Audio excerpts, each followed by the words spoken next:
Our members, prayers.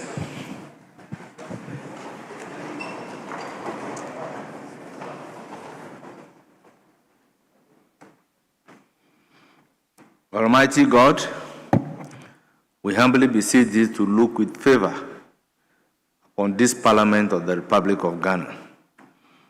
Grant that it may perform its high duty as in thy sight. Give divine guidance to the President of the Republic. Endow members of Parliament and ministers of state with discernment and vision, integrity and courage, that through the labors of government, this land and people may be well and truly served, and their good purposes for the common human life be realized in our midst. O God, grant us a vision of our country, fair as it might be, a country of righteousness, where none shall wrong his neighbor, a country of plenty, where evil and poverty shall be done away with, a country of brotherhood, where all success shall be founded on service and honor shall be given to the deserving, a country of peace, where government shall rest on the will of the people and the love for the common good. Bless the effort of those who struggle to make this vision a living reality. Inspire and strengthen our people, that they may give time, thought, and sacrifice to speed the day of the coming beauty of Ghana and Africa. Amen.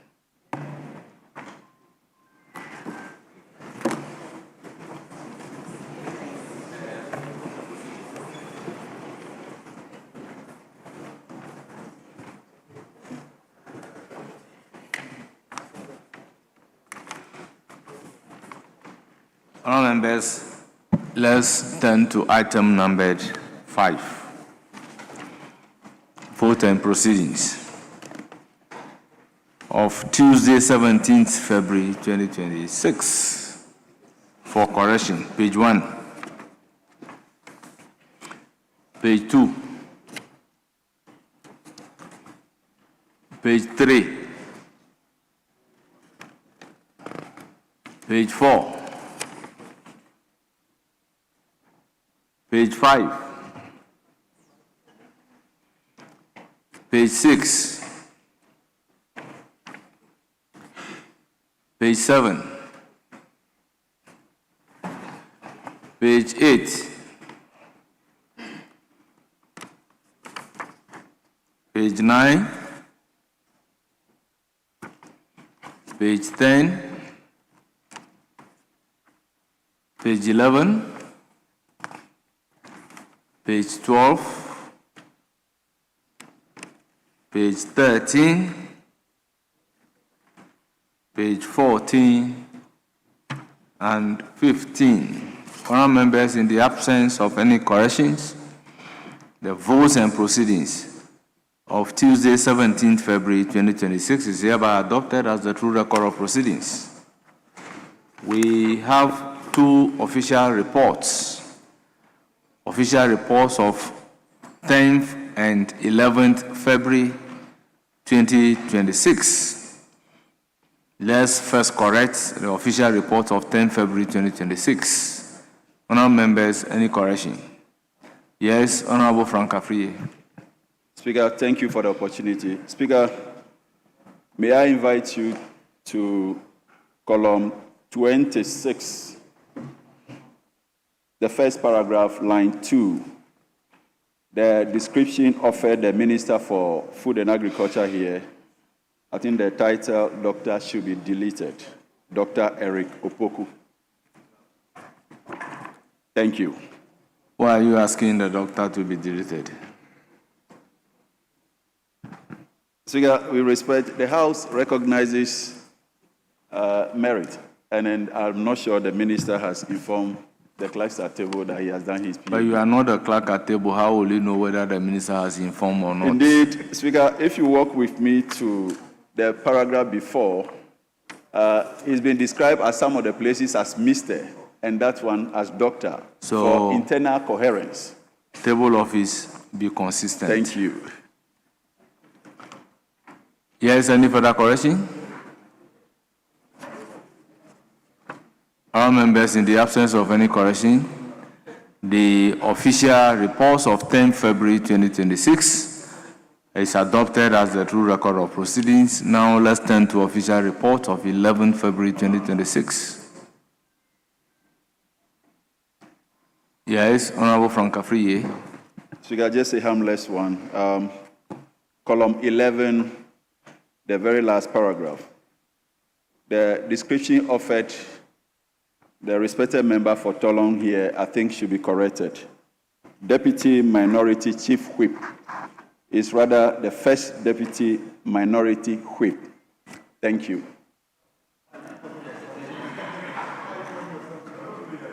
Table office. Take note and do the needful. Is that my friend that I caused a problem to? We'll come to that. Any further corrections? Honourable members, in the absence of any further corrections, the official reports of 11 February 2026 is hereby adopted as the true record of proceedings. Yes.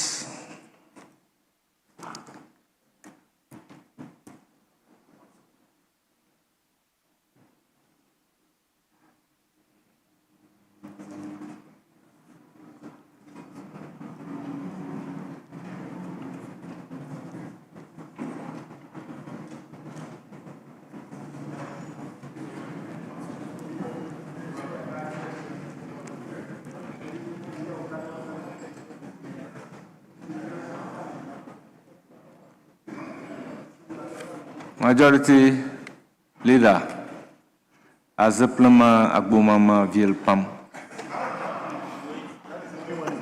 To it, your heart and your fugu is very nice. Thank you very much, Mr. Speaker. Yes. Mr. Speaker, what language was that? It's your language. Yes, Majority Leader, we've taken the votes and proceedings and official reports. Do we move to urgent questions? Speaker, yes, the indication is that we'll zoom straight into the questions. So items numbers 6 and 7. Honourable members, following the questions scheduled for the Minister responsible for roads and highways, he is dutifully seated in the House. May I ask him to take the designated seat whilst I call on Honourable Frank Afriye, Member of Parliament for Afajato South, to pose the urgent question. Honourable Member, you have the floor. Speaker, I'm so grateful. Speaker, I rise to ask the Minister for Roads and Highways, what is the outcome of government's value for money audits ordered in 2017 and the current status of Cocoa Road projects in the country? Thank you. Yes, Honourable Minister.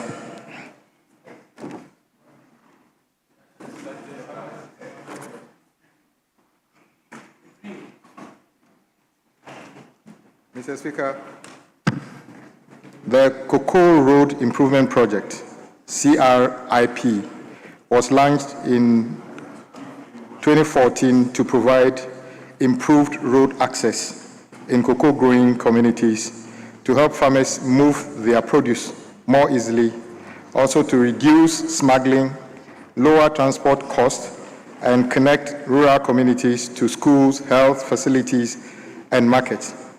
The program covered feeder, trunk, and urban roads with funding sources directly from the Cocoa Board.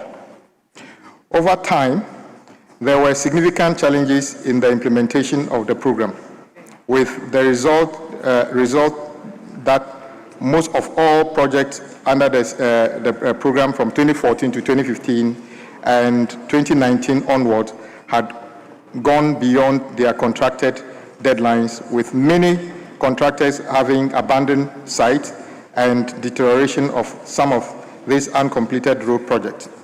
Funding shortfalls at Cocoa Board resulted in delayed payment, leading to mounting arrears. In light of the challenges encountered, the government requested an audit, review, and restructuring of the Cocoa Road project.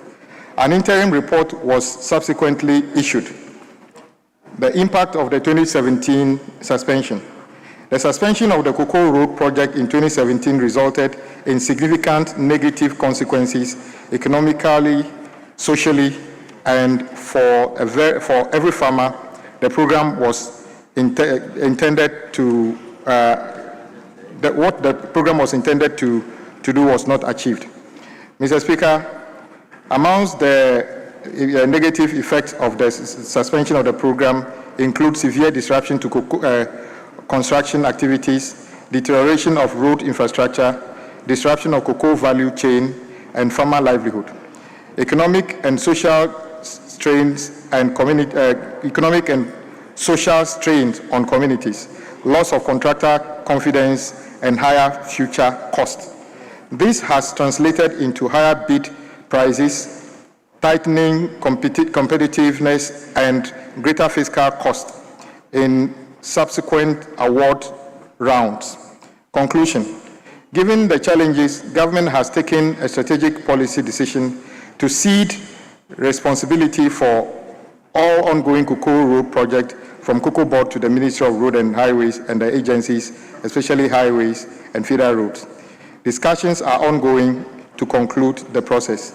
Mr. Speaker, further to that, government has directed that the relevant agencies take steps to review the entire Cocoa Road program and present a report to government for action. Thank you, Mr. Speaker. Honourable Member, any supplementary question? Yes, Mr. Speaker, I thank the Minister for the answers. However, as many as 266 contracts were awarded within the period we are talking about. I would like to find out from the Minister how many of such roles were completed, if any. Thank you. Yes, Honourable Minister.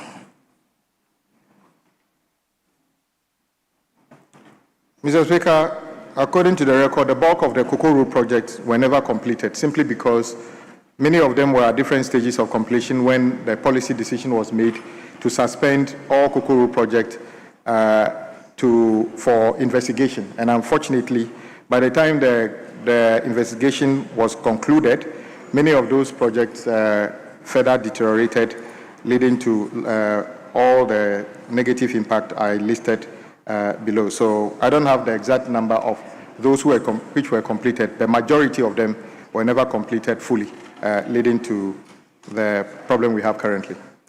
Yes, Honourable Member. Any further supplementary question?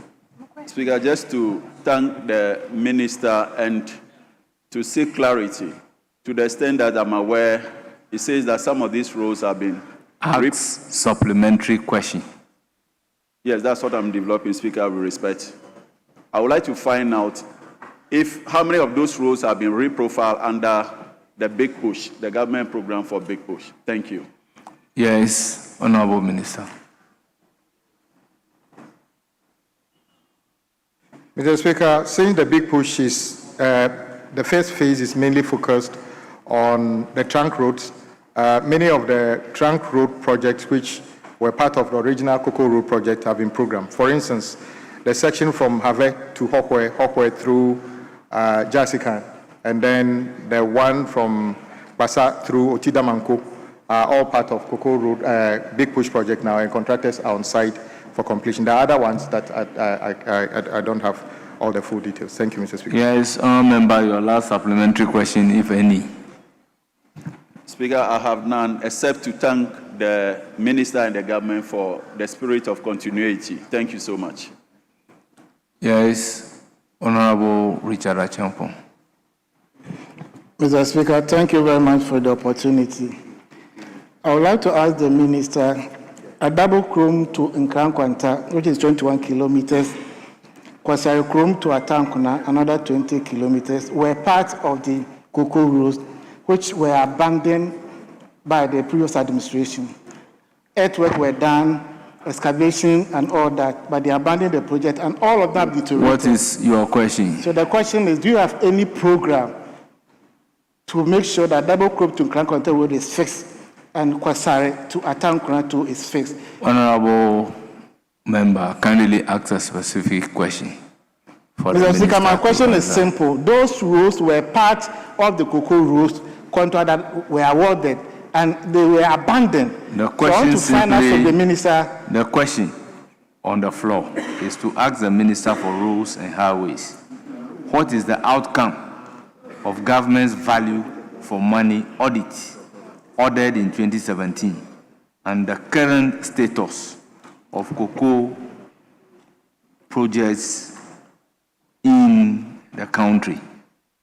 So, Speaker, let me rephrase the question. if you are asking of a specific road, that should be a specific question for the minister to prepare to come and answer.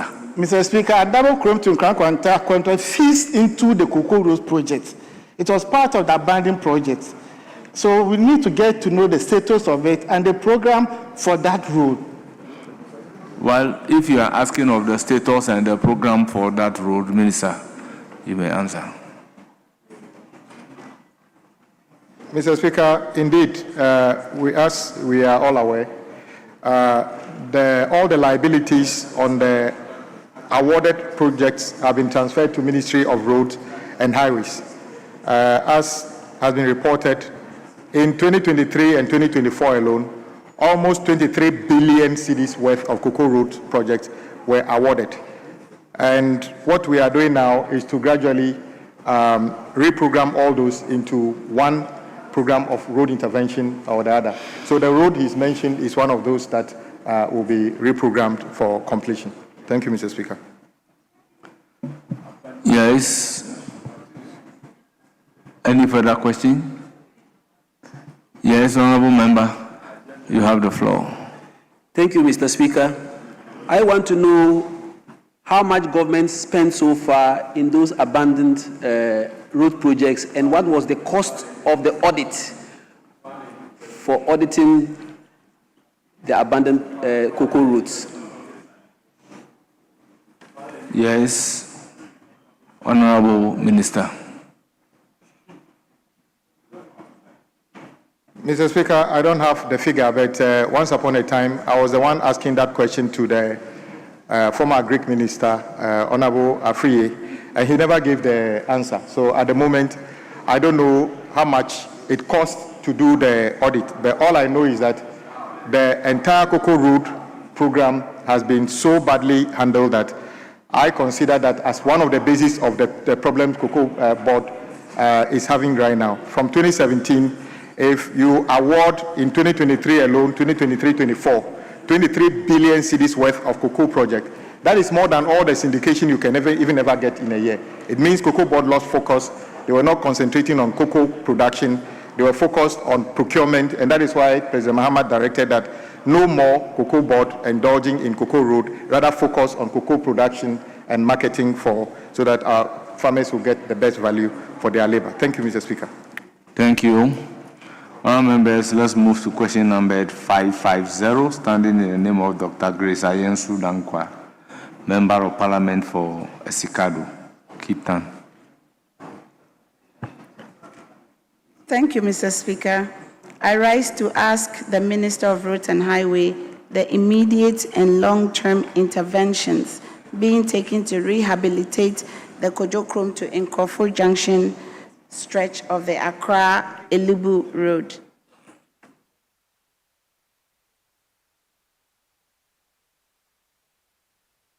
Yes, Honorable Minister. Sorry, I skipped question number 617. We'll come back to that. Mr. Speaker, the Kojo-Krom to Nkrofo Junction Road is a strategic corridor along the National Route 1 within the Western region that serves Sekendi, Takrady Metropolis. Current program, the road has been awarded under the contract title Dualization of Cape Coast Takrady, kilometer 164 to 187.6 kilometers, lot 6. The contract commenced on the 1st of December 2025 for completion by 1st of December 2027. The rehabilitation of the Kojo Krom to Nkrofo Junction stretch of the Accra-Elubo Road is part of the dualization of the Cape Coast Takoradi Road under the Big Push program. The contractor is currently on site, engaging in initial works such as maintenance of deteriorated road sections, removal of temporary structures along the right-of-way, and earthworks. The physical completion of the work is currently 4%. Any supplementary question? Yes, Mr. Speaker, I would like to ask if the minister has any timelines. Thank you. Minister, the question is timeline.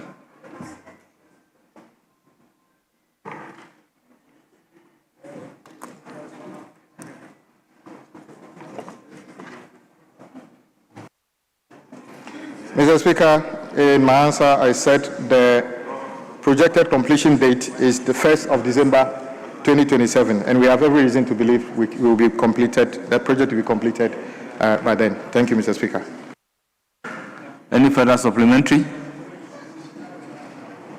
Member, this is a constituency-specific question. Let's come back to question number 617, standing in the name of Honorable Mohammed Adamu Ramadan. Okay. Mr. Speaker, I have the permission to ask on behalf of the MP for Adenta, Honorable Abu Ramadan, and it's to ask the Minister for Roads and Highways. No. Do you have his authority or permission?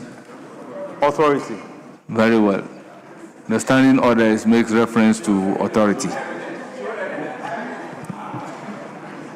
Mr. Speaker, to ask the Minister for Roads and Highways when the following roads will be completed in view of the fact that the contractors have left the sites. 1, Lotto Kiosk to Hotel Junction, and then 2, Roman Junction to New Legon.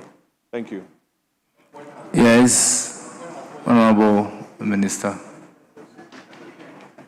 Mr. Speaker, the Adentan municipality is located in the Greater Accra region. The current program on the road mentioned, the Lotto Kiosk to Hotel Junction and Roman Junction to New Legon Road are being rehabilitated under the contract titled Rehabilitation of Power Lands, SDA, Ntre Avenue, and Commandos Area Road, 3.9 kilometers. The contract was awarded on the 13th of September 2024.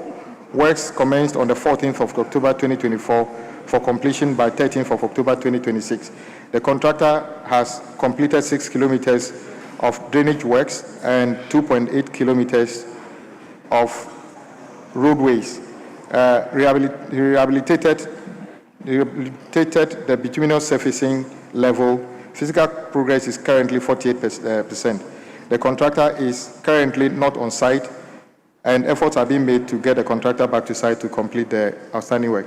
The Lotto Kiosks to New Legon Road have both been clarified at the west sections with limited reshaping to improve riding comfort in the interim, whilst reconstruction of the roadside and outfall drains are constructed. Thank you, Mr. Speaker.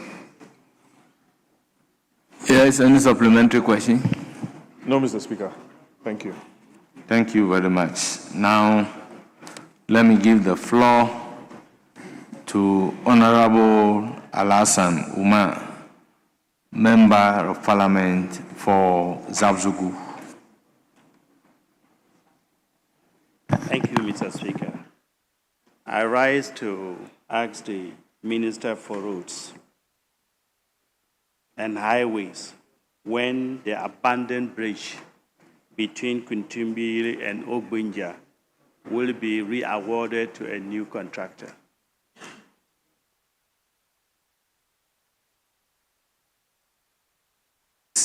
Honorable Minister.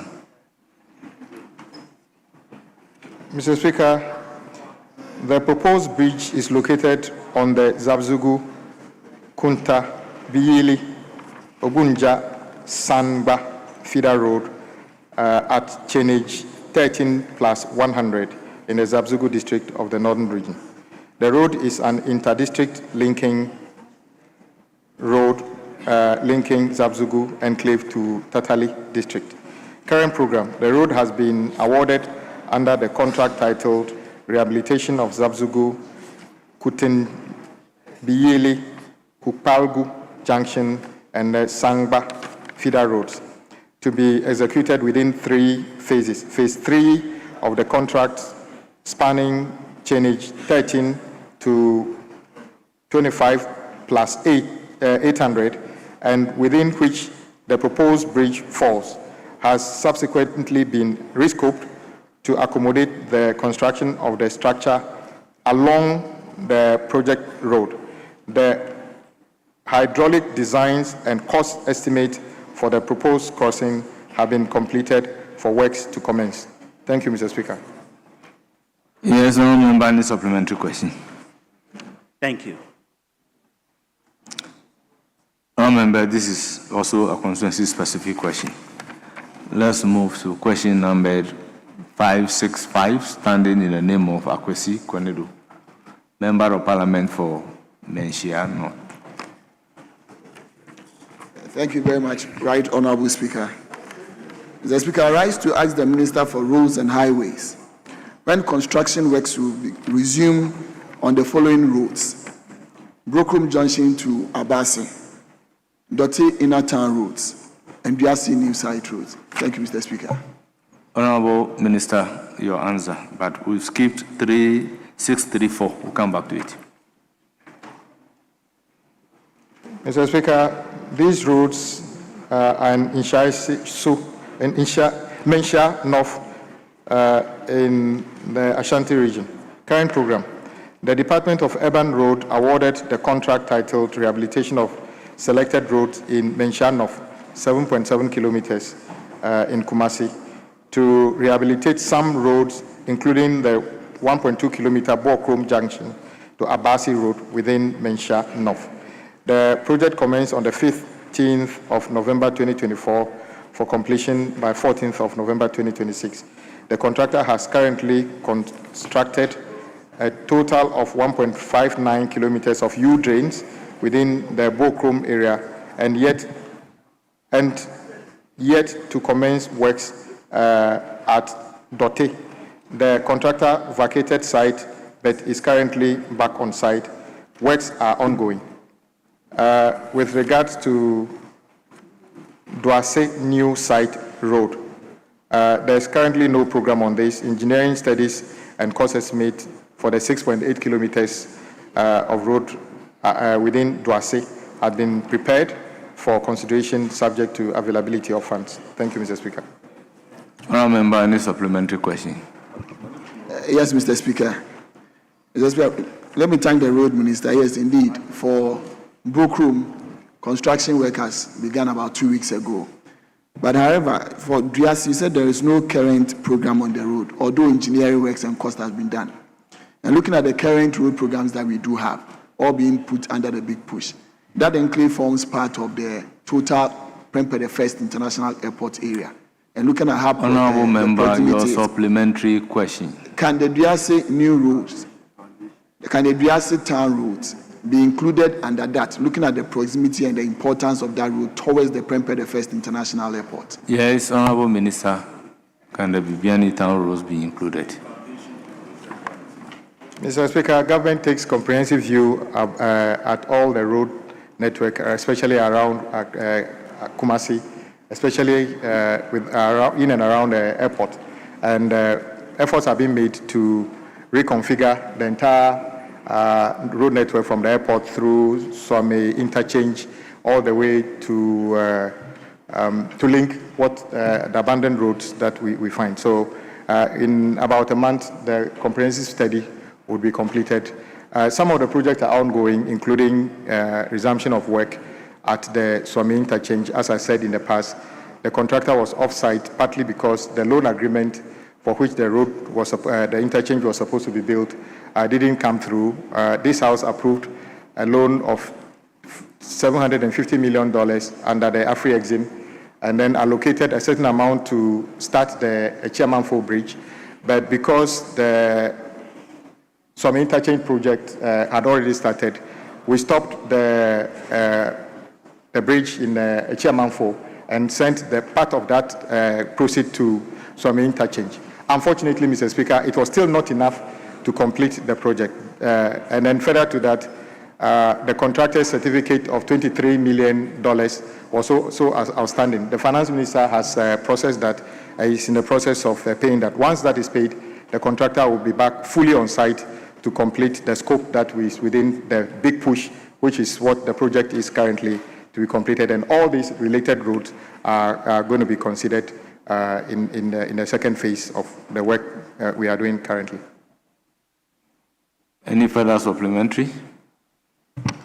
No, Mr. Speaker, just to thank the minister that will be counting on the 1 month re-engineering that he ought to do so that we can do a follow-up and know when these roads can be resumed.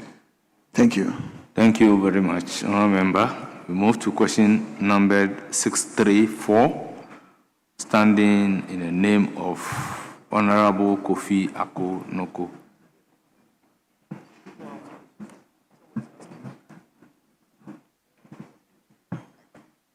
Thank you, Right Honourable Speaker.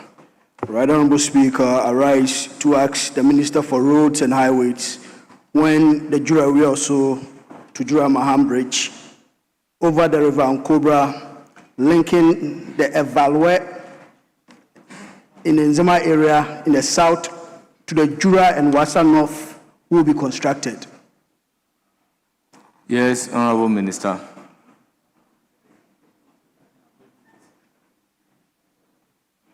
Mr. Speaker, the proposed bridge over Ankobra River links Jura Wioso to Jura Maham in the Evaluate and Nzema areas in the Nzema East municipality of Wassa North district of the Western region. There is currently no program on this bridge. Engineering studies for the proposed bridge over Ankobra River will be considered in the next bridge program of the ministry upon availability of funds. Yes, that's the answer. Any supplementary? Yes, Right Honourable Speaker. Right Honourable Speaker, I wish to ask the Minister for Roads, looking at how crucial this bridge is, as I mentioned, it links the Nzema area, the Wassa area, from people moving to the Takwa area all the way to Elimu. Please, supplementary question. Yes. So, a roads minister with the assurance that this bridge may be considered in the future ones. I wish to ask if he can give assurance as my people continue to watch this program. Honourable Minister, any assurance? Mr. Speaker, we consider this bridge a very important bridge as well, and many other programs in the Western region. Mr. Speaker, it's not for anything that President Mahama directed that the outstanding bill of $78 million owed the contractor working from Takoradi to Agona Junction, which was the total sum of the certificates raised and unpaid before he took over, be paid. And for that reason, the contractor is back to site and will complete, and many other projects that are ongoing. This bridge forms part of a strategic bridge in the area my colleague talked about, and we are working tirelessly to make sure we make the necessary arrangement for the bridge project to start as soon as possible, Mr. Speaker. Any further supplementary? Right, Honourable Speaker, is just to thank the Roads Minister for his refreshing words. Thank you. Thank you. Also, consensus specific question. Let's move to question number 566, standing in the name of Ohene Kwame Frimpong, Member of Parliament for Asante Achim North. You have the floor. Thank you very much, Right Honourable Speaker. I would like to ask the Honourable Minister for Road, the Abrewapong Road, sorry? Yes, I would like to ask... Honourable Member, read the question as captured by the order paper, page 4. Very well, Right Honourable Speaker. I'd like to ask the Minister for Roads and Highways the immediate plans to construct the following roads, which connect most farming communities within the Asante Achim North municipalities. That is the Abrewapong Road, Widiam to Yeji Asenchem Road, Ananikrom to Inshiaesu Road, and Ninsua to Domiabra Road. Thank you. Yes, Honourable Minister.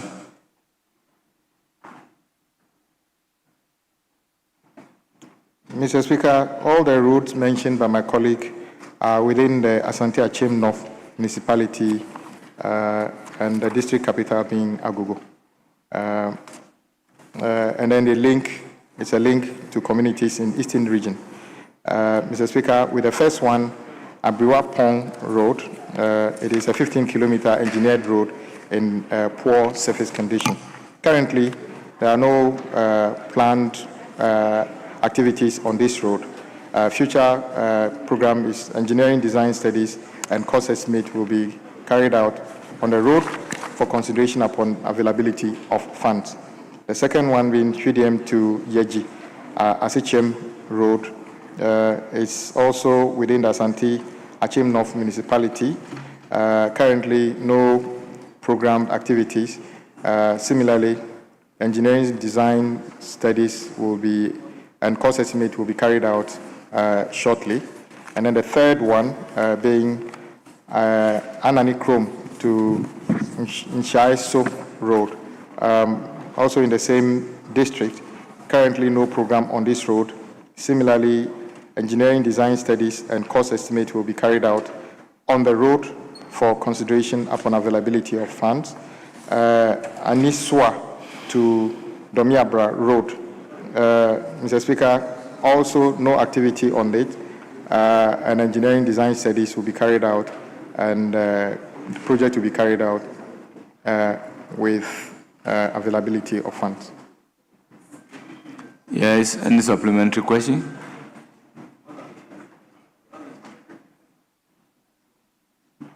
No other supplementary question. Thank you very much.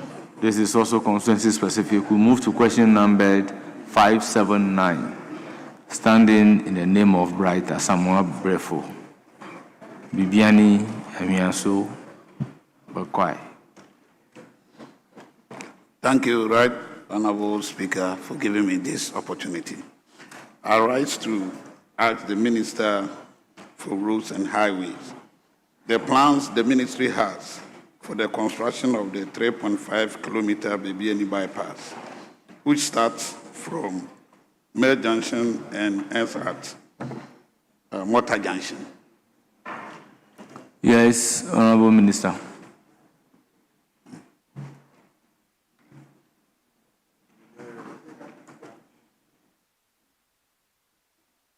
Honorable Member, put your microphone off.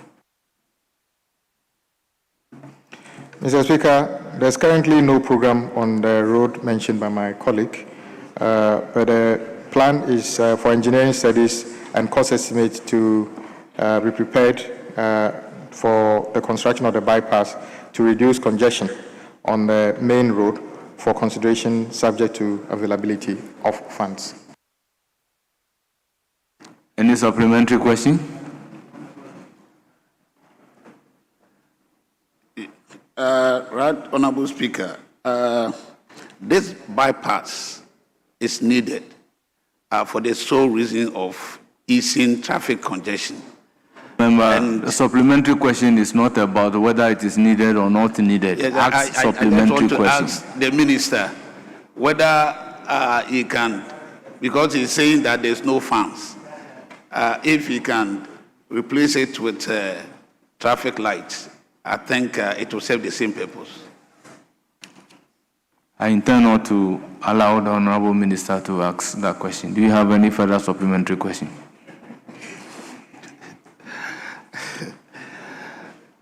No, we are praying that Thank you very much. We'll move to question number 661. Standing in the name of Ida Ajoa Asedu, Ayensuano, Member of Parliament. You have the floor. Thank you, Mr. Speaker, for the opportunity. I rise to ask the Minister for Roads and Highways the urgent steps his ministry is undertaking to construct the broken bridge in the Amanase in Asuboi, in Ayensuano constituency. Hey. Honorable Minister.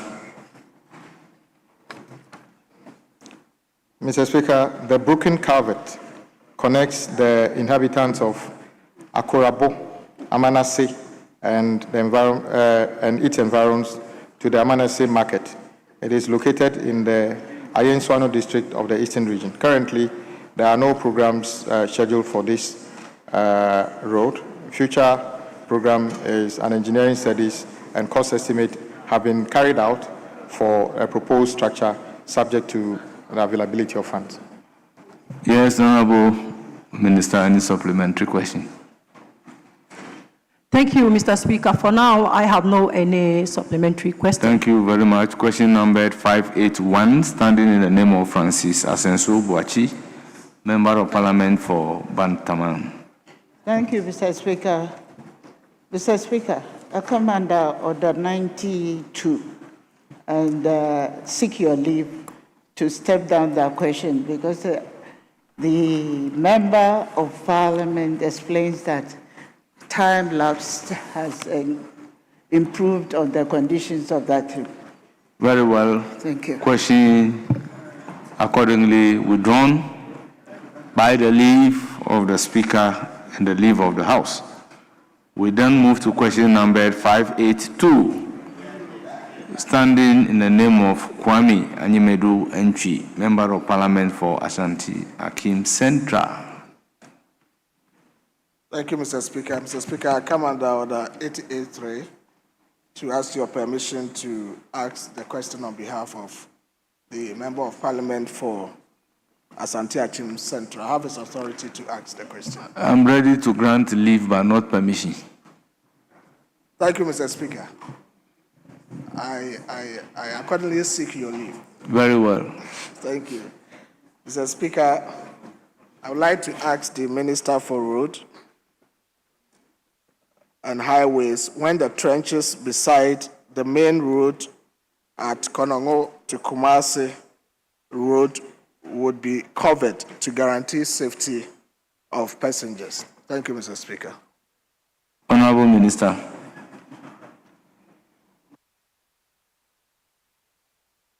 Mr. Speaker, on the lighter note, I prepared an answer for Honorable Asensu Boachi, but he decided to not ask the question. I hope this settles Honorable the issue. Minister, I hope this settles the issue about the Kumasi, the answer Kumasi is for you. Once the question is withdrawn, the answer is for you. But I prepared the answer, so I would have wished to read the answer for the public. But the rules, in your direction, I'll put the answer. The answer is for you. I'll put the answer in his pigeonhole. Very well. Mr. Speaker, the background. The Konongo-Kumasi stretch is a key segment of the N6, National Route 6, Accra-Kumasi Trunk Road, carrying heavy national and inter-regional passenger and freight traffic. The road embankment washed out was brought to the attention of the supervision team during the rehabilitation of the Apedra Ejisu Road, Lot 1, rehabilitation of Ejisu Konongo Dadieso Nkoko section. That's 90.10 kilometers. Currently, Mr. Speaker, there are no programs planned for this section of the road. Engineering studies and cost estimate are being carried out currently on the road for consideration subject to availability of funds. Thank you, Mr. Speaker. Honourable Member, any supplementary question? Mr. Speaker, I respectfully note. Thank you very much. Honourable Minister for Roads and Highways, thank you very, very much for attending upon the House to respond to the questions. You are hereby accordingly discharged. Honourable members, the Honourable Minister for Local Government, Chieftaincy and Religious Affairs is scheduled to also respond to some questions. May I humbly ask him to take the designated seat as I call on Honourable Dr. Abel Tete Nyakote, Member of Parliament for Ilo Krobo, to ask the question number 199.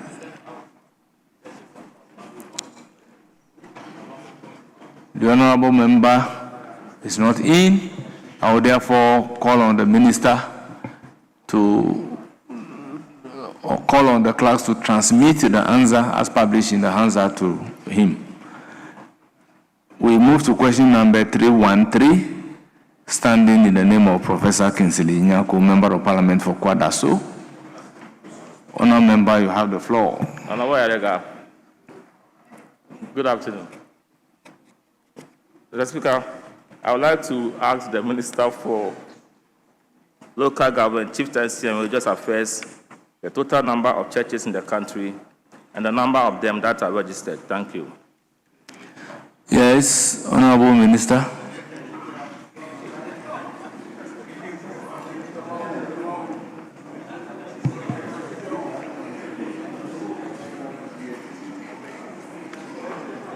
Thank you, Honourable Speaker. Mr. Speaker, the PNDC Law 221, 1989, the Religious Bodies Registration Law, required churches and religious groups to register with the state. It was controversial but set the foundation for regulating religious institutions. The Religious Bodies Registration Law 1989, PNDC Law 221, was intended to regulate the establishment of churches and religious bodies in Ghana. The key provisions of the law were as follows. No person could establish a religious body without provisional approval from the Religious Affairs Committee. Provisional approval lasted up to 3 months and could be renewed subject to conditions. Religious bodies had to register with the Ministry of Interior and to be recognized. This caused controversy with many churches opposing the law, arguing that it infringed on freedom of religion and gave the government excessive control over religious practice. Mr. Speaker, today churches are registered as companies limited by guarantee with the Registrar General Department, and this gives them legal recognition, the ability to own property and protection under Ghanaian law. However, the Registrar General Department does not publish a single definite number for all churches registered. Regional data and surveys show that thousands of churches are in the country, including about 2,200 churches registered in Greater Accra alone as of 2025, with 98.1% being single-owner operations and the rest affiliated to larger brands of churches. Extrapolating this one nationwide, it certainly states that several thousands of churches are in the country, but not officially consolidated. Mr. Speaker, instead of registration count, the Ghana Statistical Service monitors and tracks religious affiliations of the population. The 2021 population and housing census indicate that there are about 71.2% of Ghanaians who identify themselves as Christians, and this spread across Catholic, Protestants, Pentecostal or Charismatic churches, and other Christian denominations, confirming the extent of church presence. That's about 31.6% are Pentecostal or Charismatic, 18.4% are Protestants, 10% of the population are Catholics, and 11.2% belonging to the other Christian denominations. Mr. Speaker, to ensure the provision of accurate data on churches in the near future, the ministry will establish the following.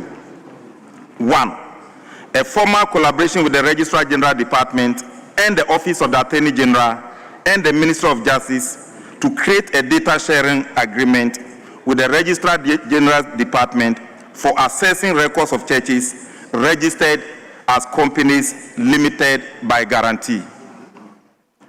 Within the local governance structure, the metropolitan, municipal, and district assemblies will maintain local registers of churches operating within their jurisdictional areas.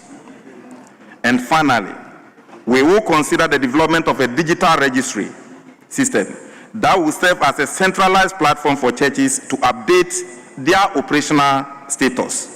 This system will be linked to the Registrar General Department system for verification. Thank you, Mr. Speaker, for the opportunity. Yes. Any supplementary? Mr. Speaker, I would like to highly commend the Honourable Minister for these comprehensive responses to this very important and relevant question. Looking at your plans to ensure that we have a database and also the data registry, I want to find out from you, when do you intend starting these important interventions to get the accurate number of churches in the country? Thank you. Yes, Honorable Minister. Mr. Speaker, thank you very much.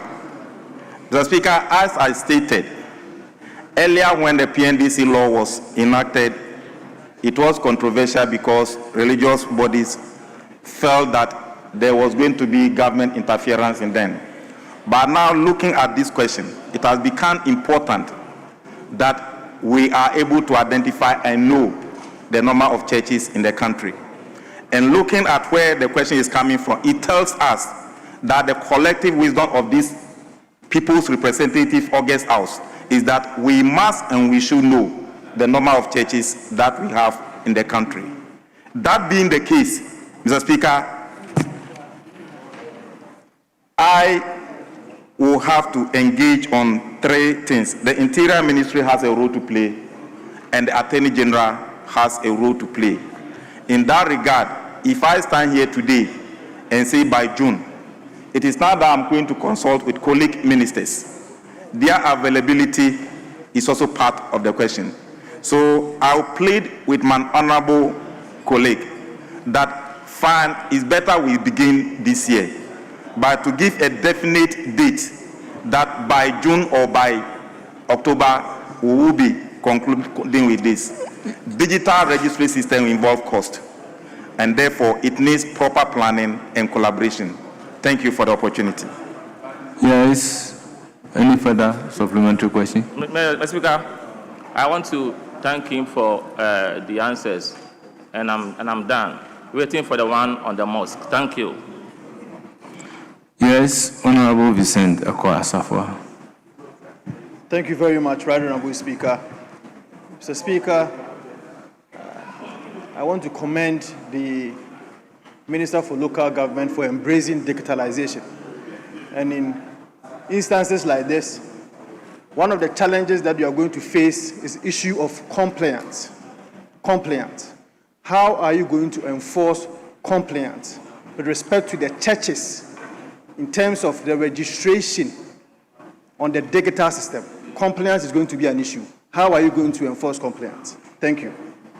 Honorable Member, I think the Minister has answered the question, raising an issue about the difficulty complying with the PNDC law on the fact that the churches came together to say that the Constitution guarantees freedom of religion. Therefore, compliance with the law will give government control over the churches. That has clearly been stated by the Minister. So if you have another question, you may do so.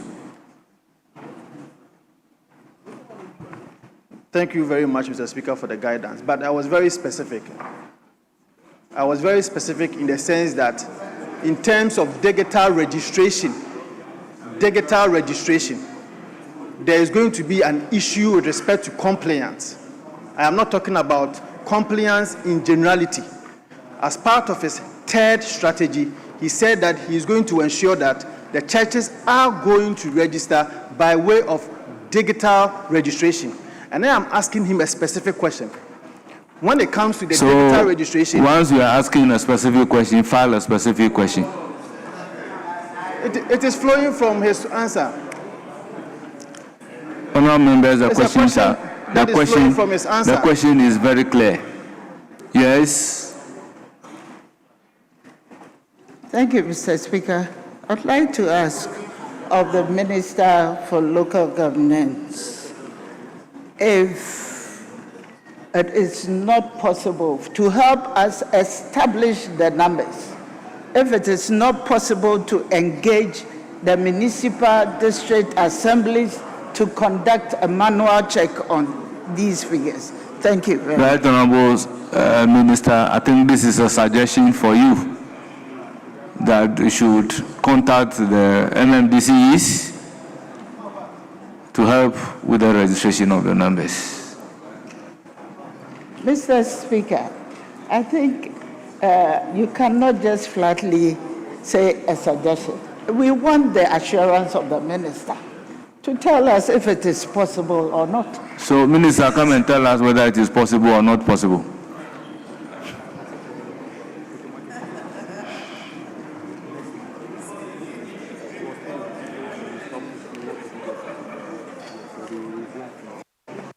Microphone is on. Thank you, Mr. Speaker. Mr. Speaker, in fact, it is in an answer that metropolitan, municipal, and district assemblies will be called upon to take registry of churches within their jurisdictional areas. And I think the Honorable Deputy Minority Leader his suggestion or question, if not rhetorical, is in confirmation of the answer I gave, that the MMDAs have a role to play. And Mr. Speaker, if you go to every metropolitan, municipal, or district assembly, we have an association Why are you answering of complex churches. So, taking registry of the churches within the area, we could fall on the association of churches, and it will be easier to be done. So, Mr. Speaker, that will be done, and it is possible. I know that is what you wanted me to say, and I've said it. Yes. Thank you, Mr. Speaker. Mr. Speaker, the minister's response indicates a sidestep of the PNDC law for the Companies Act, under which the churches are registered now. The PNDC law, I know, is not repealed.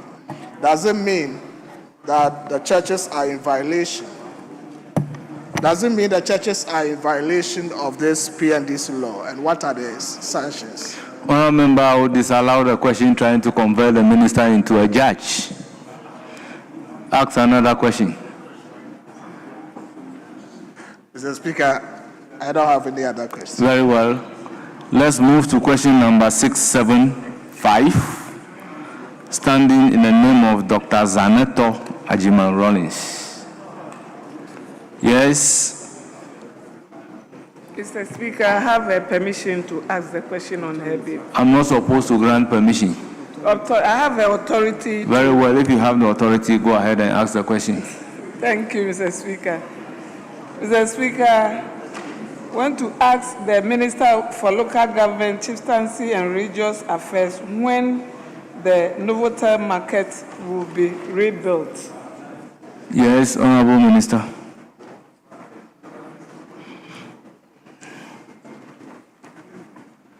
Mr. Speaker, following the fire outbreak that ravaged the Odona market on 20th November 2020, the ministry received from the Clote Kole Municipal Assembly through the Greater Accra Regional Coordinating Council for consideration and onward submission to the Ministry of Finance a proposal from BNAB Company Limited for reconstruction of the market. In our quest to create an enabling environment to facilitate trade and local economic development at the local level, the ministry aims to facilitate the development of the various markets within the MMDAs into modern markets and retail infrastructure to enhance domestic trading and revenue mobilization. In view of the above, Mr. Speaker, the proposal was forwarded to the Minister of Finance for consideration and further action. Currently, the project has been registered with the Project Identification Unit of the Ministry of Finance with Project Preparation Identification Number 222-122-0001. The Assembly, through the Greater Accra Regional Coordinating Council and the Ministry, is currently working with the prospective investor, and that is BNAB, supported by the Ministry of Finance and the Office of the Attorney General to complete the public-private partnership arrangement on build, operate, and transfer BOT basis. A pre-feasibility study had been carried out on the project, and the report submitted to the Ministry of Finance. Consequently, the draft BOT concessional agreement has also been reviewed and approved by the Office of the Attorney General and forwarded to the Minister of Finance for further action. Mr. Speaker, the project duration will be 36 months, which is expected to commence immediately an approval is granted by the Ministry of Finance. The construction stage of the project will be on phase basis and will have a controlled relocation of the traders at an undeveloped part of the project site. Thank you, Mr. Speaker, for the opportunity. Any supplementary?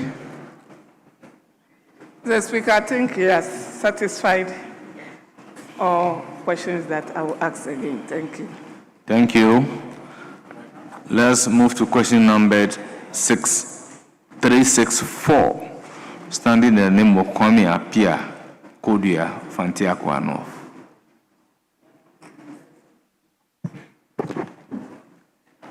Mr. Speaker. Yes. I have his authorization to ask. Please ask.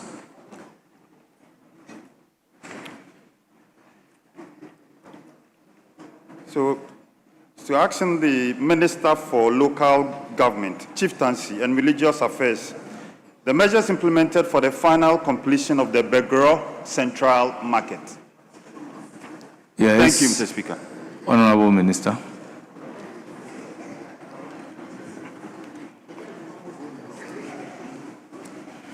Mr. Speaker, the Begro Central Market project is a two-story, 36-unit lockable unit stores awarded at a contract sum of 1,425,000 Ghana cedis and funded under the Infrastructure for Poverty Eradication Program by the then Middle Belt Development Authority. The project is being executed by Mrs. BBB Limited. Information available to me indicates that the project is at 60% completion, fiscal completion rate. Payment to date stands at 866,957 Ghana cedis. Mr. Speaker, the project is among the legacy projects inherited by the Minister of Local Government, Chieftaincy and Religious Affairs, following the realignment by His Excellency the President of the Republic in January 2025. Accordingly, the Ministry has initiated the process to take nationwide inventory of all such ongoing projects for completion by various metropolitan, municipal, and district assemblies. Thank you. Any supplementary question? Yeah. Mr. Minister, so what are the timelines for the completion of this project that's dear to the people of Begro? Yes, Honorable Minister, any timeline?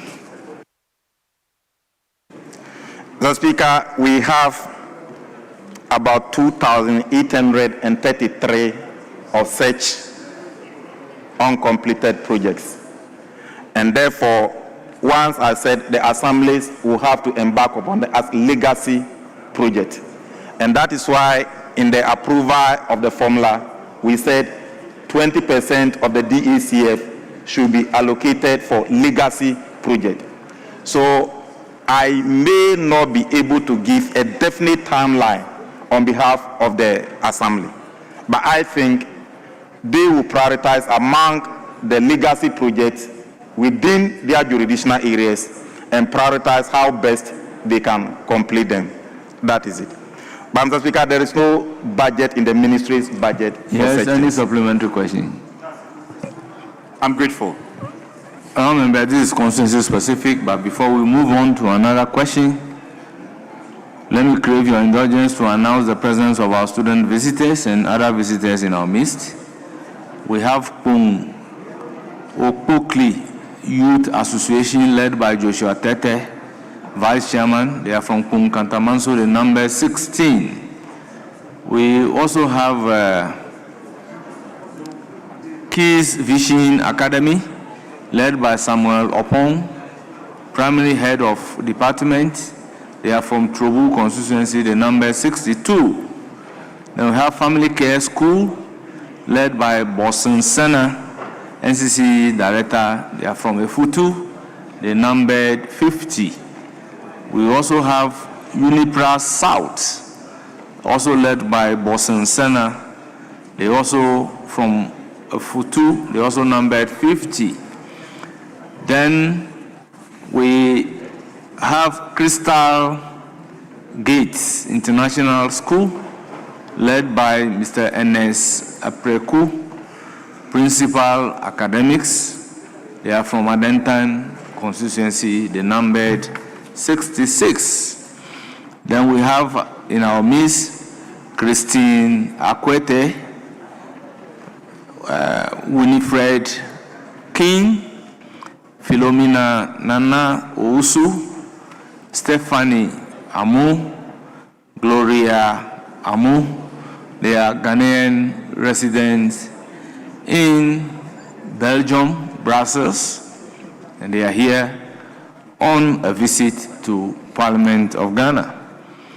I urge all of you to have a fruitful visit to Parliament.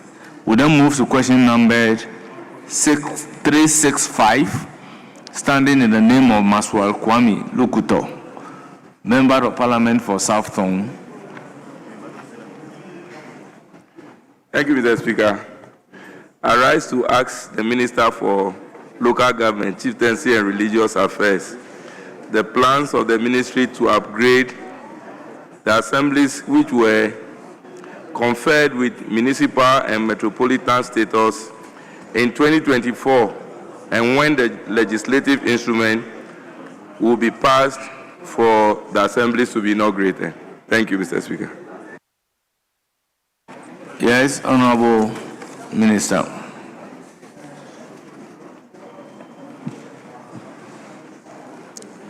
Mr. Speaker, the ministry received numerous petitions between 2020 and 2024 requesting the upgrade of some districts and municipalities to municipal and metropolitan status, respectively.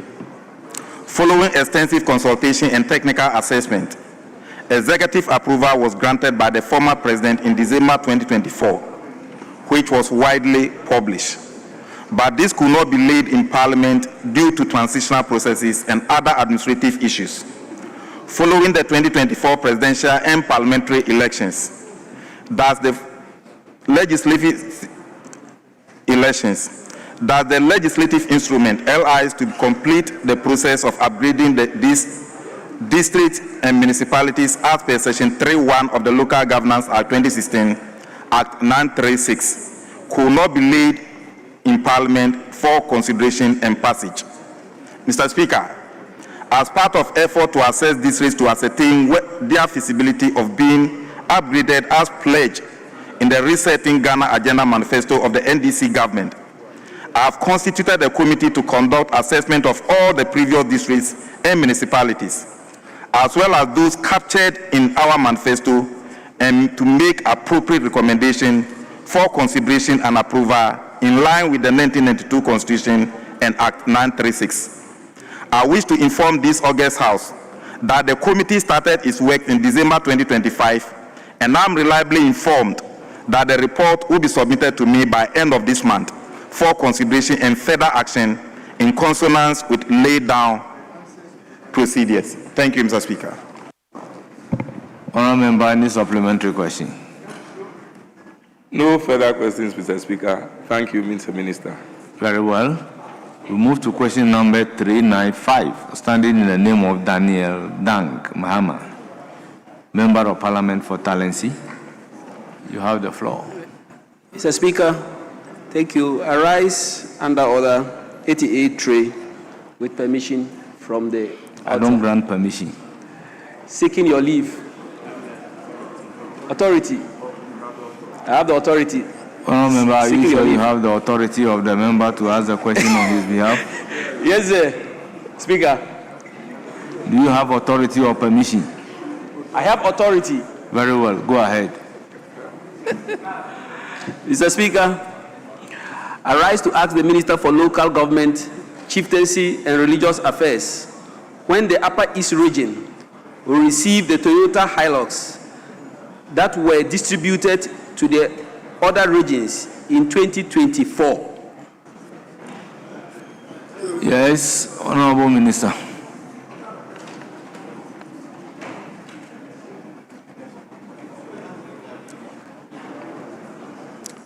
Mr. Speaker, the Office of the President, through the Office of the District Assembly's Common Fund, procured and distributed 169 Toyota Hilux Pickup vehicle for some selected metropolitan, municipal, and district assemblies in September 2024 to facilitate their work at the district level.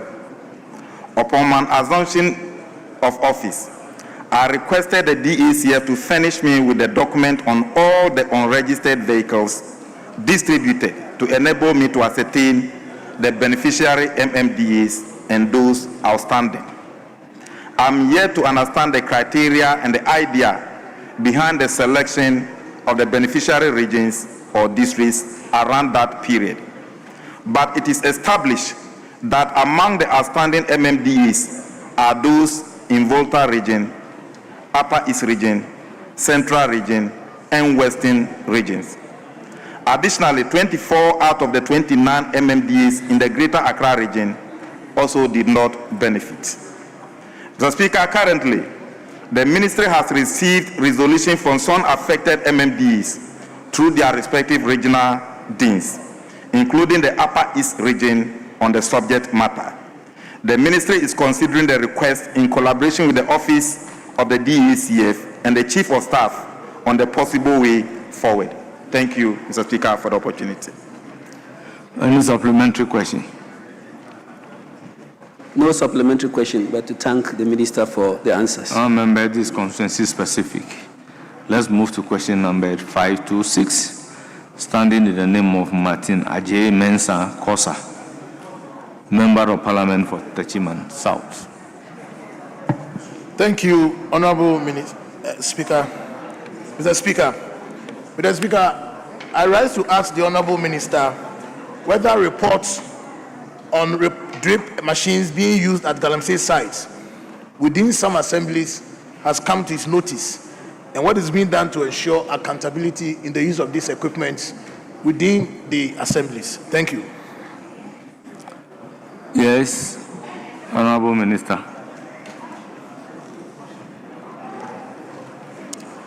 Thank you, Mr. Speaker.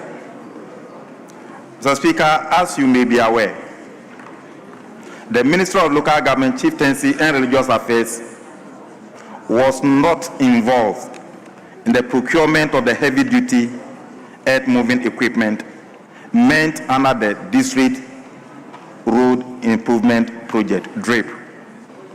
For the records, the said equipment was procured by the Office of the President, Jubilee House, Accra, in a contract signed by the then Chief of Staff with funding from the District Assembly Common Fund. The Ministry of Local Government only facilitated and participated in the commissioning of the equipment by His Excellency the former President on Wednesday, 31st July 2024 at the Independence Square. On my assumption of office and subsequent realignment of the operations of the DRIP, the original scope of the project was expanded, which repositioned the Secretariat under the Ministry of Roads and Highways to be funded by the Road Maintenance Trust Fund, instead of the District Assembly Common Fund, as was originally designed. Mr. Speaker, this new arrangement redirected all reports on the operations of the project at the Metropolitan, Municipal, and District Assemblies and the Regional Coordinating Councils to the Office of the National Coordinator of DRIP, without recourse to the Ministry of Local Government, Chieftaincy, and Religious Affairs. On the basis of the above development, I am not reliably informed and cannot attest to the allegation being made by my respected honorable colleague. Thank you, Mr. Speaker, for the opportunity. Yes, any supplementary? Thank you, Mr. Speaker. Given that the realignment program that the minister talks about has now positioned it under the Roads Ministry, I'm sure the minister may not be ready to take it now. So I would refile it so I can do the subsequent questions, Mr. Speaker. Very well. Question numbered 436, Standing in the name of Duke Williams, Ellen Kwame Amokuata Oforiata.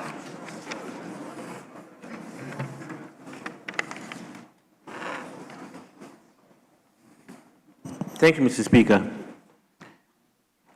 Mr. Speaker, I rise to ask the Minister for Local Government, Chieftaincy and Religious Affairs what steps are being implemented to ensure the timely completion of the 618 infrastructure projects and 60 markets under the Gulf of Guinea Social Cohesion SOCO project.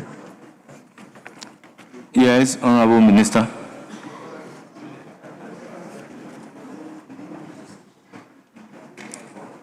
Mr. Speaker, following the insertion of the 2024 implementation cycle of SOCO project, progress has been steady. However, progress slowed in June 2025 due to funding constraints.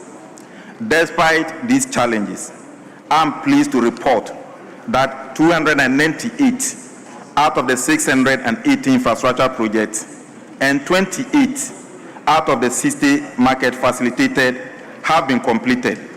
The remaining projects are at advanced stages of completion. Mr. Speaker, to ensure the timely delivery of all remaining sub-projects, the Ministry of Local Government, Chieftaincy and Religious Affairs has instituted the following measures. 1. Intensified monitoring and evaluation. Tracking mechanisms have been intensified to monitor progress across all districts. These systems help to identify delays and bottlenecks early, allowing for swift corrective action. 2. Accelerated financial disbursement to MMDAs. The ministry disbursed 143 million to all 48 metropolitan, municipal, and district assemblies on 25th March 2025, and an additional 29,949,000 to 25 MMDAs on 9th September 2025 to service interim payment certificates and facilitate ongoing works. 3. Stakeholder engagement and assurance. The ministry actively engaged contractors and supervisors from all project zones on 5th and 6th August 2025 to assure them of the reliability of payment and the ministry's commitment to timely project delivery. This has helped restore confidence and momentum in the field. Orientation for local government implementation has all 48 metropolitan, municipal, and district chief executives and metropolitan, municipal, and district coordinating directors from 17th to 23rd August 2025 in the project implementation districts have been engaged and orientated on the expectations for the project delivery. These sessions provided a platform to clarify concern and strengthen local oversight and accountability. Then finally, anticipated an additional funding requirement. Mr. Speaker, the ministry has been assured by the Ministry of Finance of a subsequent drawdown of 61,250,000 by the end of the year 2026 to continue servicing interim payment certificates. However, to ensure full implementation of all remaining projects and full completion of all the projects, an additional 170 million Ghana cedis will be required.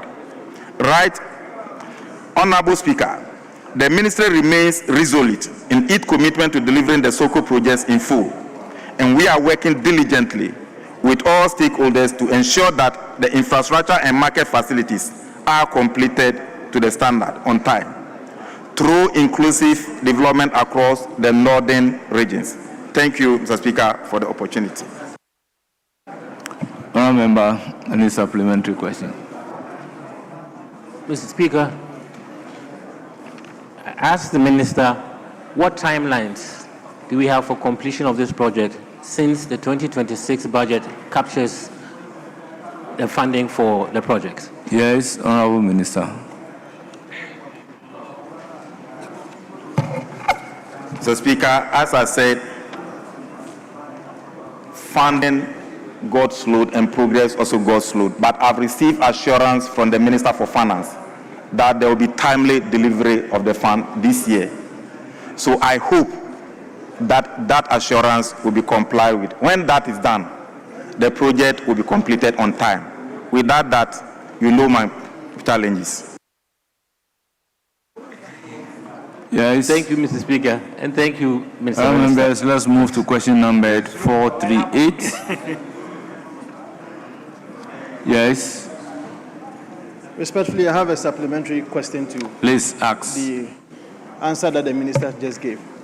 Mr. Minister, I'm very much aware, you may guide me if I'm wrong, with respect to SOCO.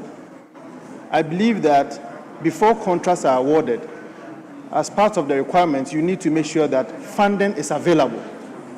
So on what basis is funding a problem for the completion of the project, especially when funding is a requirement before contracts are awarded? Can you explain that to the House, respectfully? Yes, Honorable Minister. Mr. Speaker, as I said, what my honorable colleague is saying is right. The SOCO project is a 5-year program, and it will be ending in 2027. The challenge, Mr. Speaker, is that the administrative cost was overspent.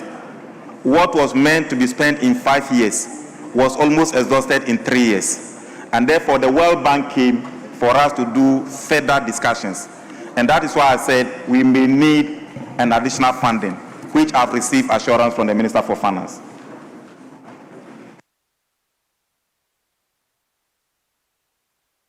Let's move to question number 438, standing in the name of Charles Uredu, Member of Parliament for Ibrim.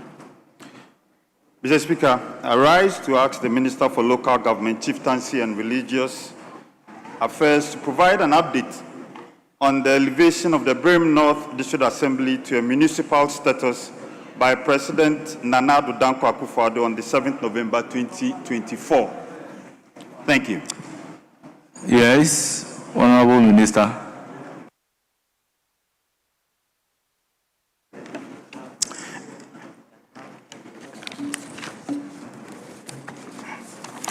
Mr. Speaker, the Minister of Local Government, Chieftaincy and Religious Affairs received several petitions between 2020 and 2024 demanding for the upgrading of their districts and municipalities. The recommendations submitted to the Office of the President for approval were all upheld as per the 2024 Gazetted Executive Instruments. Specifically, Executive Instrument EI 551 of 2024 was granted, upgrading the Ibrim North District Assembly to a municipal status. However, the corresponding bill for the legislative instrument to complete the process of upgrading as required under Section 3.1 of the Local Governance Act 2016 at 936, as amended, could not be laid in Parliament due to transitional processes following the 2024 presidential and parliamentary elections. The Ministry is taking steps to facilitate the passage of the outstanding legislative instrument to complete the process as earlier indicated. Thank you. Yes. Any further question? Mr. Speaker, since it's already been a year, I would want to find out from the Minister whether he has any timelines for the implementation of this, of the upgrading Minister, of do you have any my timeline? district to a municipal You have the status. floor. Minister, you have the floor. Any timeline? Mr. Speaker, my colleagues should have confidence in me.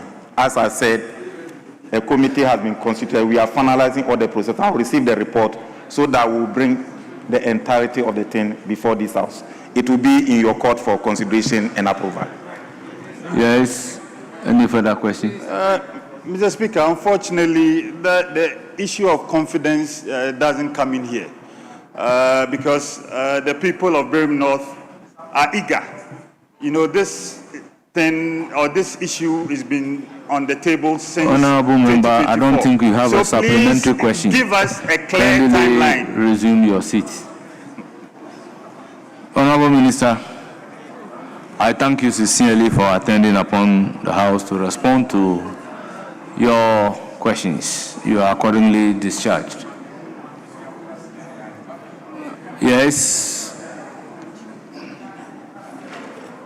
Mr. Speaker, we can turn to item 8, today's order paper numbered 6. Statements.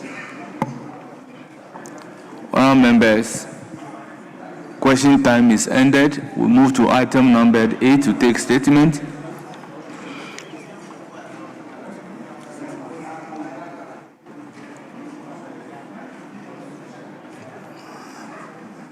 Honourable members, in view of the fact that we have 10 statements, what do we do?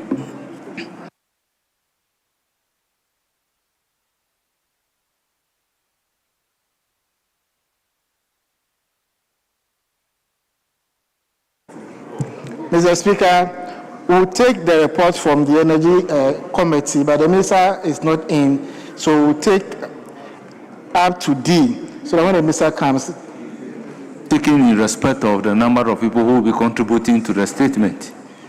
Mr. Speaker, we can limit ourselves to 2-2. Is that the agreement of the House?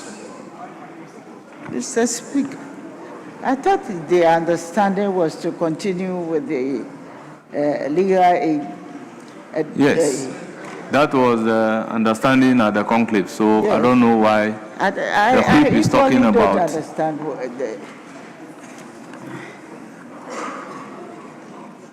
Mr. Speaker, exactly so, but the chairman for the committee and the minister, they are not in. So, What of the vice chairman of the committee?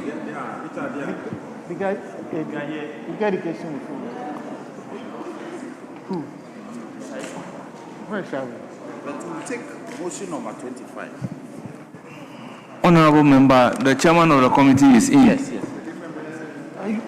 Speaker. Honorable members, by the agreement of the House, we take item number 21, Legal Education Reform Bill 2025, at consideration. Speaker, we want to plead with you that before we take item number 21, we take item number 25. We take the reports on the Security Committee, Security and Intelligence Committee report. Are you ready? Yes, they are ready. We want to do that quickly before we zoom onto the bill. Then we can have time to do the bill. Mr. Speaker, we want to take your report.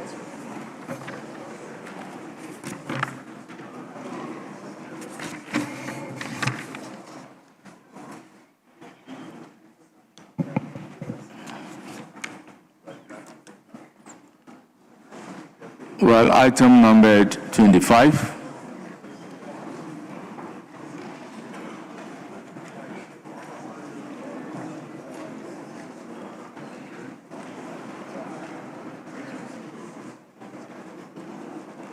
We have to take item number 24, rather. Item number 24, second reading of Security and Intelligence Agencies Bill 2025. Minister for Interior, you have the floor.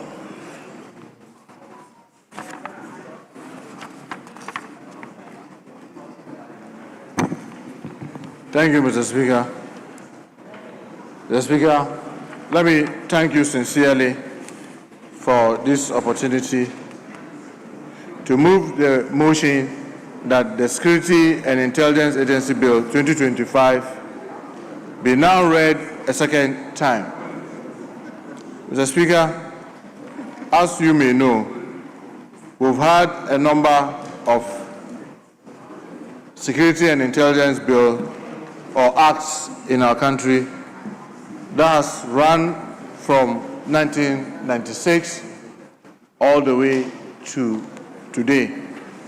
And to recollect Act 526, which was enacted in 1996,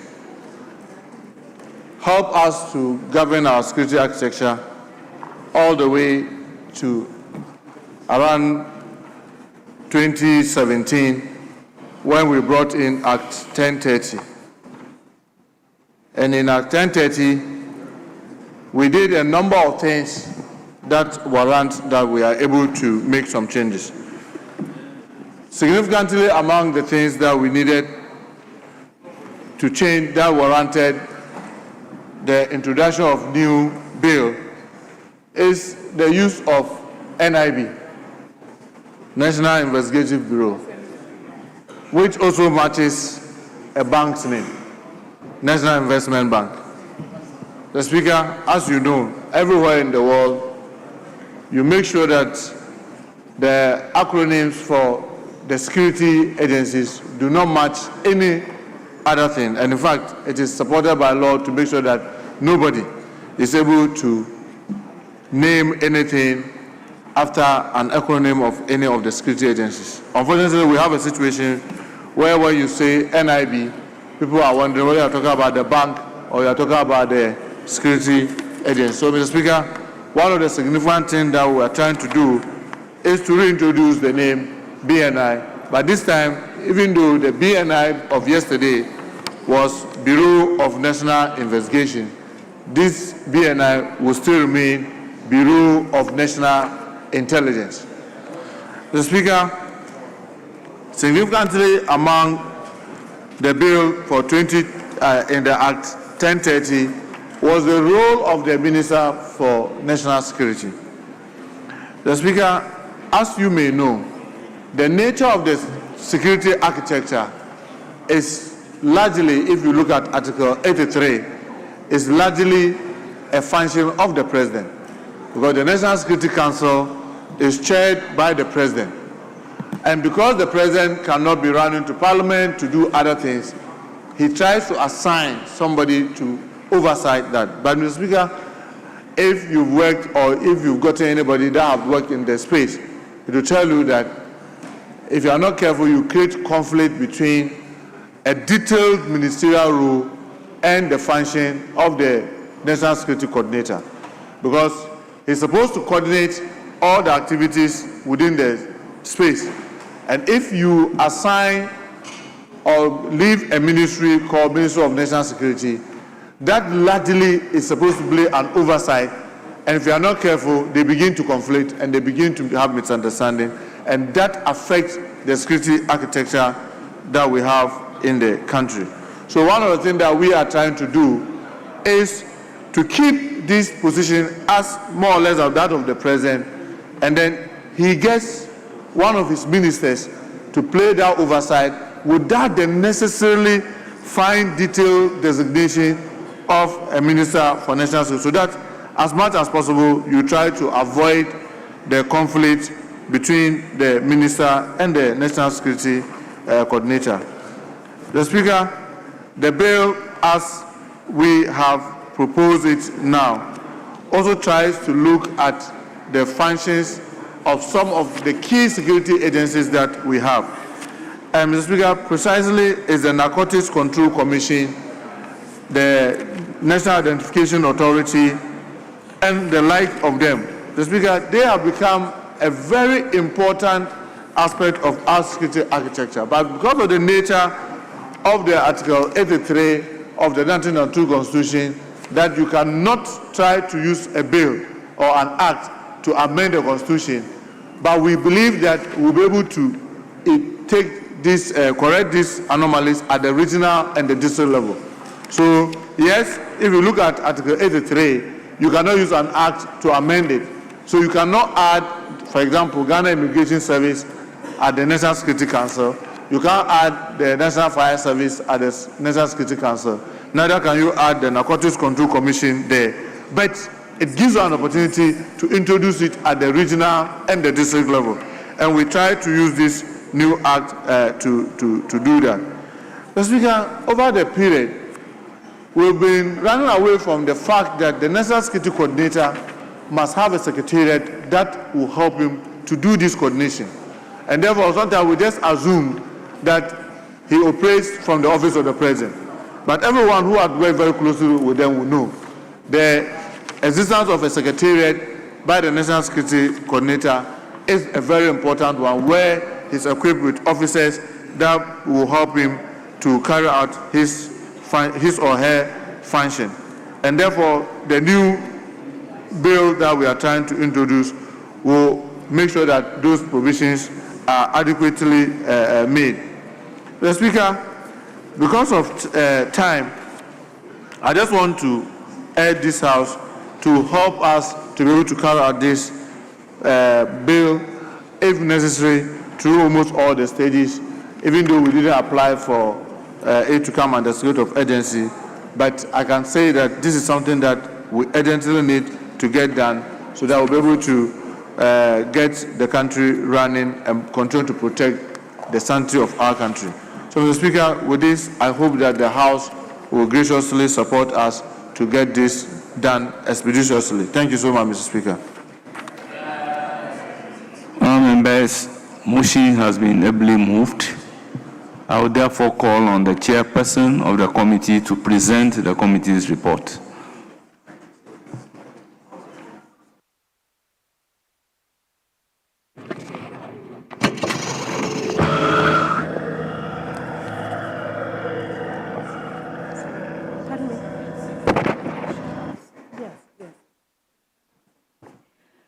Thank you, Right Honourable Speaker. I second the motion. I stated all over that at second reading, you don't second the motion. That is why I did not call on you to second the motion, but to present the committee's report. Very well, Mr. Speaker. I would like to present the report on the committee on the Select Committee on Security and Intelligence on the Security and Intelligence Agencies Bill 2025, and to just mention a few highlights regarding the committee's deliberation on the report.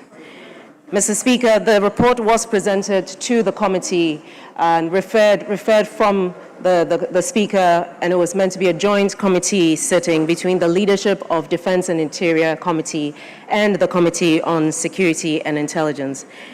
Mr. Speaker, following the referral, the bill was gazetted, and the committee received several memos from certain security and state agencies, as well as members of the public and some civil society organizations. Mr. Speaker, in considering the bill at the committee, a few issues were highlighted that I shall actually make reference to for the sake of brevity.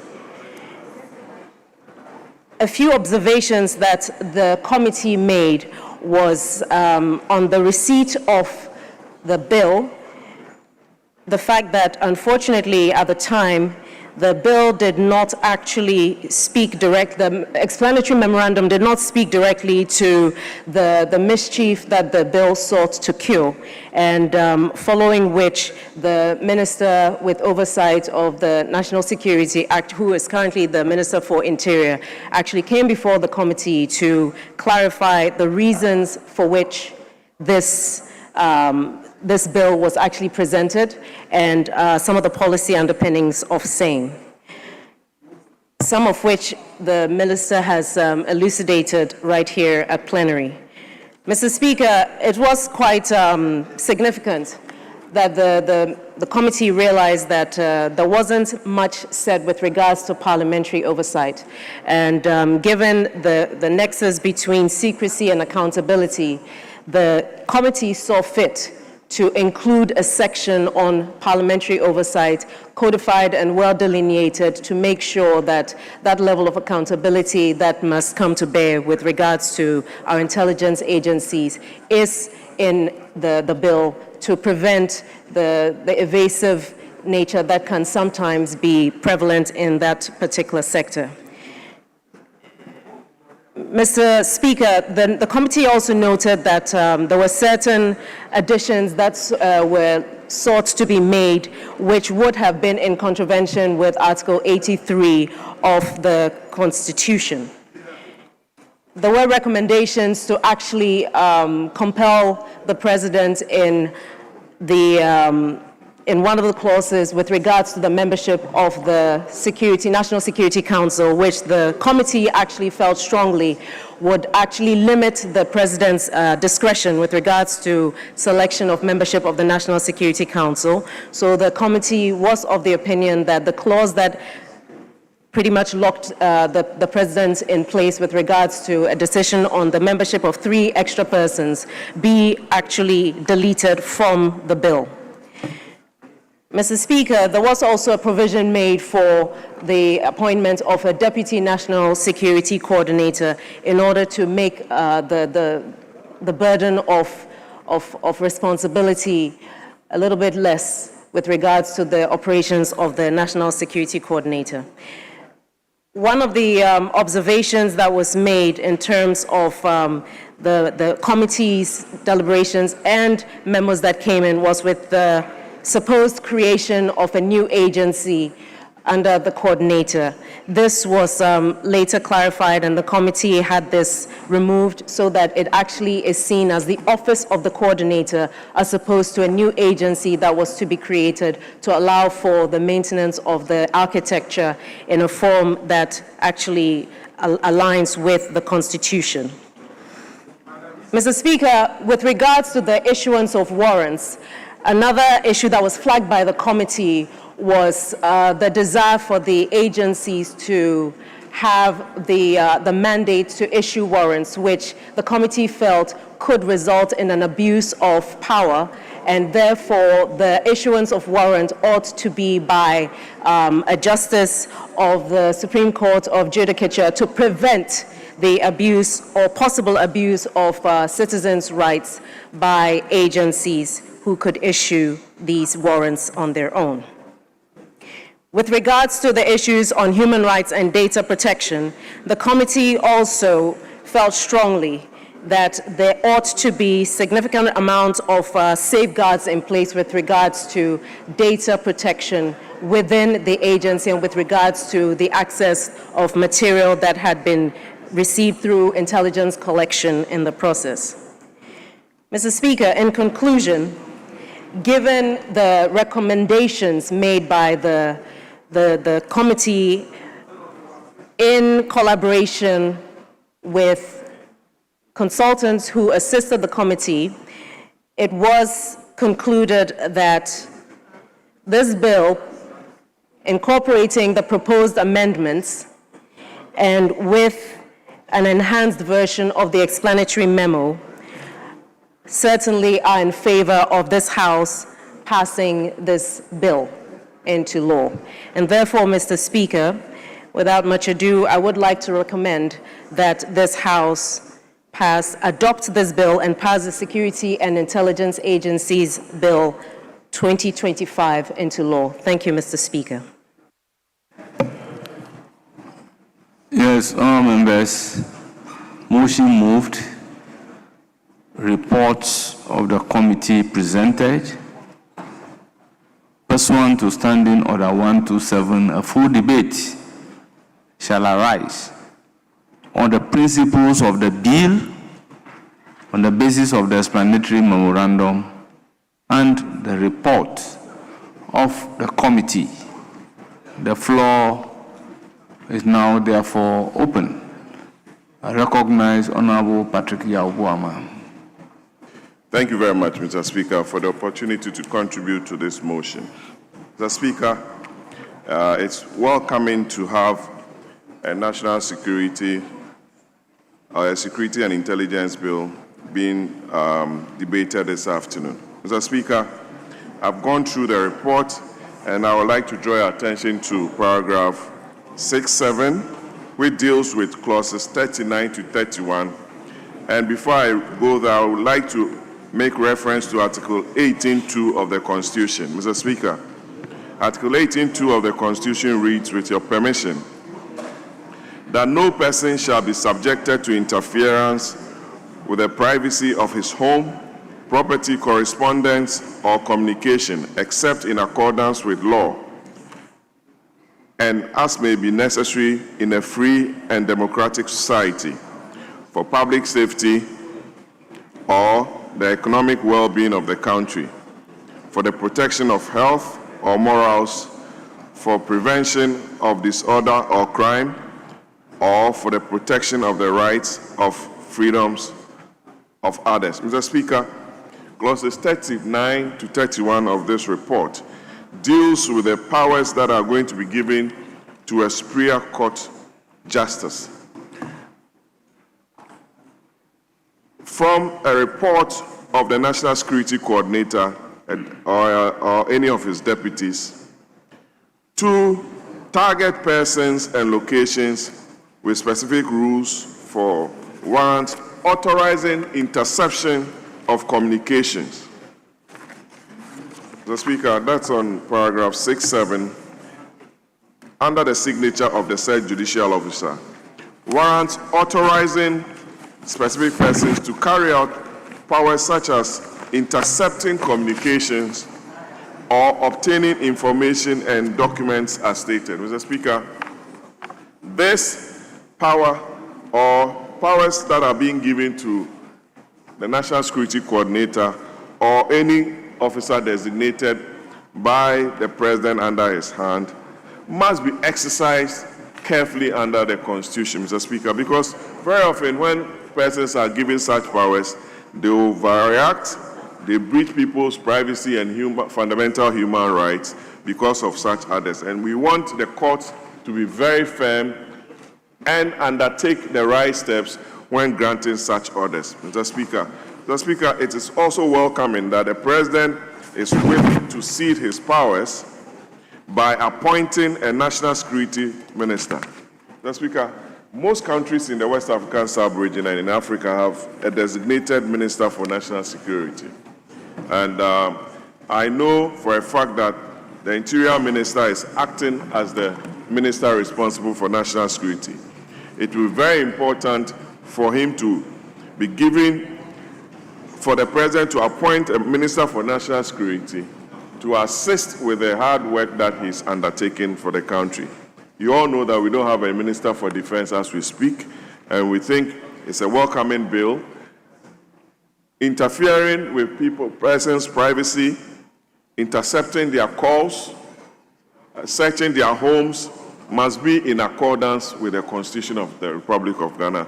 And we'll be checking the activities of the National Security Coordinator and his operatives in the exercise of these functions. Mr. Speaker. So you are speaking with specific reference to 29 to 31.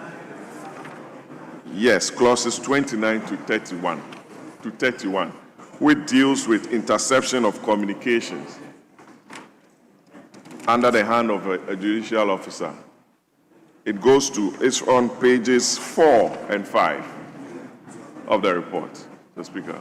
I'm looking at the substantive bill, which make reference to application to the judge. Yes. We are debating the report, Mr. Speaker. Yeah, the principle and then the this thing. So I can look at So I'm just drawing your attention to the fact that this is subject to an application made pursuant to an application. I'm saying that that person who is given that power must exercise those powers within the tenets of the law and the Constitution.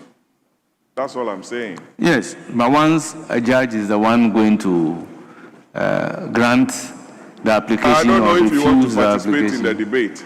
No, I am not participating in the debate. But we want the factual situation to be out there. So, Mr. Speaker, it's also welcoming that the Minister for Interior, with oversight responsibility over national security, is pushing this bill. I know how passionate he has been, and he's also giving impetus to the regional security councils and the district security councils, because you go to a district, somebody will be working there, performing the duties of a district security coordinator. That person ought to be known and approved by the minister responsible for national security. The structure, the security architecture that is being proposed here is going to be backed by law. So whoever breaches any of the provisions in the law could be taken on by any of the offenders. So I thank you, Mr. Speaker, for the opportunity. But my interest was on the interference and interception of our communications. I thank you very much, Mr. Speaker. Honourable members, yes, Honourable Ntim Fojo. Thank you, Right Honourable Speaker.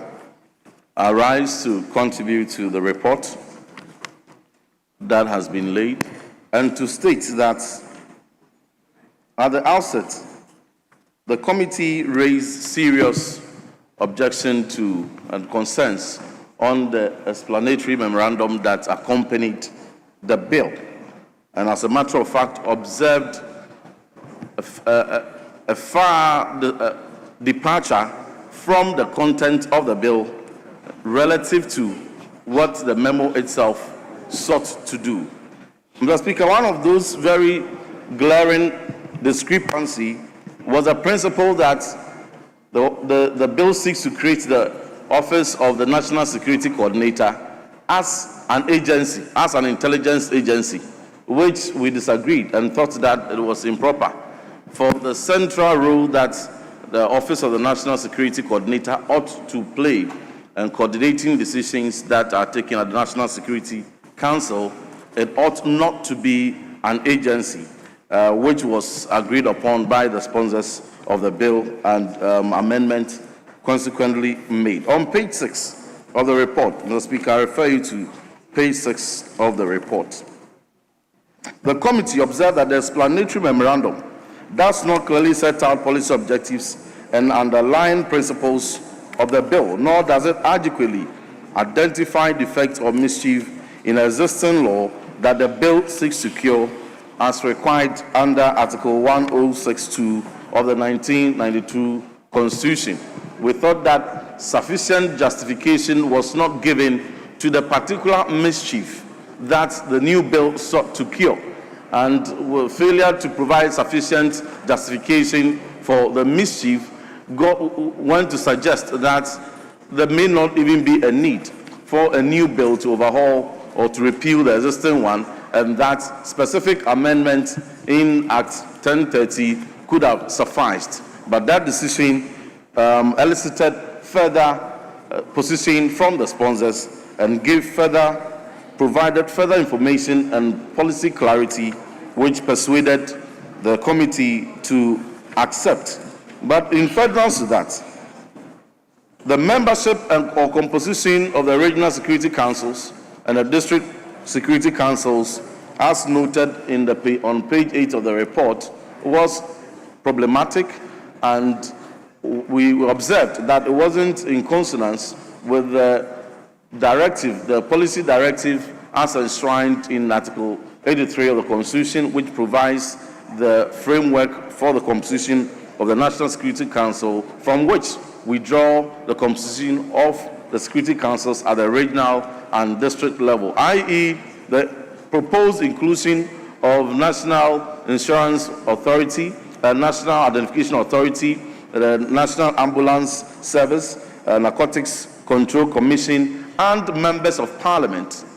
The proposed inclusion that the policy sought to include at regional security councils and district security councils, we opposed and thought that was problematic and inappropriate, for which that needed to be looked at.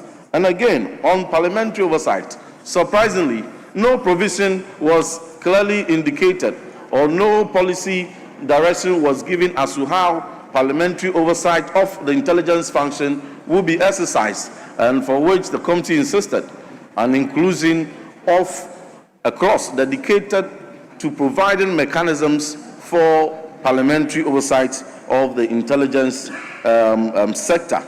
And that said, Mr. Speaker, the appointment of the minister that will be responsible for national security and by extension intelligence was a matter that needed serious clarity. Because from practice in this country, reference to Act 526 and Act 1030, two schools of thought have existed. One school of thought that actually sought to create the Ministry of National Security, and another school of thought where a minister responsible for national security was appointed without the necessary creation of a whole bureaucracy for that function.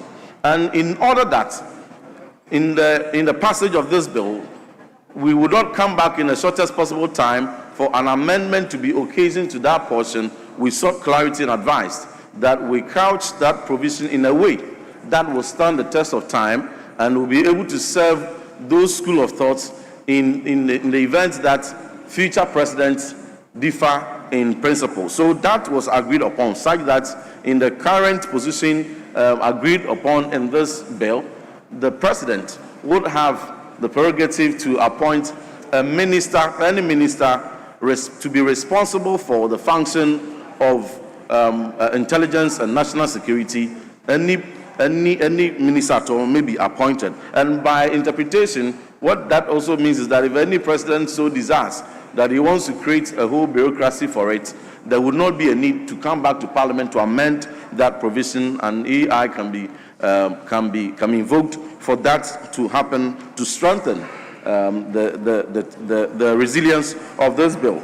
That said, Mr. Speaker, on the appointment of the National Security Coordinator, we saw that no direction was given as to how the Deputy National Security Coordinator should be appointed, for which we raised concerns, because there's an incumbent Deputy National Security Coordinator, and we needed to seek clarity that at the promulgation of this law, some people may not have to lose their jobs, and that was also factored in. But one of the key areas of contention was the constitutional basis for which that appointment will be taken, whether the National Security Coordinator ought to be appointed under Article 195 or Article 70, considering the political nature.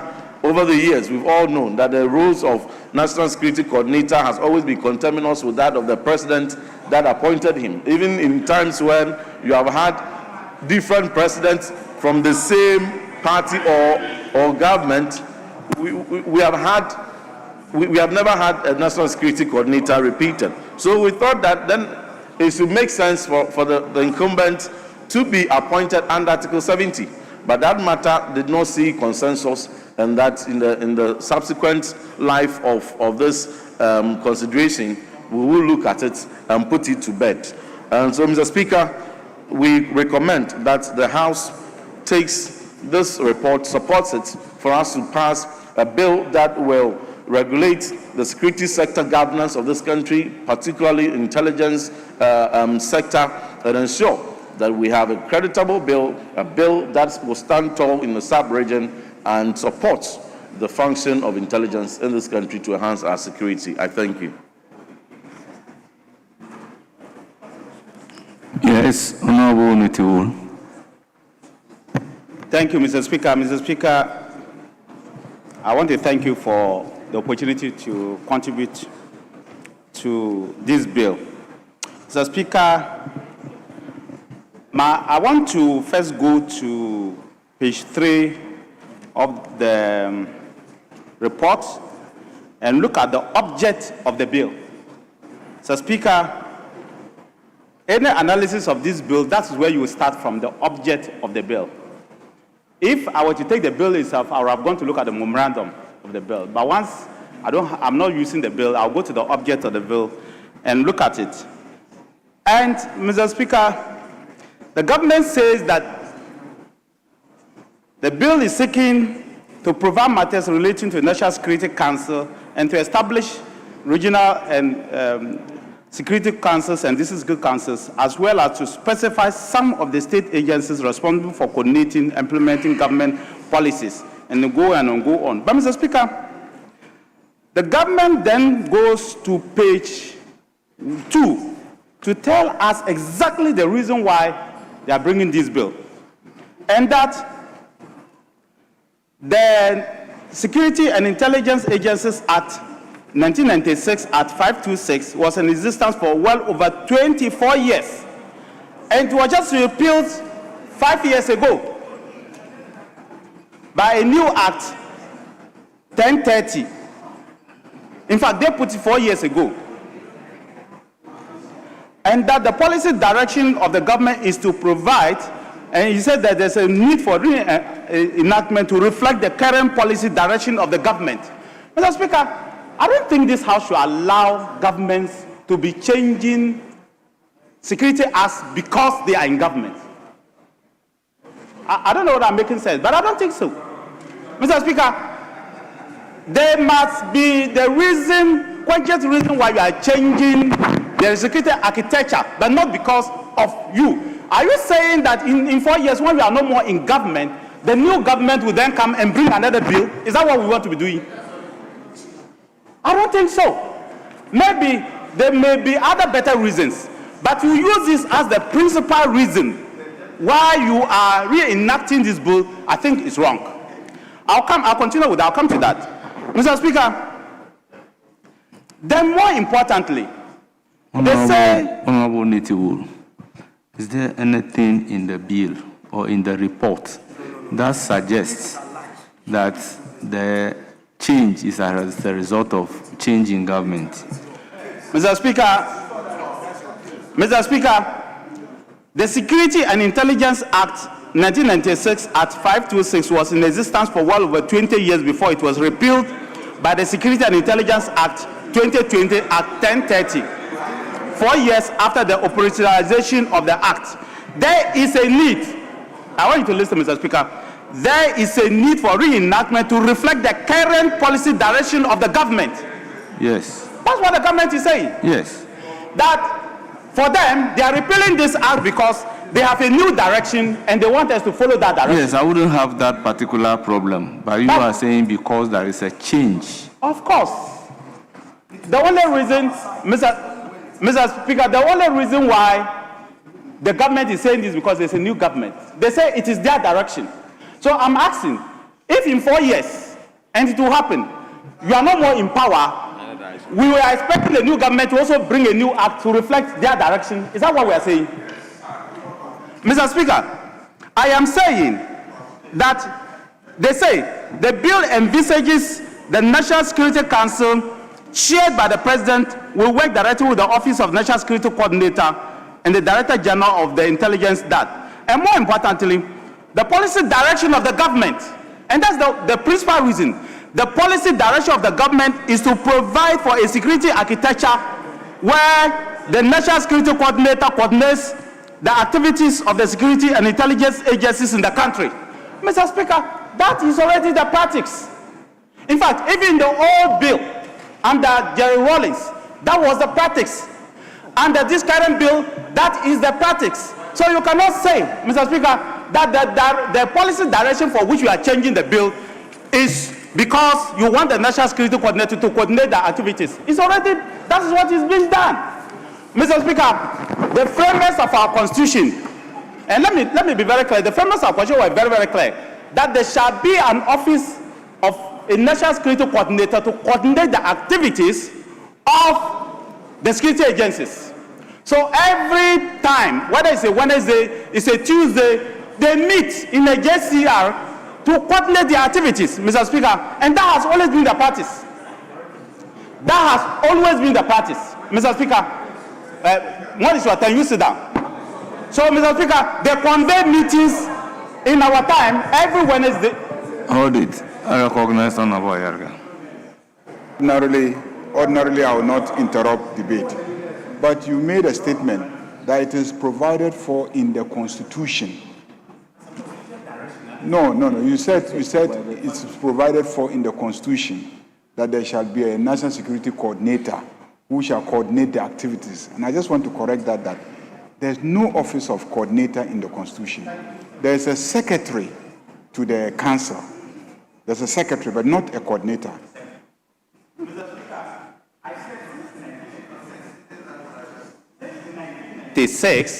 There has always been an office of the National Security Coordinator.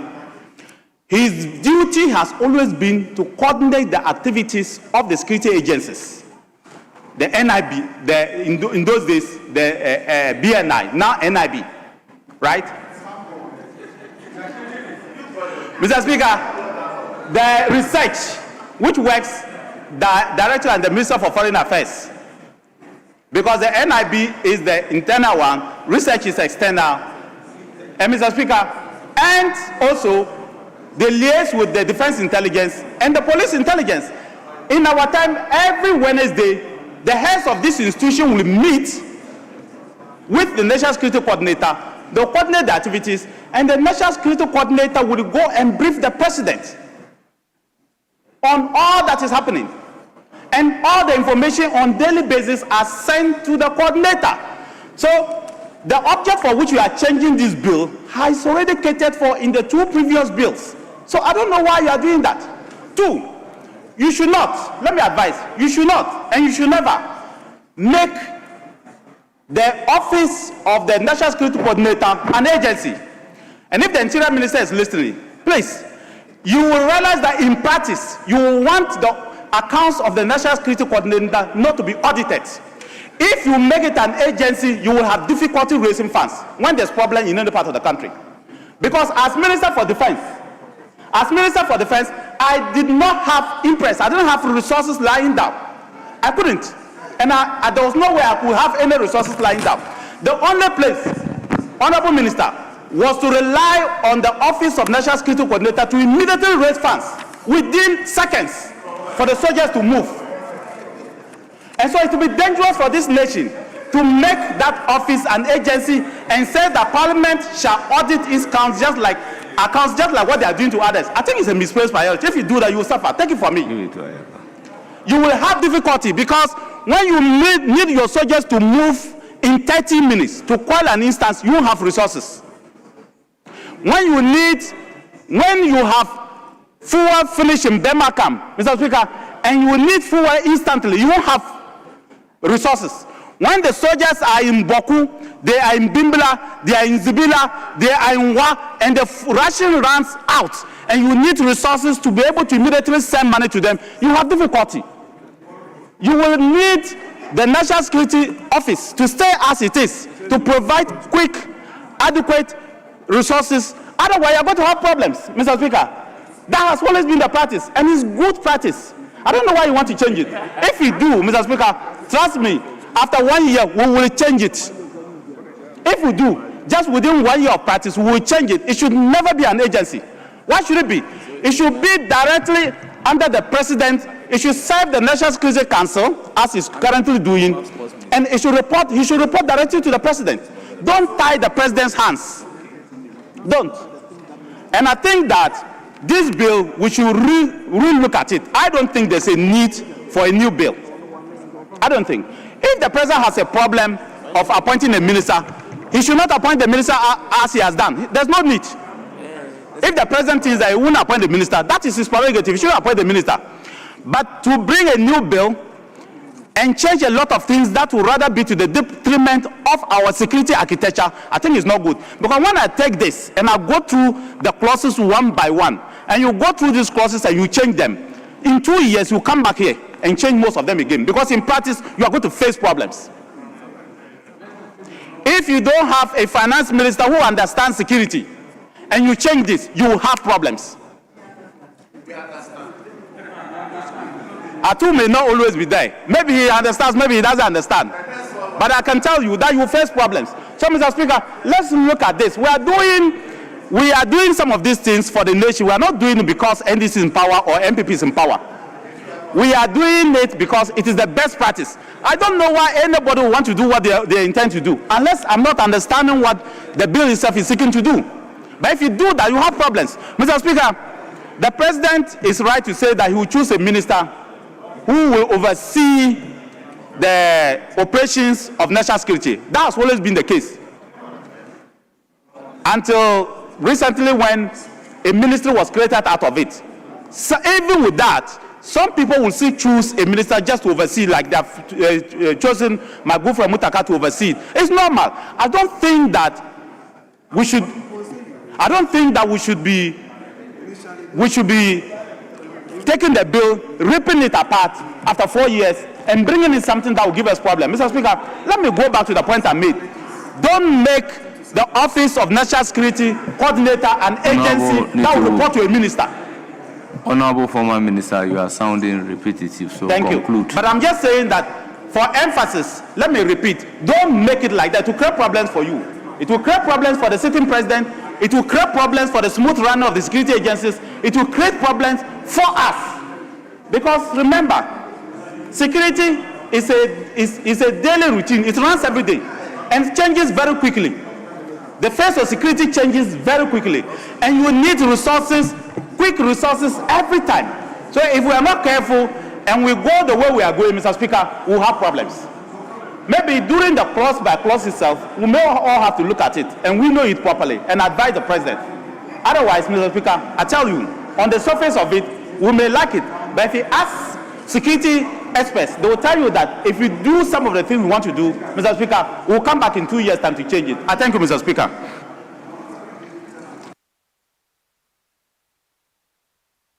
Member, you have the floor. I'll come to you after that. Thank you, Mr. Speaker, for the opportunity to contribute to the report. Mr. Speaker, I have my contribution couched in 3 forms. One, Mr. Speaker, the first is on the issue of the composition. Mr. Speaker, let me start by commending the committee for putting together a very good report, a comprehensive report for that matter. Mr. Speaker, looking at page 7 of the report, specifically paragraph 8.2, which talks about the composition. Mr. Speaker, the report itself covers or says that per clause 1.2 of the bill, there is that strong recommendation for the expansion of the National Security Council. Mr. Speaker, but the report itself admits that given Article 83 of the Constitution, the 1992 Constitution, the report recommends a review of Article 83 of the Constitution. And so, Mr. Speaker, with your kind permission, if I may read the first line of Article 83(1), Mr. Speaker, it reads, there shall be a National Security Council which shall consist of. Mr. Speaker, it's my humble submission that in reviewing this provision or in amending this provision of the Constitution, instead of using the word consists of, in order to give meaning to the call for the expansion of the National Security Council, we can then have Article 83(1) of the Constitution now amended to read, and with your permission, there shall be a National Security Council which shall include. Mr. Speaker, if you use the word include, then you will have a room to add more to the list. But as it stands now per the Constitution, the word there is consist, which means there's a closed door. And so we can only be able to deal with the list as we have it there, from 83(1) to 83K. Mr. Speaker, the call for the expansion also says that the President must have regard to the Ghana Immigration Service, the Ghana National Fire Service, and gender balance. Mr. Speaker, if you do that, then you are taking away the discretion given by the President per Article 83(1)K. And with your kind permission, Mr. Speaker, I wish to read Article 83(1)K, which says, after listing all the members of the council, it says 3 persons appointed by the President. Mr. Speaker, it's not for nothing that the Constitution itself will leave it open and give the discretion to the President to appoint those 3 persons. But now if you are saying that we should now add a member of the Immigration Service, a member of the Fire Service, and a considered gender balance, it means that you are tying the hands of the President. So these 3 persons, which the Constitution has given such wide discretion to the President, is now seen to be a closed issue. And so, Mr. Speaker, I wish to commend the committee, because if you look at their report per paragraph 8.21, they have dealt with this issue and have done so well with that. Mr. Speaker, having spoken about the composition, I wish to comment on the membership. Mr. Speaker, there is the issue of the composition of the Regional Security Council and the District Security Council. And there's that call that in constituting the District Security Council, the DCE, or if you like the MCE, should nominate the MP.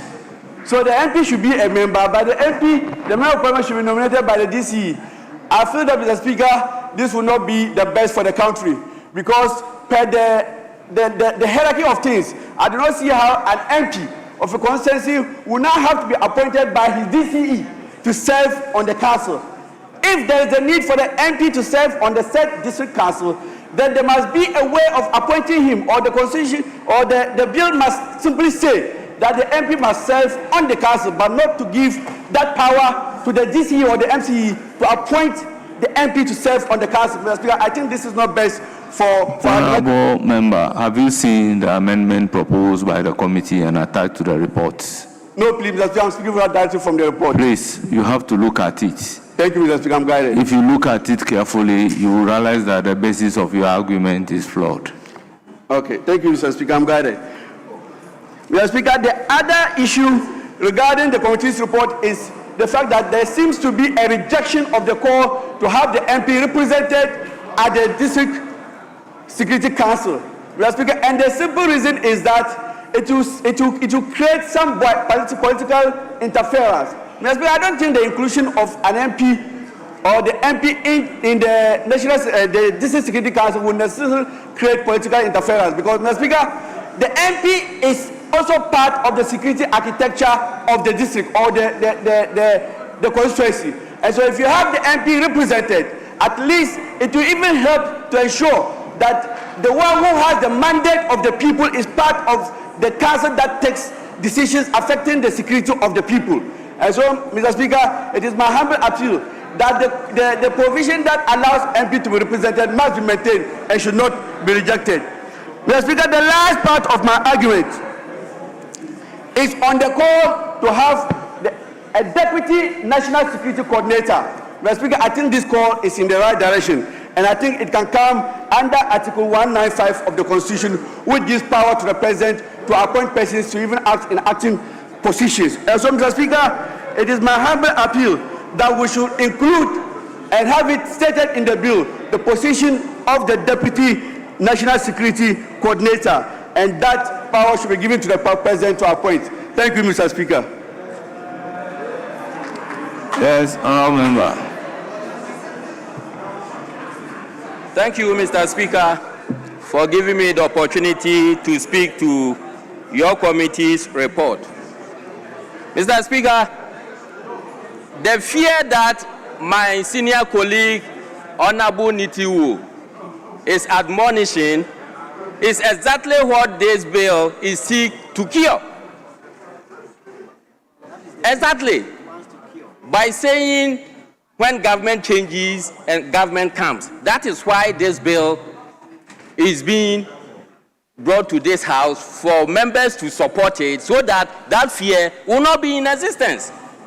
If you look at Act 526, which has been in existence for over 2 decades, then if you come to Act 1032, which has been in existence for 5 years, these are the 2 main bills that we have drawn best practices from to come up with this report. So that is going to cure your fear. And I'm happy you said all that we are seeking to do is already in existence. So what is your fear again? So, Mr. Speaker, if you look at the committee's report, that is why we did not accept the fact that members of parliament should be part of the regional and district security council membership. We didn't accept it. Then you have not gone through the report. We didn't accept it for members of parliament to be members of the RESEC and the district. So, Mr. Speaker, what this bill seeks to do is for the bill to stand the test of time, more resilient. If you look at the coercion that happened at the committee level, coercion. Yes. Coercion. Yes. The synergy. Yes. The synergy at the committee level was so superior. Yes. Mr. Speaker. Mr. Speaker, if you look at the committee's report, there were legal brains that were part of the committee report. The Winomi committee members were there, and well expertise were part of this committee report formulation, so that at the end of it, when it comes to the floor of the House, nobody will have the laxity to say this report is not to stand the test of time. So, Mr. Speaker, if you look at paragraph 8.6, the committee's report conforms to the Constitution, that is the supremacy of the land. Anything we came up with, we suck the root from the Constitution, so that at the end, it will be more formidable to stand the test of time. So I'll urge honorable members to support this report so that at the end, the bill we are going to enact will stand the test of time, and irrespective of whichever you find yourself in the political device, be it in opposition or in governance, you will stand firm and will fear no evil. Yeah. Thank you, Mr. Speaker.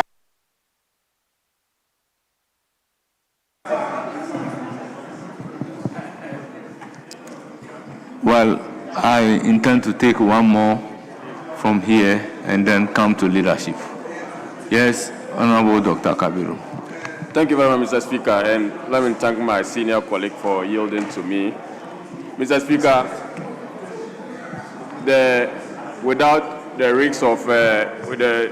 risk of sounding repetitive, I need to state for emphasis that the memorandum accompanying the bill is totally different from the content of the bill. Mr. Speaker, the bill proposed far-reaching and sweeping reforms and amendment to Act 1030. And those amendments are not minor amendments. In fact, they are fundamental amendments to Act 1030, including the abolishment of the office of the Minister responsible for national security. Because Act 1030 provides that there shall be a minister responsible for national security. This proposed amendment seeks to abolish that. Mr. Speaker, without any explanation in the memorandum, the rationale for such a decision. Mr. Speaker, there is also the proposal in this particular bill to, make certain reforms to the functions of the National Security Coordinator. These are fundamental amendments that we think that if you wanted to do that, the memorandum accompanying the bill should have specified clearly what mischief is the current architecture of the national security of the country. What is the mischief that this current bill is supposed to cure? But there is none of such in the bill, Mr. Speaker, and I think that it did not help me. I've read through this particular bill, the whole bill, and I've read the memorandum accompanying the bill, Mr. Speaker, even as a non-member of the committee, and I think that that first issue would have to be addressed. Mr. Speaker, there is also an issue. If you read Section 19 of Act 1030 and Section 18, clearly these two provisions in the current law have not been attended to in the current Act or in the current bill. Section 18 and Section 19 of Act 1030 have not been dealt with in this current proposal. And it's a major issue that I think that the memorandum should have attended to, and then even the current bill should have also addressed. Mr. Speaker, if you further read Section 17 and 11 of the proposed bill that is before this House, they have merged certain functions, and they are assuming that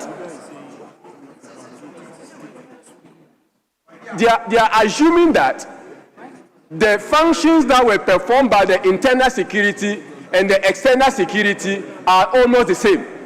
And this particular decision to merge this particular function is very dangerous for us, Mr. Speaker, because the role of the BNI or NIB and the role of the research department of the foreign affairs are totally different. And that to assume that they perform similar functions and to merge their functions and not to reflect on the function they hitherto perform under Section 11 and Section 17 of Act 1030 is problematic, Mr. Speaker. Mr. Speaker, I will need to further draw your attention to Section 18 of the proposed bill. Section 18, Mr. Speaker, provides for appointment of the Director General. The Director General, and with your permission, if I may read, Mr. Speaker, the President shall, in accordance with Article 195 of the Constitution, appoint a Director General as head of the internal and external securities agencies referred to in paragraph B and C of Section 12. Mr. Speaker, we have the Director General to be appointed in accordance with Article 195 of the Constitution, Mr. Speaker. But in my view, in my responsible view, Mr. Speaker, the Director of a BNI and the Director for the Research Department are supposed to still be independent and distinct positions to be held by those people as separate authorities, Mr. Speaker. Having one person being the Director General for the National Internal Security and the Director General, different director, the same person as the Director for the external security, is too much of work for such a person to have. National security are serious issues, Mr. Speaker. National security are serious issues that if you don't have every single I dotted and every single T crossed, you will get it wrong. And we are facing recent threat of, extremism, Mr. Speaker. These extremist activities are not for one person to clog with the power, and you think that that one person is able to do the work of the national security. And Mr. Speaker, as a matter of principle, I am against the fact that the national security minister is supposed to be a minister assigned by the president. There must be a dedicated minister responsible for national security.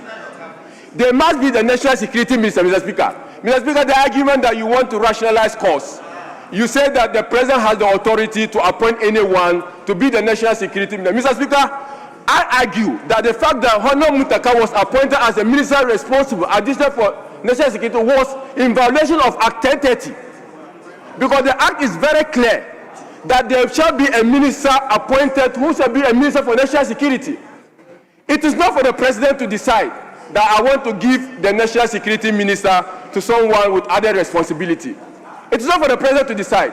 And if the president wants to go by the dictates of this particular bill, Act 10, he should have appointed a different minister who will be responsible for national security. National security has to have a minister distinct from the minister responsible for interior. Mr. Speaker, I will further comment on the issues about the functions of National Security Council, Mr. Speaker. The Article 83 of the Constitution has clearly provided the functions of the National Security Council, Mr. Speaker. And those functions in this bill are supposed to be complete replica of those particular provisions in the Constitution. Mr. Speaker, there are identified mismatch. There are identified mismatch between Article 83 of the Constitution that provides for the National Security Council and their functions, and then the provisions in this bill that are dealing with the functions of the National Security Council.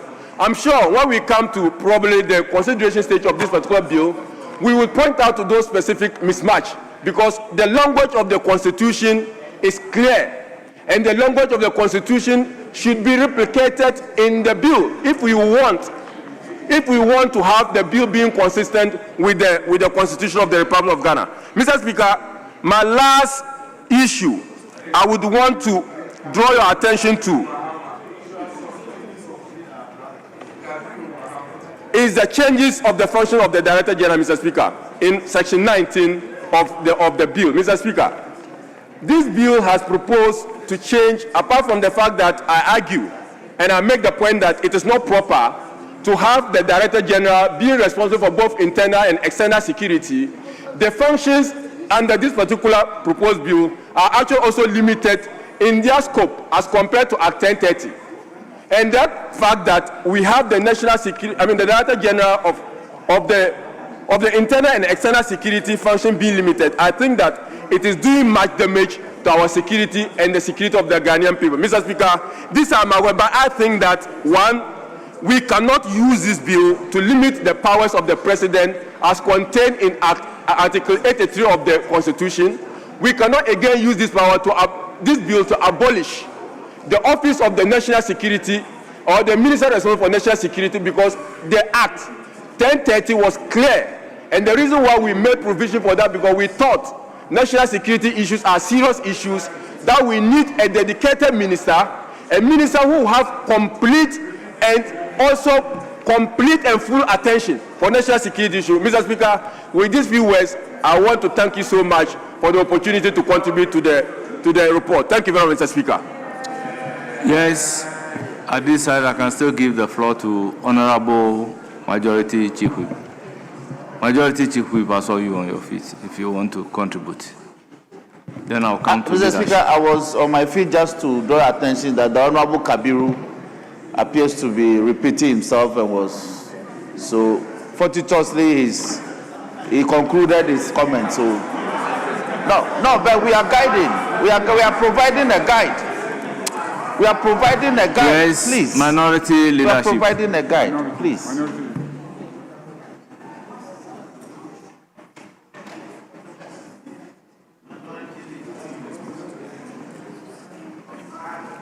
Speaker, thank you for the opportunity to add my voice to the debate on this bill. Mr. Speaker,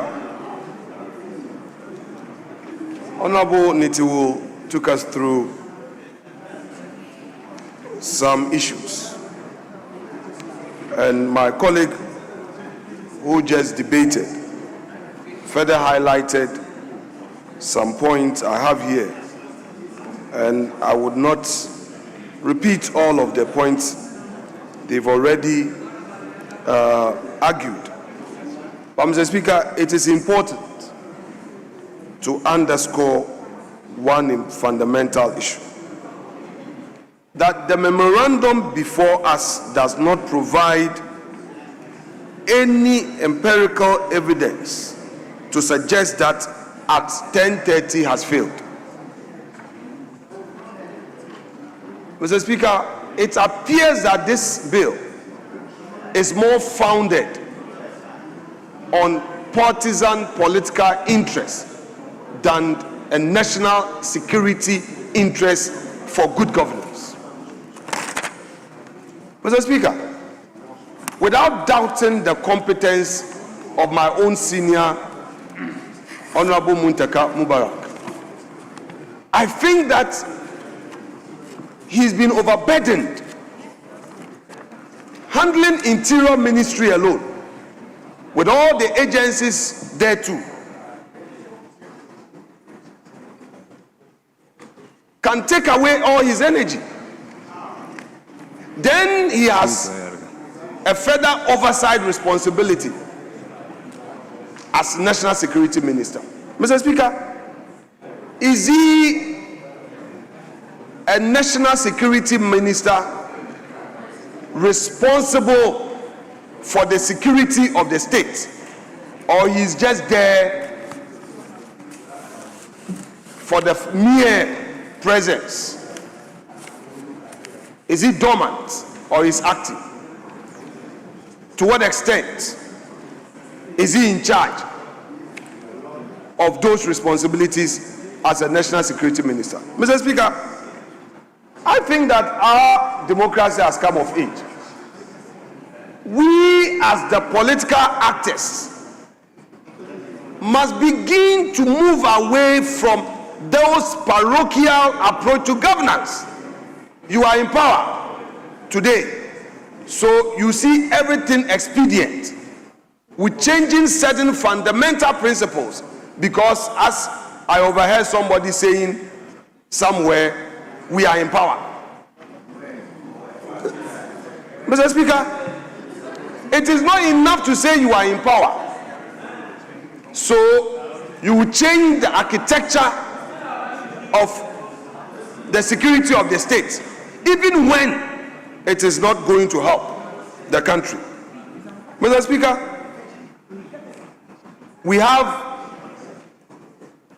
a National Security Coordinator who is not going to be responsible to Parliament. Mr. Speaker, I recall that in the enactment process for Act 1030, the key argument by the then opposition, the minority in this House, was to the effect that bringing in a minister responsible for national security to be appointed as a bona fide minister for that infrastructure, institution of national security, would help with that interface between the people and government. And Parliament can summon such minister to answer questions and explain matters. Mr. Speaker, it is the reason why Parliament itself, in its new rules, created a new committee for intelligence, the Security and Intelligence Committee. And Mr. Speaker, we even went further to say that to be a member of that committee, you must take an oath because of what may come to you, so that members of that committee will not be one of those committees that you are working in and acting partisan, because you are going to receive sensitive information, sensitive intel that may affect the nation if you disclose. So we created an architecture where the minister will report to Parliament, work with our committee, and then ensure a seamless relationship. Mr. Speaker, what this bill is doing is to do away with all the gains we have achieved the last 4 years. And by the way, the coordinator, how is he to be appointed? We are not referring it to Article 195 of the Constitution. So the president would just appoint anybody, sit there, you are my coordinator. When even ministerial appointment, the Constitution provides that that minister must come through Parliament. And in Parliament, there are enactments like OSP, the Office of the Special Prosecutor. The Special Prosecutor comes to vetting. Parliament vets the Special Prosecutor. Why would it be that the coordinator, National Security Coordinator, will be a law to himself and will be a lord who is not answerable to anybody? And we are starting it right from here. If we create ambiguity in enactment. Minority Leader, the minister is on his Very feet. well. Let me recognize him. Thank you, Mr. Speaker. Mr. Speaker, I want to catch my colleague, the Minority Leader, on point of order to say that he is misleading this House. Because we've operated from Act 526, like earlier mentioned, for 24 years, and equally operated under 1030 for 4 years, so that's 28 years. And both 526 and 1030, the coordinator is appointed under Article 195. So this argument that you are making is, with a greater respect to you, something that we've been practicing. And then the issue about if somebody is responsible for national security will enroll or derail all the gains that have been made. Since we started a year and some few months now, I have been designated as a minister. I've responsibly been in this House to answer questions. I've gone to committee to give briefing. I've done everything this House has ever wanted any minister of security to do. Yet, I've just been given only an oversight responsibility. So it's not something that is new or something extraordinary that is going to weaken Parliament. If you care to know, look at the committee's report. I don't know whether you've taken time to go through. You will have seen that in the committee's report, there's even a new addition about how this House could place an oversight on the security and intelligence sector. So, please, Mr. Speaker, I think my colleague should straight to whatever contribution that is made, but it doesn't create an impression or mislead the House to, as if something untoward is now coming. What we are coming to do is not much different from what has existed in the past. Thank you, Mr. Speaker.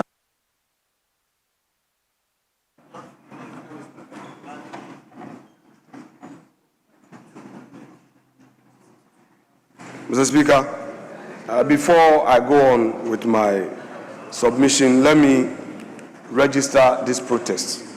Mr. Speaker, it is unacceptable. It's unacceptable for the Honorable Minister, who has his own opinion on this matter, to smuggle it in under point of order. He has an opinion. He should state it when the time comes. When we are done, he as a minister has every right, unfettered, to make his point known. And any point of a disagreement with my submissions, that will be the right opportunity to do so. I mean, at least, let's be fair with each other. Mr. Speaker, my point here is that in the existing dispensation, we created that national security architecture and made it a ministry.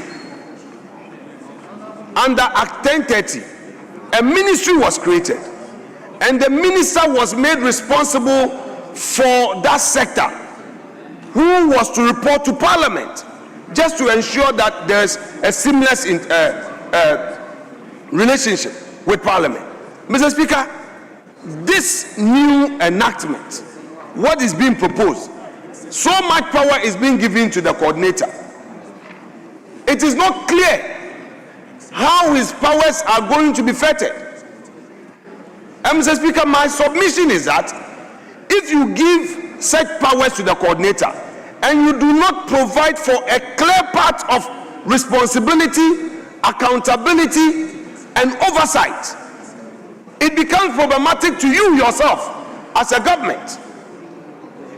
And when the rights of citizens are being abused, the man will come and tell you that in the name of national security, it is because I am relying on intelligence. Mr. Speaker, but if we bring clarity to the issue, Mr. Speaker, it becomes difficult for such people to, Mr. Speaker, as it were, take advantage of the law to abuse the rights of citizens. Mr. Speaker, if you go through the memorandum of understanding, it does not also explain how the so-called duplication concerns with the existing institution will be addressed in practice beyond the general coordination language. There's no explanation. If you go through clause by clause, they have not addressed the issue of duplication. So what duplication are you addressing? Mr. Speaker, if you go through the bill again, it is clear that the measurable gaps in coordination that are supposed to be documented are not found. Whatever gaps that, according to the minister, have been identified, Mr. Speaker, it is expected that in this bill we find them. So there are no such documented gaps. You are not telling us that in the existing legislation, these are the gaps you've identified, and therefore you are introducing these new clauses to address them. Nothing like that is said. Mr. Speaker, I am interested in Article 18 rights. No additional protection is introduced to safeguard the rights of citizens when they are violated. Mr. Speaker, we cannot have a bill of this nature when we know that this bill will deal with human rights issues, yet we do not safeguard them. We allow so much ambiguity. Then by the time a citizen goes through the judicial process, he would have lost a whole lot. Mr. Speaker, when we give them the right to the power to even freeze people's accounts, freeze assets, and we do not provide for a procedure that would allow the right thing to be done. We heard about what happened to the former governor of Central Bank. We heard what happened. Somebody goes to his house and says that I had a court order. And later when we're asking for the court order, we all know the ex parte application, Mr. Speaker. We shouldn't wait to get into opposition before we find everything wrong with the law. The national security minister or the minister responsible for national security who is sponsoring this bill must safeguard the rights of citizens. It's their right, far right. We know what is happening. In the name of national security, rights are abused, and at this point, as the people's representatives, we are enacting the law, and we do not want to put in these safeguards. It will come back and haunt us.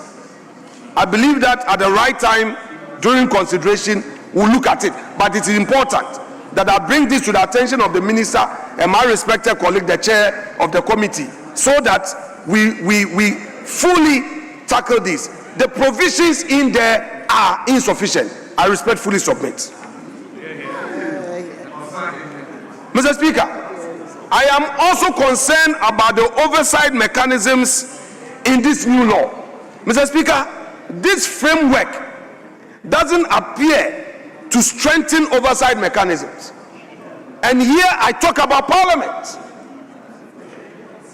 The Committee of Intelligence and Security is not given a clear, defined role in ensuring proper oversight. Mr. Speaker, not too long ago, we heard about the Attorney General in a public interview talking about some operational funds and how that operational funds has become a matter of some litigation in court. Mr. Speaker, don't we think as a house that this is the time to at least strengthen Parliament oversight on some of these matters, so that the committee whose members have taken an oath can interrogate some of these things, bearing in mind the essence of time, because Honorable Niti will argue that issue, that much as we want to put in place some measures, we should also ensure that we don't delay the release of funds for operations. The system that we put in place must be said that we balance oversight with prudence when it comes to operations. Honorable Minister, that in my view is also missing. Mr. Speaker, let us look at Article 21, 23, conjointly with 18. Mr. Speaker, 23 and 21 are very, very fundamental. We are dealing with issues of administrative justice. How sure are we that this bill will not give the security agencies that continued unfettered right to be using ex parte applications in the name of national security to continue to abuse the rights of citizens, especially those who do not have the means to employ lawyers to defend them?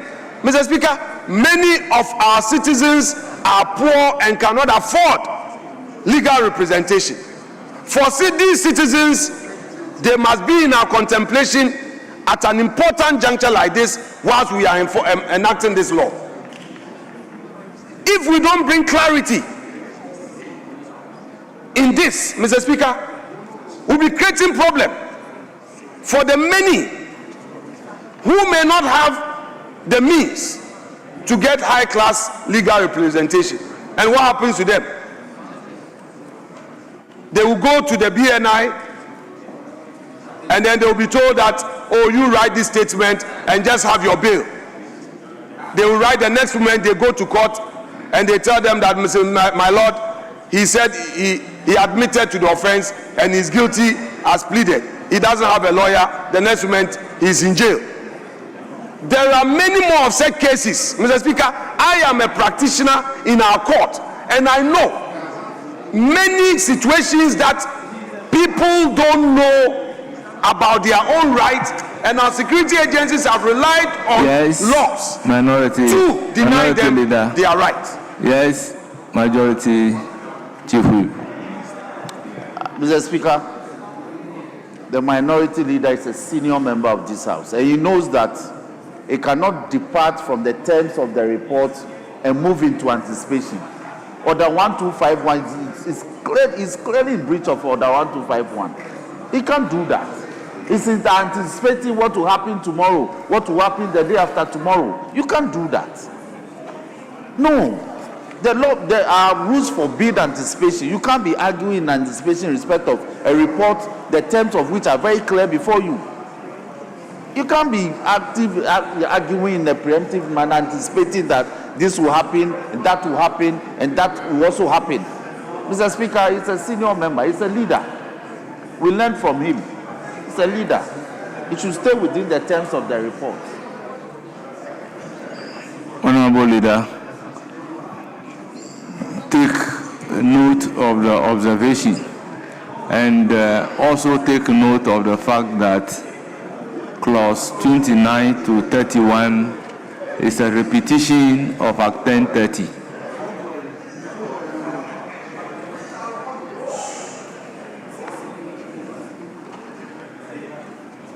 Mr. Speaker, with respect, to the extent that my colleague suggests to this House that I am going outside of the issue before us, Mr. Speaker, I would like to respond for Hansa to also capture same. Mr. Speaker, I strongly disagree with him. At this stage of the lawmaking process is where all issues and concerns are expressed. The matter I raise has to do with what happens in our courts. And I am saying that I have witnessed situations where rights are abused because such citizens who came into contact with the security agencies in one way or the other did not have to have access to representation. Mr. Speaker, as a result of that, they suffer some injustice. All I'm saying is that if we are enacting, it is important that we bring clarity and safeguard the rights of citizens. We should provide for these so that the security agencies, as part of their own administrative duties, will be guided. Mr. Speaker, until we ensure that citizens were not detained beyond 48 hours, until all of us spoke about it, that this is enshrined in the Constitution, there were times that citizens were detained by security agencies beyond 48 hours. But Mr. Speaker, because the law is clear and unambiguous, such abuses have limited. Even so, such abuses have not stopped. Mr. Speaker, I would want to say that the over-concentration of power in the appointment process without Parliament having the opportunity to vet is a matter of serious concern that this House must look at even as we go into the consideration stage. Mr. Speaker, 2, I have also identified a weak accountability mechanism. It is largely dominated by the executive oversight rather than parliamentary oversight. And I've stated that and I will not repeat it. Mr. Speaker, I also acknowledge the fact that there must be some level of secrecy. I agree, national security issues must not be made public. However, I need to repeat for the record that to the extent that Parliament itself in its wisdom has enacted its regulation that creates a new committee responsible for national security, Mr. Speaker, there must be unfettered disclosure to the extent that members on that committee, Mr. Speaker, have taken oath. Mr. Speaker, looking at this enactment, it appears again that there is some broad, rather loosely framed, intrusive powers and weak warrant regime. Mr. Speaker, I would delve deep into this when we get into the consideration stage. I've already emphasized what happened not too long ago with this warrant for search and all of that. Mr. Speaker, this law does not address it fully. And it appears that, Mr. Speaker, what we are seeking to do is to create a much more intrusive institution. We are allowing a new warrant regime, complicating matters, and this would further affect citizens, especially political witch hunting. Mr. Speaker, we should also be mindful of the politicization of the regional and district security councils. Those regional security coordinators and the district security coordinators, if you go through the enactment, we do not define their essential qualification for appointment. Are they going to be party members who would be given job for the boys, so you are district security coordinator or regional security coordinator? When they see somebody's cassava in a pickup, they go and chase you. They say, for national security reason, we stopped you. When they see that, when they see that there is a car going, somebody has bought his new car, they will chase you and come and say, where did you get money to buy this new car? Mr. Speaker, I say some of these things from experience. Just about a month ago, my own pickup was chased by a so-called regional security coordinator and arrested the driver and said that, he has information from national security. Meanwhile, it was not true. When he realized that the car was mine, he said, sorry. Meanwhile, he had arrested the guy, frustrated him, and I don't want to say he extorted money from him for not having a registered car. Mr. Speaker, if such a person was a professional and by enactment he has gone through the vetting process of appointment and knows what he is supposed to do, Mr. Speaker, he won't do such a thing. So, Mr. Speaker, this bill must also look at it carefully and not just think that because you need to have certain positions filled, anybody at all should be there. Mr. Speaker, I shall conclude by saying that this bill does not reform the security architecture of our country. It rather entrenches it and worsens it. Mr. Speaker, the bill preserves the old problematic architecture without substantive reform, carrying over existing appointment and practices. For these reasons, Mr. Speaker, I believe that though the committee has done a good work at consideration, there will be the need for the minister to sit with us as a house, do further winnowing, and incorporate the major concerns raised by the minority on this floor, so that, Mr. Speaker, in the end, we would have a bill that is citizenry friendly, a bill that ensures transparency, a bill that allows Parliament to scrutinize and properly oversight the work of the security architecture of our country. Mr. Speaker, that said, I shall resume my seat without more. Thank you. Yes, Majority Leader.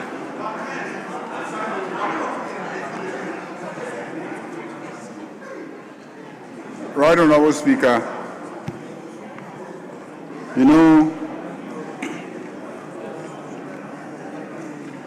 in private practice, the way that you get to increase your fees is to speak copiously in court. Even if you say nothing, just speak copiously in court. Because after the clients, when they finish, they say, my lawyer spoke. The way my lawyer cannot. Did you see the way my lawyer was talking? The other lawyers in the courtroom know that he said nothing. And I'm saying this because I have listened to all that my friends on the other side have said, and I cannot hear anything. I cannot hear anything. And the reason why I say I cannot hear anything is simple. We all know that under the NPP, in 2020, you brought a bill to this house, ostensibly to revise the Security and Intelligence Agencies Act, the existing law then. Mr. Speaker, in the process, you enacted an office, which is the office of the Minister for National Security. And you enacted the office and therefore impliedly made it a permanent existence. Mr. Speaker, even the Constitution shies away from enacting ministerial portfolios. Apart from the Attorney General, no minister is enacted by legislation. Ministries are created by executive instruments, and then that necessitates the appointment of a minister to be responsible for that ministry. Mr. Speaker, by enacting the office of a Minister of National Security, you are tying the hands of every president so that he must appoint a Minister for National Security. Mr. Speaker, in the process, you had unwieldy size of government. How many ministers did they have? 125 ministers. Look at the bill. 125 ministers and deputy ministers. For a small country like this, when a country like Australia with a bigger economy has just about 30 ministers. Mr. Speaker, the NDC promised that when we come to office, we will downsize. We will cut down the number of ministers. So when we came into office, we indeed cut down the number of ministers. The decision to amend this. And among the ministries that we decided to guillotine was the Minister for National Security. And then the issue arose in this chamber. The Right Honorable Speaker, Alban Sumana Bagwin, raised it in this chamber that there is a legal problem. There is an act that enacts the office of National Security Minister. So we cannot appoint ministers and there will be no Minister for National Security. So the fundamental thing about this bill is to revise the existing legislation and take out the imposition of a Minister for National Security. That is the fundamental objective of this bill.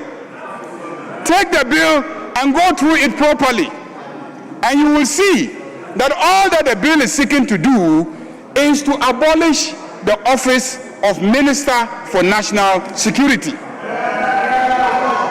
and the functions assigned to the Minister for National Security and the establishment of the Inter-Ministerial Council for National Security.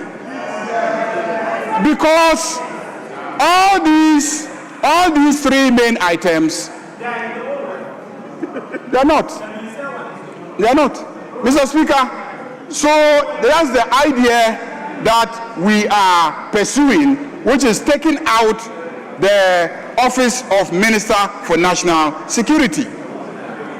Mr. Speaker, if we do that, we will essentially be reverting to the legislation that existed before Act 1030 was enacted.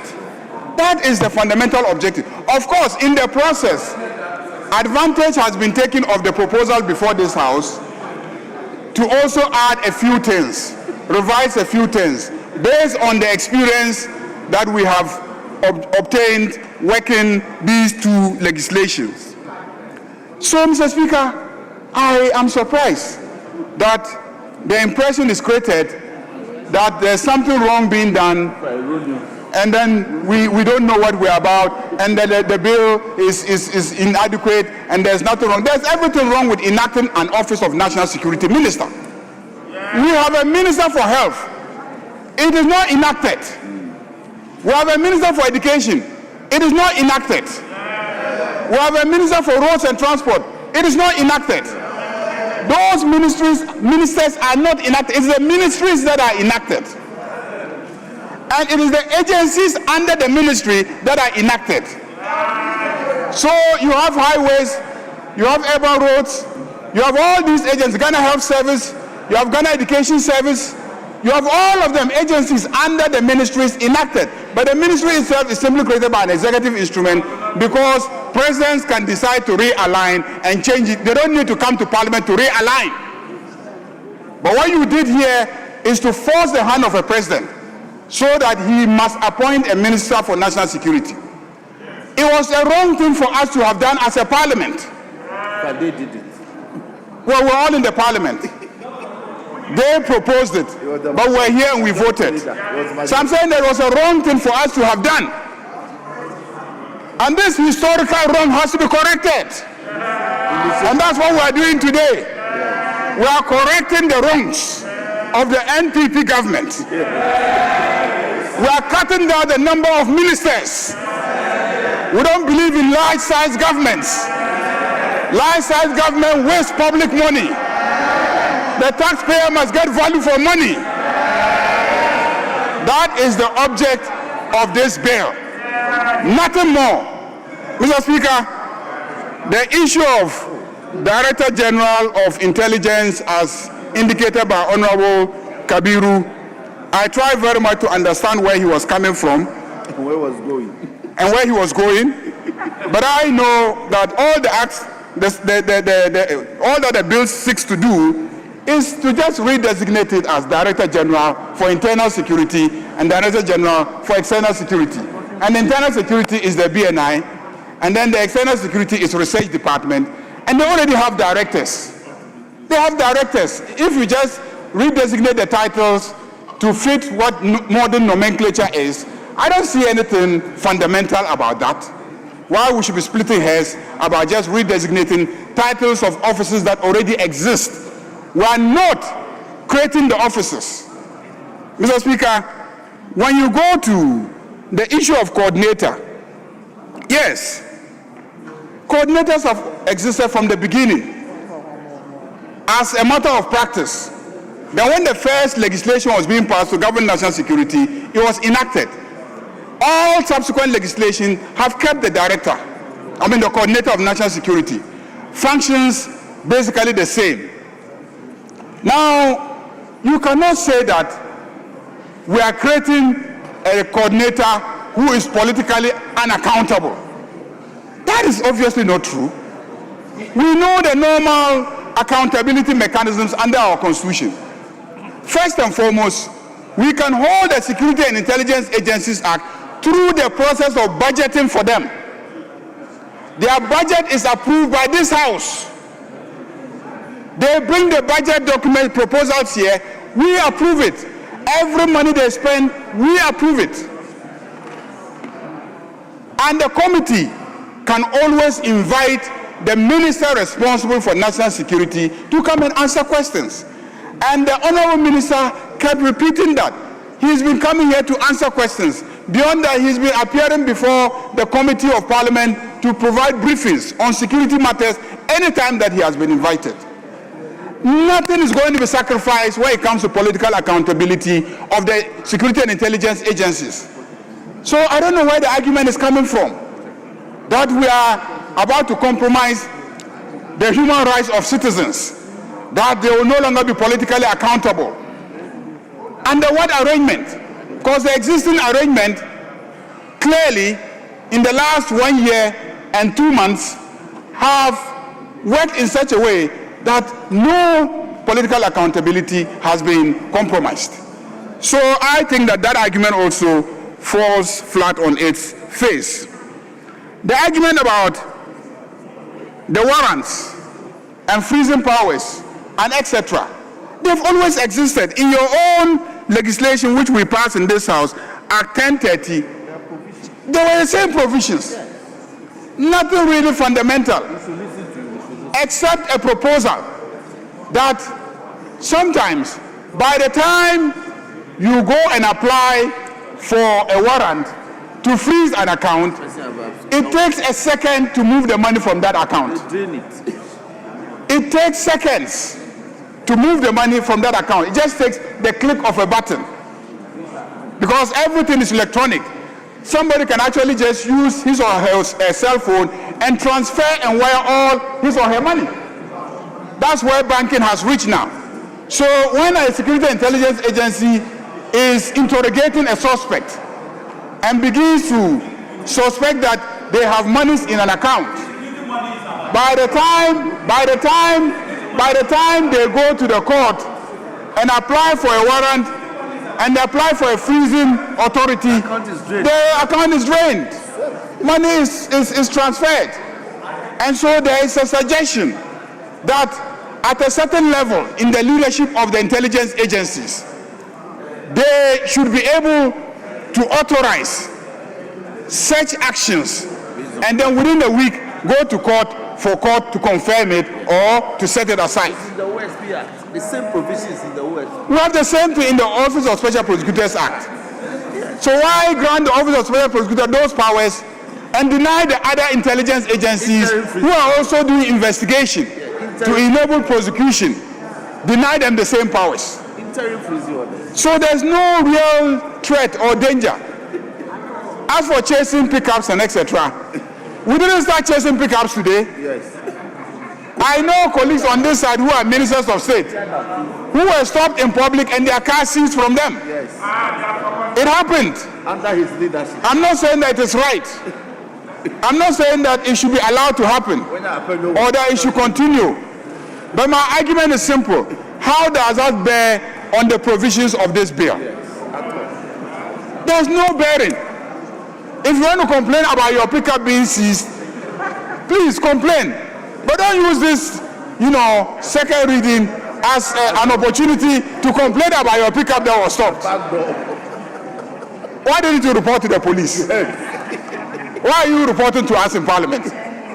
Mr. Speaker, let me thank colleagues for a very spirited debate, but just to indicate that we bring this bill out of necessity.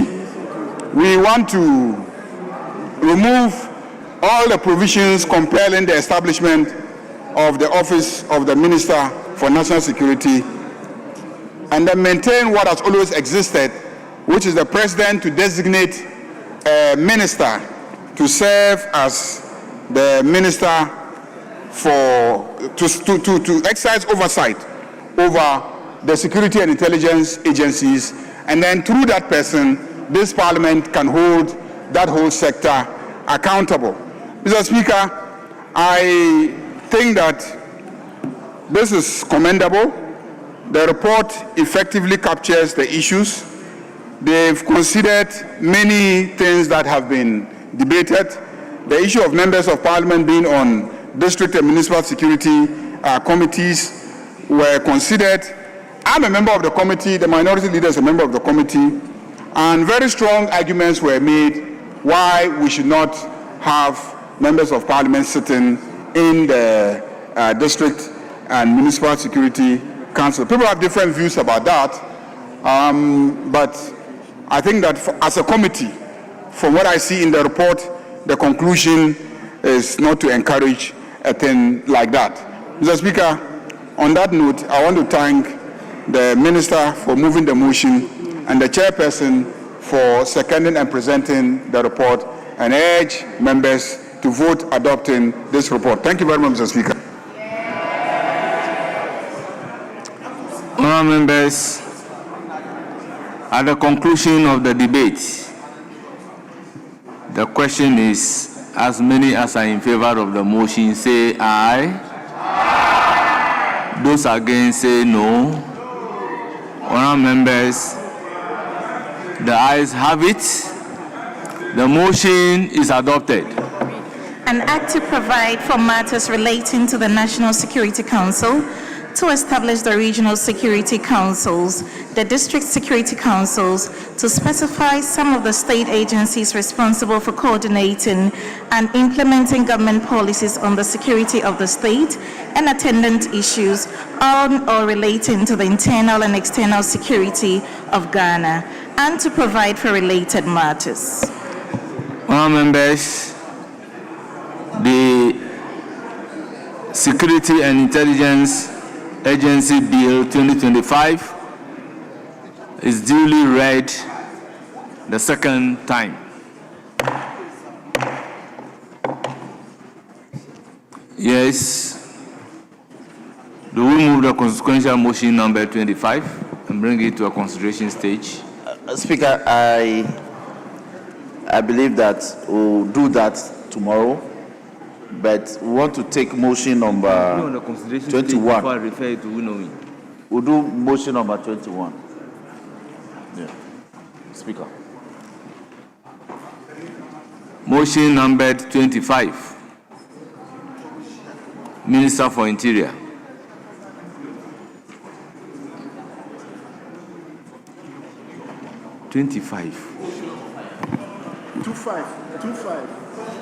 Oh, Chief Whip, Minority Leader. Well, honourable members, the decision is to refer the bill to winnowing committee at consideration stage. Without moving the procedural motion, we can get to consideration stage where I will refer the bill to winnowing committee. That is the essence of it. Speaker, with respect, I just need clarity. The applicant prayed the chair for motion 21. That was the application. That's why I want clarification. He said we should move to motion 21. So, Mr. Speaker, I just want to be guided.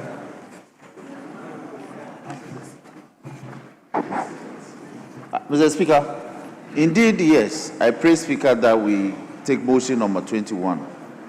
But the decision is that the bill will have to be referred to the winnowing committee. And so, motion number 25, in accordance with our rules. So motion number 25 will have to be moved. So, Speaker can give the direction referring the bill to the winnowing committee for consideration and reports.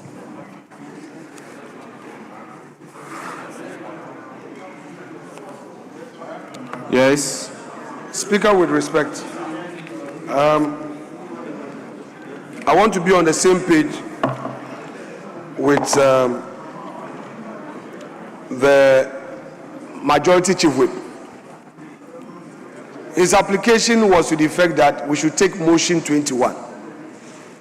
And now he has changed his mind and he says that we need to do motion 25, and the motion 25, I do not see the rule upon which he mounts that motion 25. He says that there's a motion 25, and he's mounting his application on some rules of this House. Mr. Speaker, it is important for the Majority Chief Whip to specifically refer to the order in the rules book upon which he mounts his application. We are interested. Honourable members, with all due respect, if you look at Standing Order 1681, and if I may read, winnowing, that's the head note, where a bill has been read a second time and substantial amendments have been proposed and published on the order paper, the Speaker may refer the proposed amendment for winnowing. And by the order paper, we have a substantial amendment. That is the reason for which I want to refer the bill to winnowing. Yes? Speaker, I don't have a problem. Mr. Speaker, I don't have a problem with that.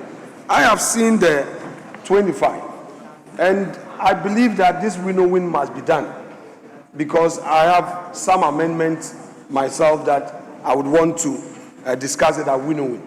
But the issue here is the applicant said motion 21, and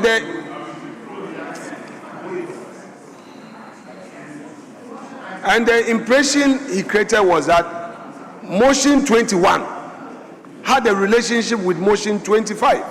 That was the impression I got. That is why I asked that he should clarify. He should clarify.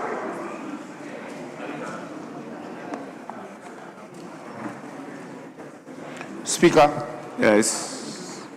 Majority Chief Whip. In all humility, it does appear to me that the minority leader was not paying attention. because when I prayed you for motion number 21 to be taken, the decision for motion number 25 to be taken was from the chair. So my duty was to be guided. My duty was to be guided. So I had no obligation to mount that application based on the rules. In any case, in invoking Order 168 was not necessary. Speaker has already given a direction. So we ought to follow. So if you had paid full attention, you would have realized that the arguments we were making was a journey to nowhere. Speaker has already directed that as a result of the decision that we were referring the bill as it is to the winnowing committee, motion number 25 will have to be moved. And so would it be. So it was absolutely not necessary for you to take the path that you are taking. With all due respect, my leader.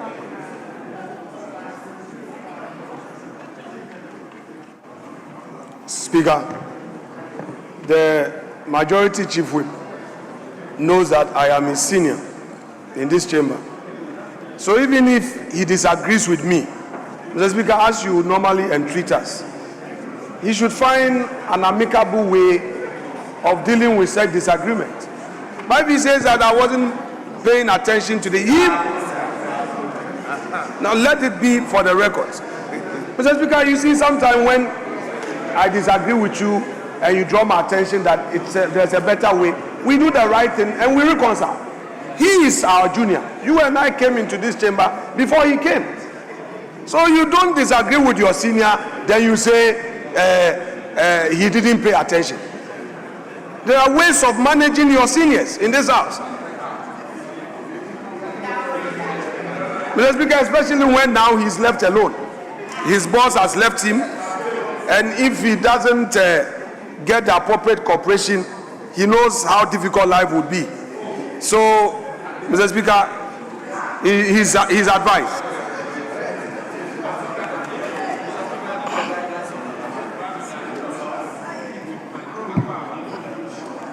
You can see me for your guidance. You say you need my guidance, and I say you can see me for your guidance. So I will call on the minister to move the motion number 25.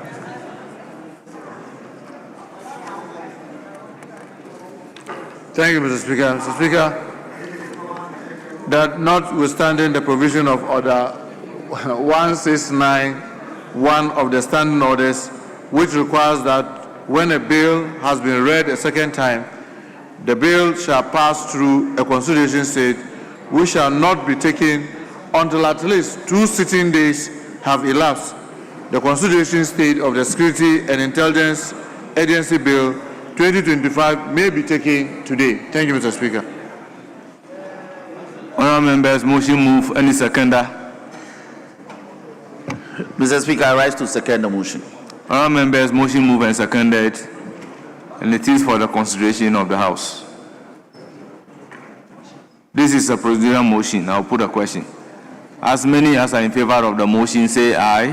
Aye. Those against say no. Honourable members, the ayes have it. The motion is adopted. Accordingly, the Security and Intelligence Agencies Bill 2025 is at consideration stage.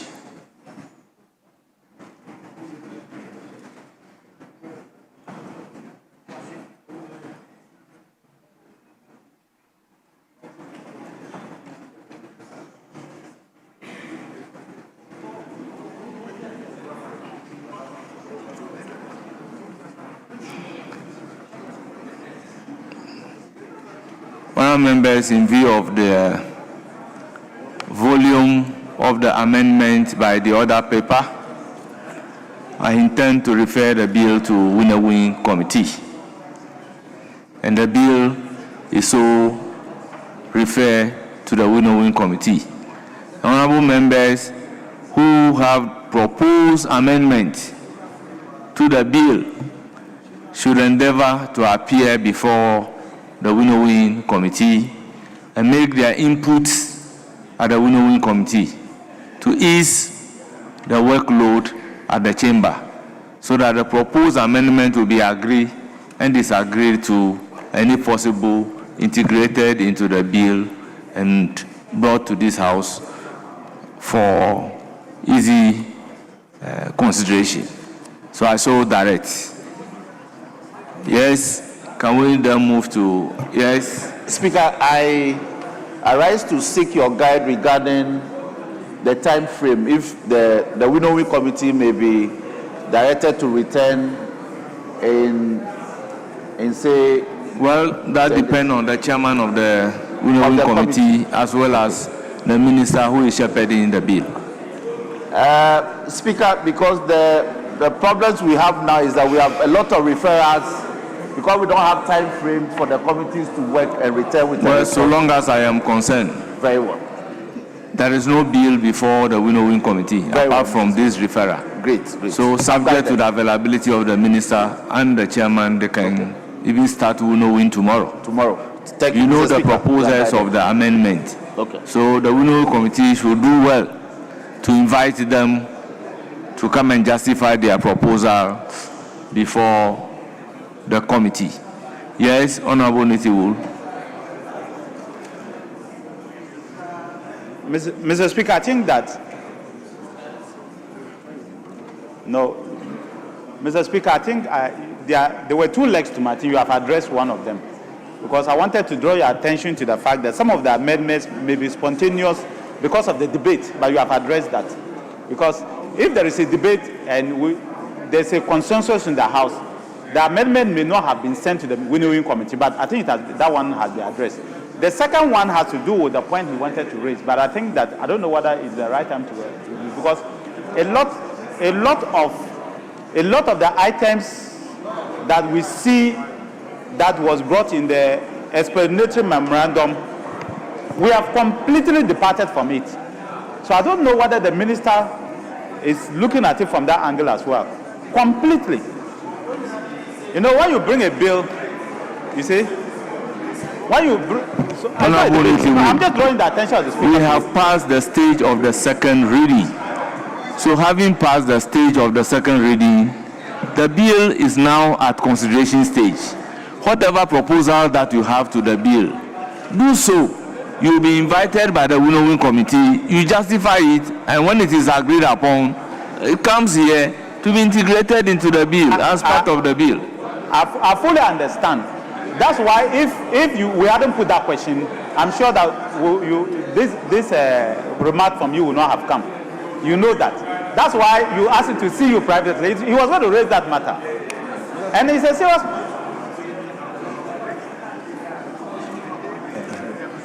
Well, Mr. Speaker, if what you are going to raise is a matter that has gone into second consideration or has gone into the bill, then I'm not ready to take it.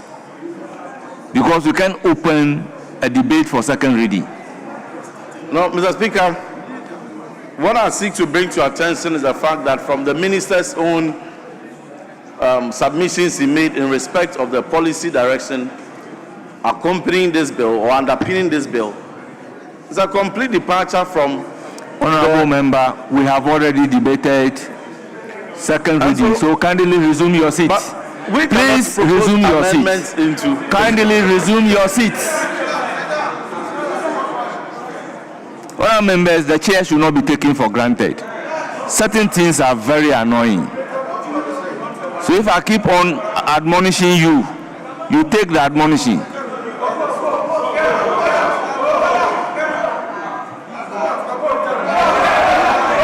Honorable members, it is not always the case that we should be taking liberty for license. How long Mr. Speaker, do we debate a second reading of a bill? Mr. Speaker,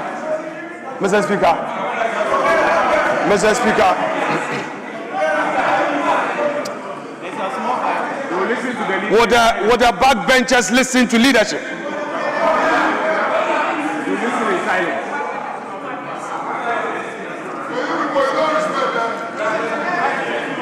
Yes, Minority Leader.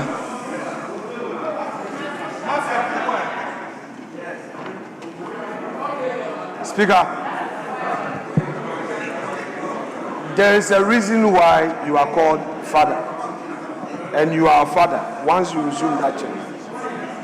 So, Mr. Speaker,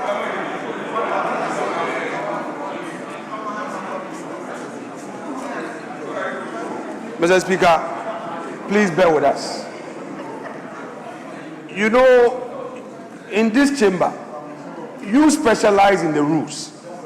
When you came in 2013, your main work in this chamber, you are known for your industry when it comes to the rules. So, Mr. Speaker, the extent of knowledge and understanding you have when it comes to the rules, Mr. Speaker, at the risk of saying it is unmatched, I must say that not many people may have that. So, sometimes when these things come up, it is not to undermine you or to upset you. But Mr. Speaker, you bear with us. We are your children. We are your children. You know, there was a prophecy. I know that prophecy will come to pass someday. You know, let it be that when that day comes, all your children will say, Father, oh Father. So, Mr. Speaker, I beg of you. Our colleague had come to me earlier to raise the issue. And I said that he should seek your guidance. But perhaps he should have maybe done a backdoor engagement before speaking to Hansard. But he meant well. He meant well. Mr. Speaker, he had actually come to me reading the memorandum accompanying the bill, and raised that technical concern. So, Mr. Speaker, I think it's more about the approach. But you also know that, Mr. Speaker, sometimes in equity, form gives way to substance. Form gives way to substance. So he's sorry if he created that impression. But Reverend,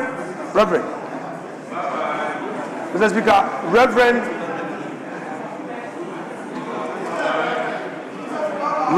will never, Mr. Speaker, Reverend will never disrespect you.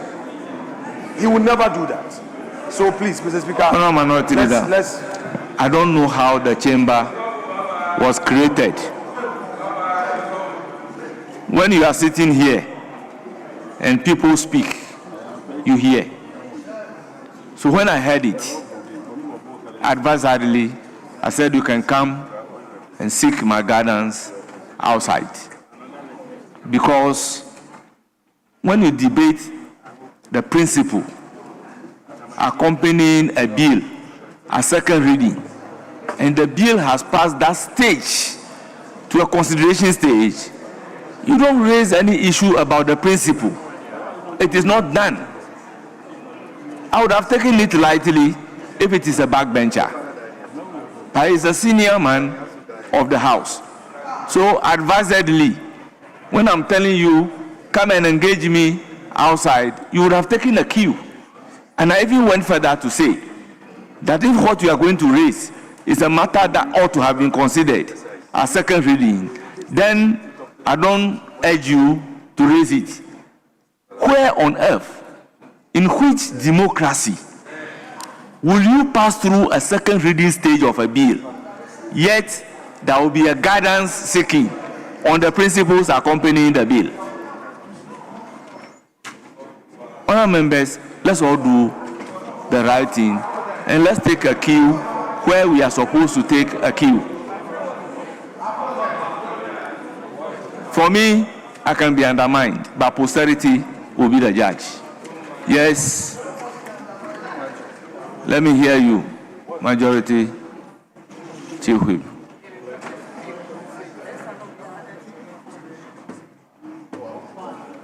Yes. Speaker, it's our duty to help you maintain order in this house. Speaker, the minority leader is called to order sometimes. The majority leader sometimes also called to order. As for the whips, we get it often. So I am worried that No, we must call attention to it. This is not the first time. The Honorable Intim Fojo couldn't have left the chamber throwing his arm towards the speaker and walking out. He cannot do that. This is not the first time. He cannot do that. The cameras will bear us out. He can't be leaving the chamber and throw his left arm at the speaker.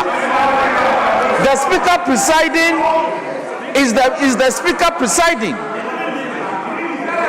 He left the chamber and came back to gather his books. It's unacceptable. It's a disorderly conduct. And we must call him to order. It's not the first time. It's not right. Honorable It is not Majority right. Chief Whip. So I will leave it here. Yes, Honorable Majority But Chief Whip. it's improper. Honorable Majority Chief Mr. Whip. Speaker.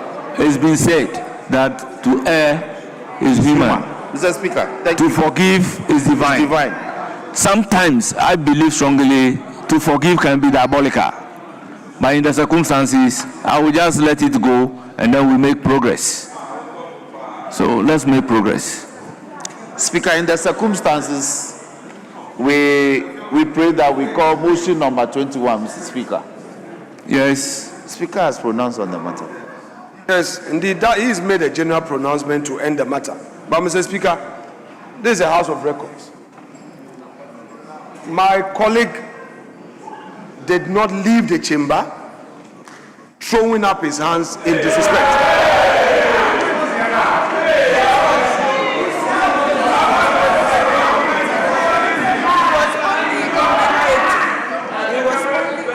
Honorable Minority Leader, I beg you, don't go there for us to ask that the video be shown. So Mr. Speaker, please, let me finish. let's end it. Mr. Speaker, let me finish. Let's end it here. Mr. Speaker, let me finish. You've spoken. You have spoken. You always call on others to listen to you in silence. You've spoken. Mr. Speaker, the colleague left and engaged the chair of the Security and Intelligence Committee.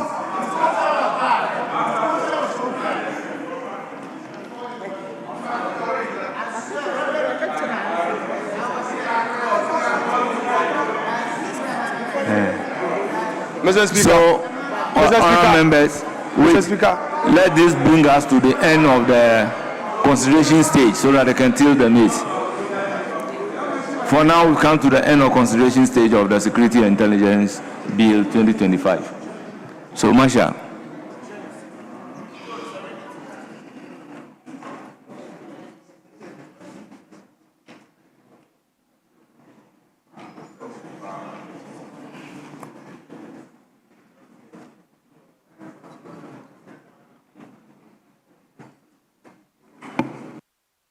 Minority Leader.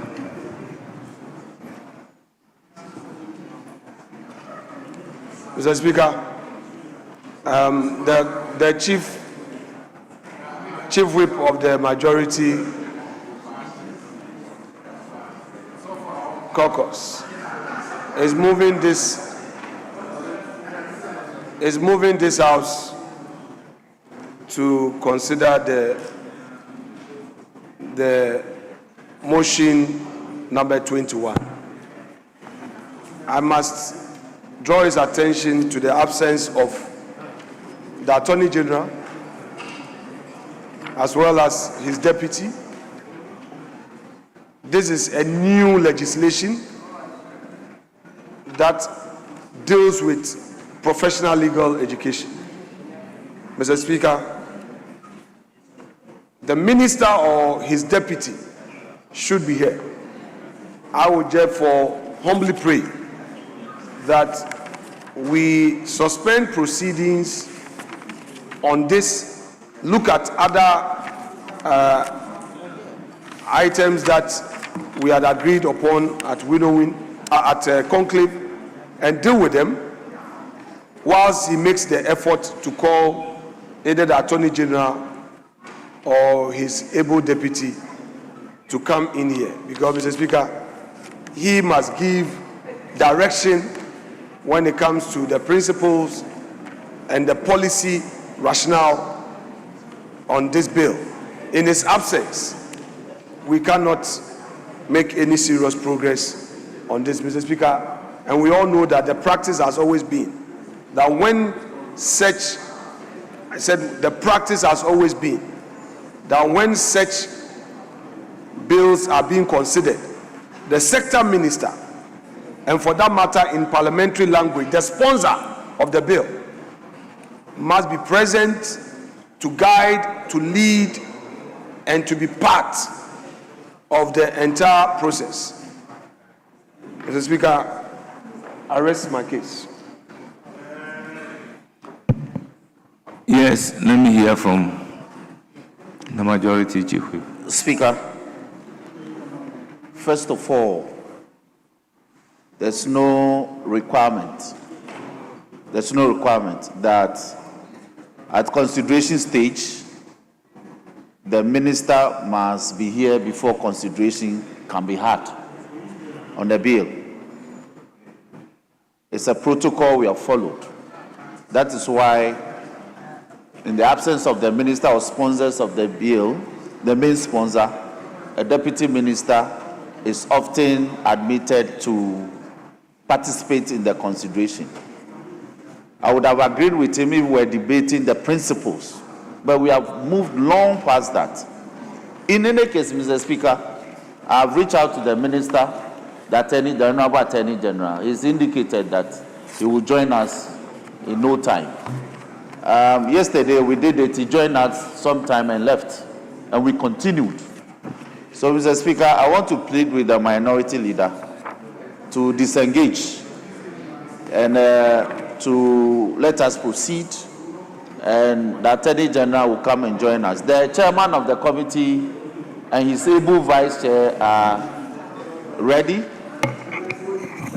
The committee members are here. Members of the House are also here. Both sides, we are ready to do this. So, Speaker, I want to urge the minority leader to drop his point of litigation so that we can make progress in this matter. I thank you for the opportunity. Yes. Mr. Speaker, according to the majority chief whip, there is no such requirement for a sponsor of a bill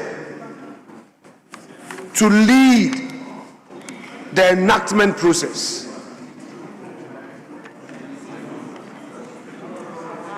Again, he argues that there is no such requirement for the sponsor of a bill to be part of the consideration stage, and that the absence thereto is inconsequential. That is what he's telling this House. Mr. Speaker, I do not want to be part of such a bad precedent, and this side of the House won't be part of such precedents. Yes, Mr. Speaker, we have a sector minister. This is not a bill that is coming for a mere amendment of 2 or 3 clauses. It is a new bill introducing a new concept for professional legal education, and all that the majority chief whip has to say to us is that there is no such law. So he has cited some members. Read the rules when the bill is introduced.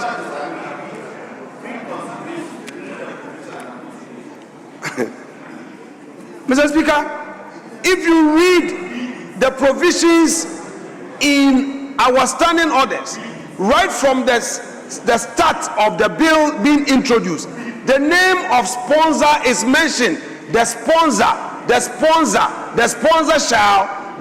shall. Who is the sponsor? There is no need to repeat the sponsor at the consideration stage, because by parity of reasoning, you look at the mention of the phrase in other provision and conjoin and give it effect. So, Mr. Speaker, what is the majority chief whip trying to say? We We need the minister or his deputy to be here. He must be here. And Mr. Speaker, there is no rush. If he himself says he has called him, he should tell us where the minister is. If you'll be able to come, we should know. It is past 6. We have other business. I think I've seen my colleagues in the energy committee. They told me that they have a motion. The report was distributed yesterday or so. If you are ready, we can look at it whilst waiting for the Attorney General. Mr. Speaker, the Attorney General must find time for Parliament, especially when this bill is his bill.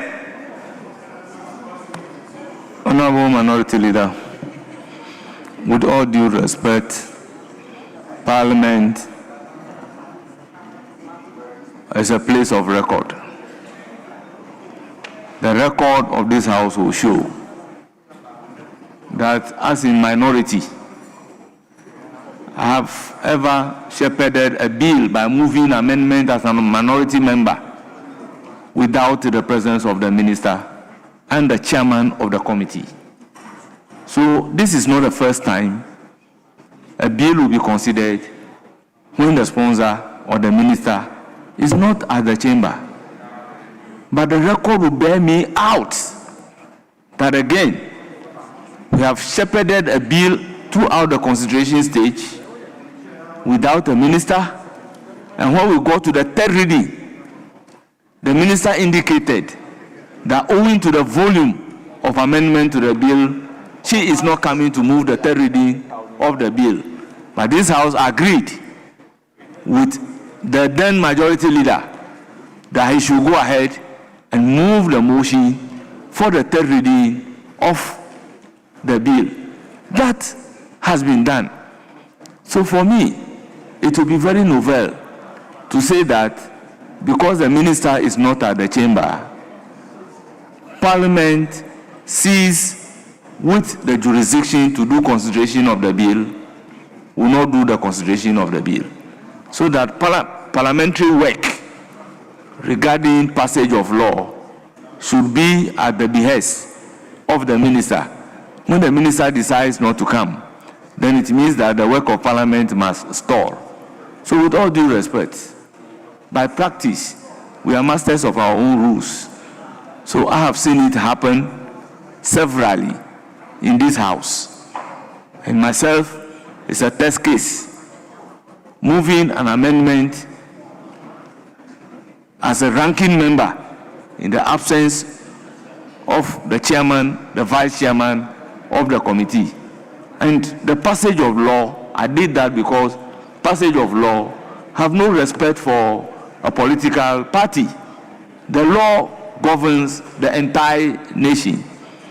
If this bill is not passed timeously, in the academic year, our children will have to go through the process of writing examination in order to enter the law school, backlog of cases. But this bill is providing a mechanism that you go to do it and you write the bar exams. So it is in the interest of the public to do this, but not to tie it down to a minister. Speaker, if I may assist the House further. Speaker, Order 169, Rule 1 is to this effect, with your leave. When a bill has been read a second time, the bill shall pass through a consideration stage in the House, which shall ordinarily not be taken until at least 2 sitting days have elapsed. Speaker, Rule 3 of Order 169 is to this effect.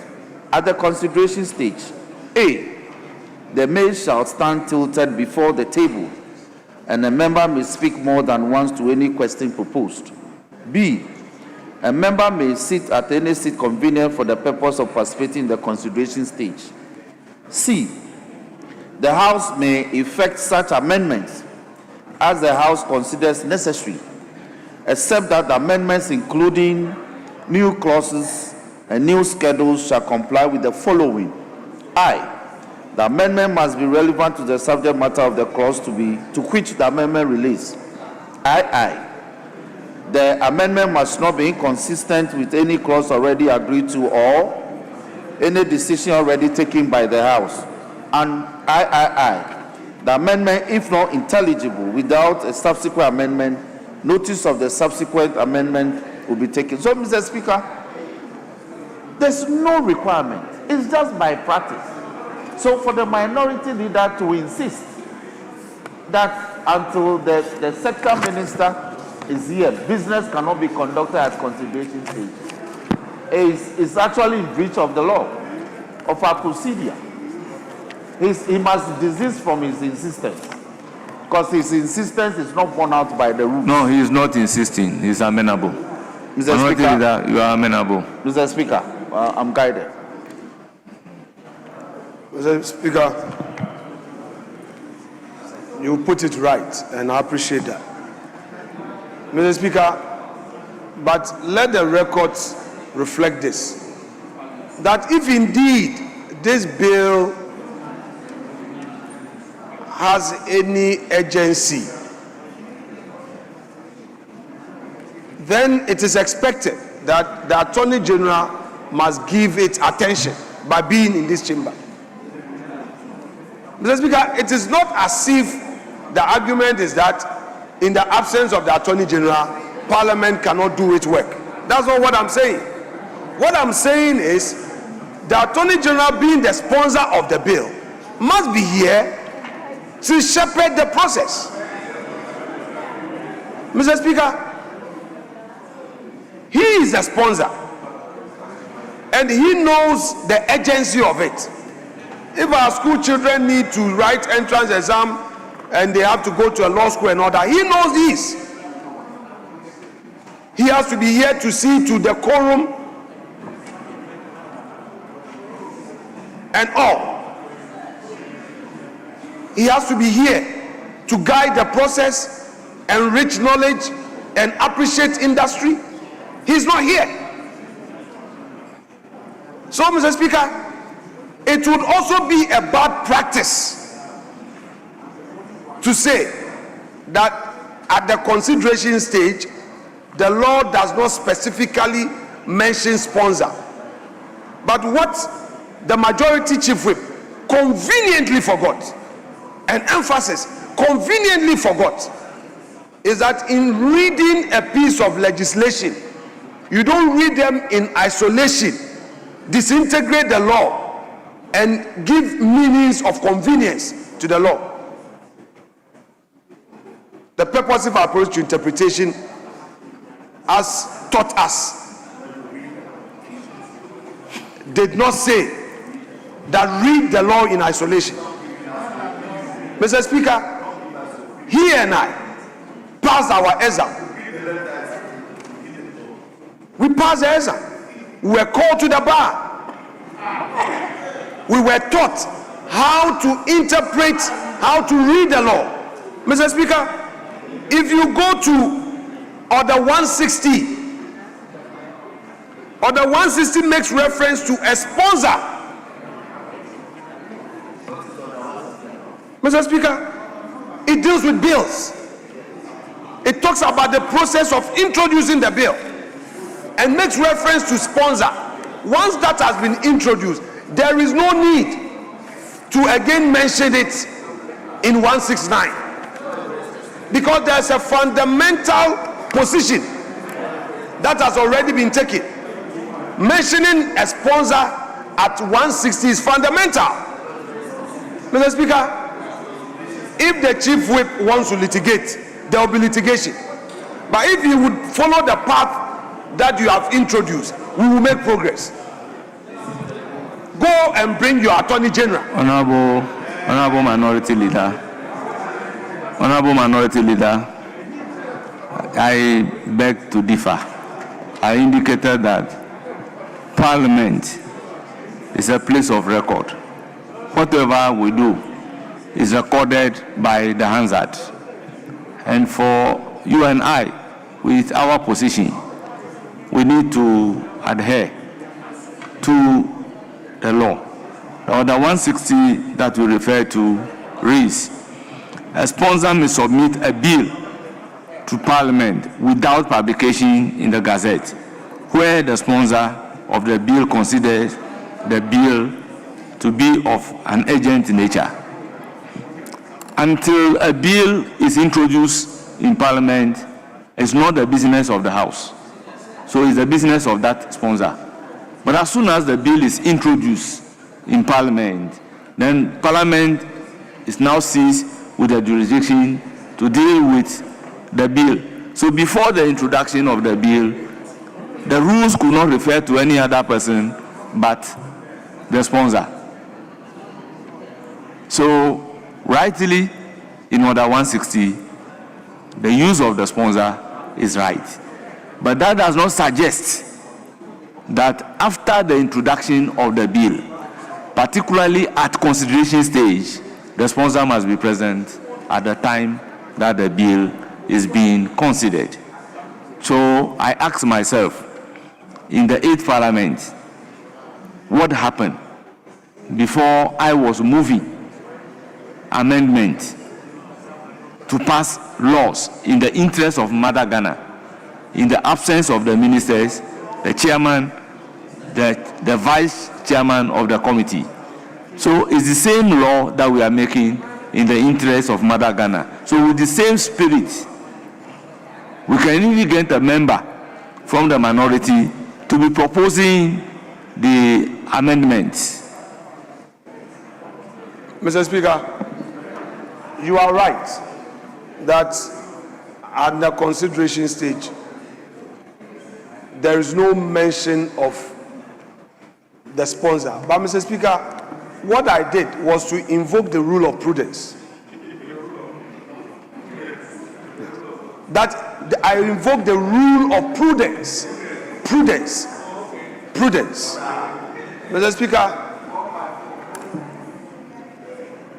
is one of the rules in equity. It's part of, Mr. Speaker, is one of the rules of equity.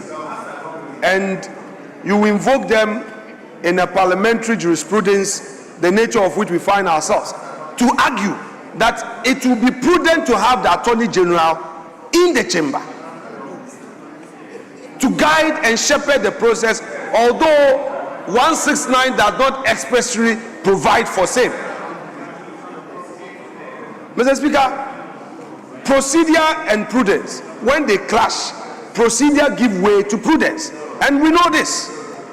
So I agree that though procedurally there is no such provision, I agree, and I'm not going to contest that when my very learned senior, the first deputy speaker, has made that clear. I'm not going to contest that. However, some other overriding rules overreach that, and that I submit that to the extent that we can argue prudence, the non-availability of express provision can be overreached by invoking prudence, because it is the Attorney General, it is the Attorney General's responsibility to be in this chamber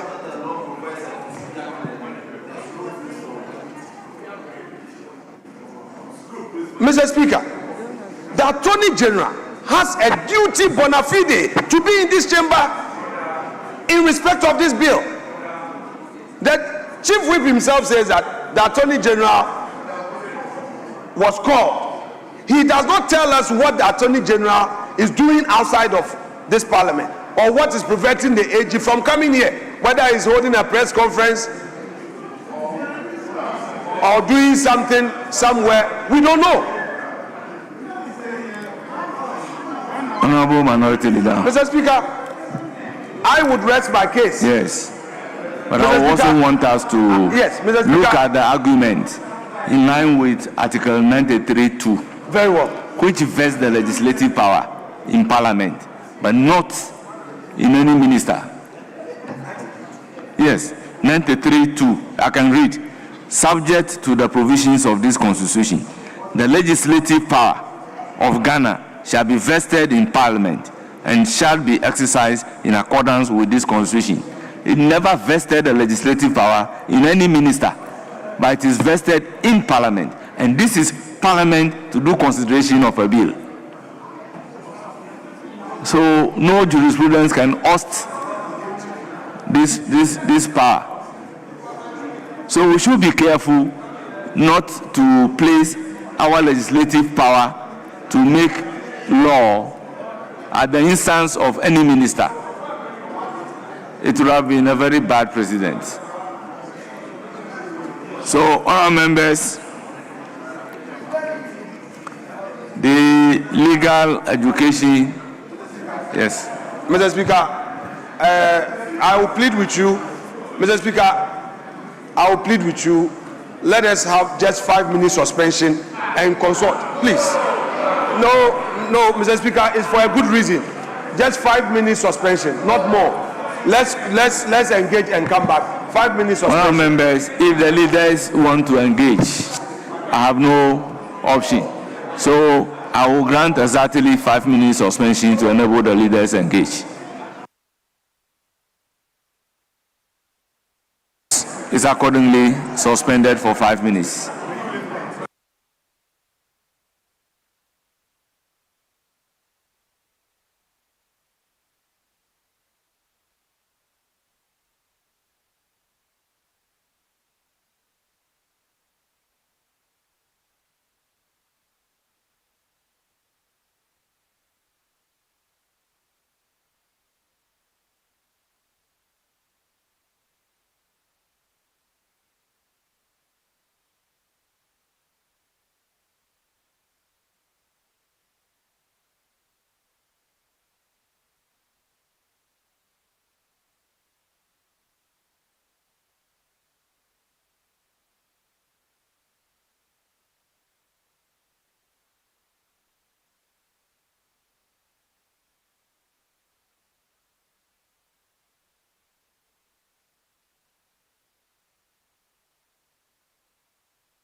They make kind of money. Mr. Afford the papa no.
Mr. Speaker.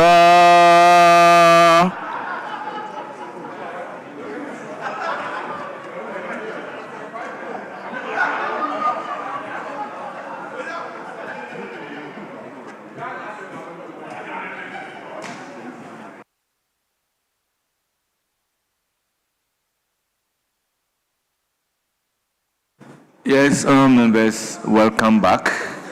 Can you resume your seats? Honourable members, Legal Education Bill 2025 under consideration.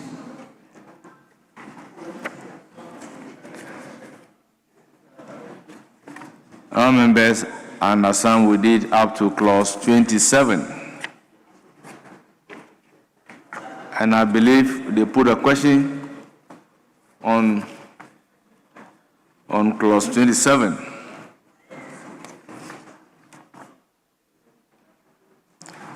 So we now move to clause 28. Consideration of application for full accreditation license. Chairman of the committee. Mr. Speaker, clause 28, amendment proposed. Paragraph A, delete and insert the following. Speaker, the new rendition will be a university that is issued with an accreditation license shall A, display the license Roman I conspicuously in the registered office of the university, preferably in the facility where the university runs the law degree program of the university, and Roman II on the website of the university. And I so move, Mr. Speaker. Honourable members, the proposed amendment is for the consideration of the House.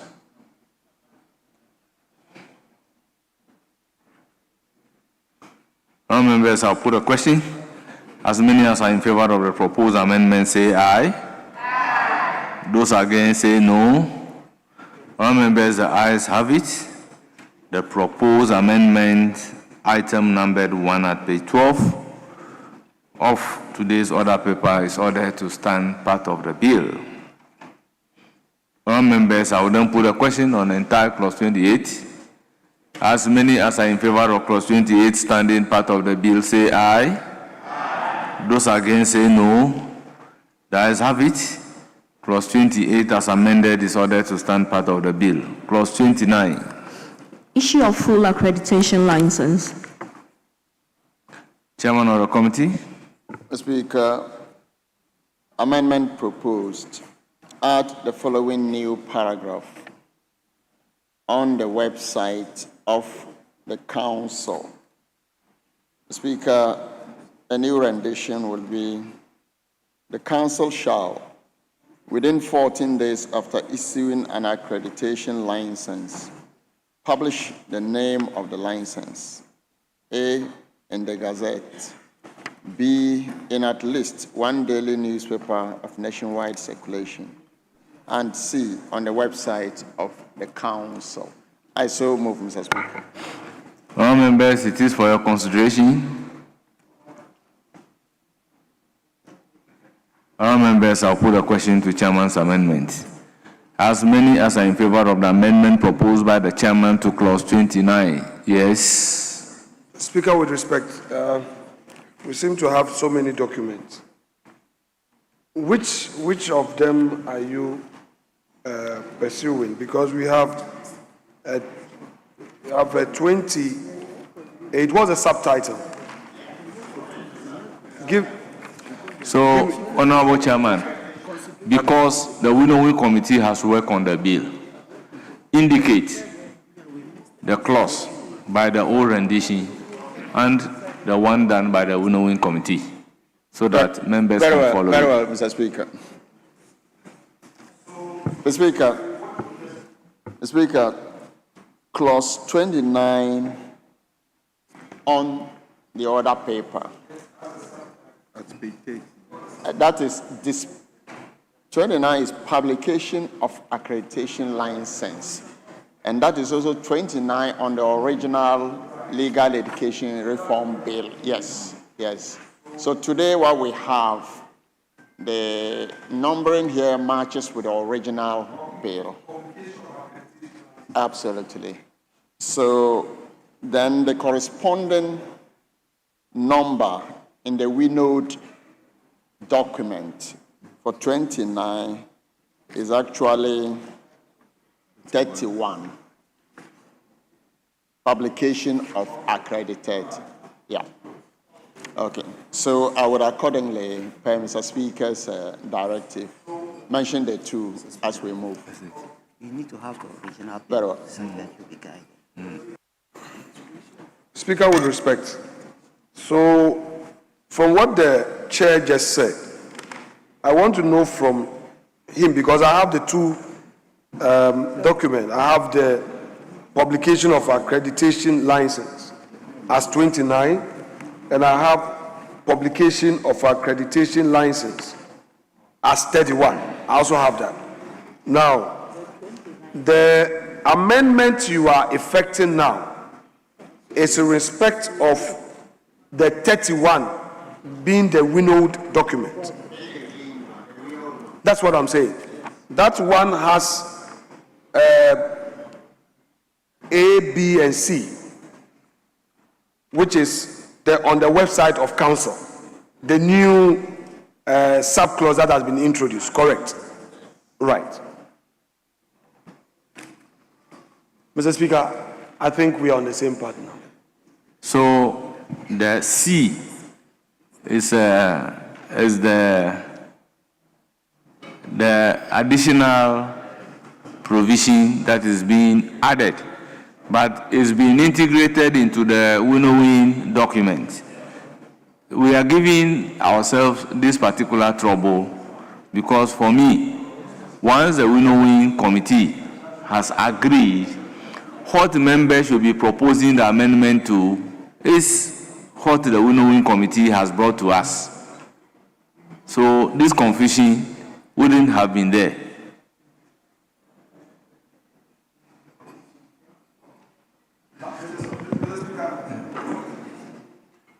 Speaker, we are guided. We are guided.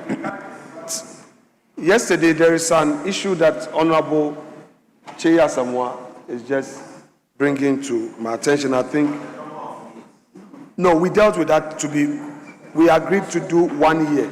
But if you read 28, 28 says the council shall, on receipt of an application for full accreditation license, constitute a committee. Yesterday, we had introduced an accreditation committee of council in 25. And, Mr. Speaker, that should be consequential. That should be consequential. So, yeah, no, what I'm saying is that we have not Honorable factored Minority Leader, this. you know what we can do? Let me put the question on the chairman's amendment. Then so we come that back. before I put the question on the entire clause 29, which is clause 31 of the winnowing committee document, then a member can propose this one. Okay, that's fine. amendment. Mr. Speaker, that I agree. So I'll put a question on the chairman's amendment. All those in favor of the amendment proposed by the chairman of the committee say aye. Those against say no. The ayes have it. The amendment is carried. Now, the question to entire clause 29. If there is any amendment, I'll take it at this level. Yes. So amended. So thank you very much, Mr. Speaker. So pursuant to the prior amendment, I would like to propose 28, which was not taken yesterday. I'd like to propose that we delete constitute a committee on line 2, 28.1, line 2. Then we can insert to read that the council shall, on receipt of an the council shall... Are you taking me back to 28? Because we did not... 29. It's 28.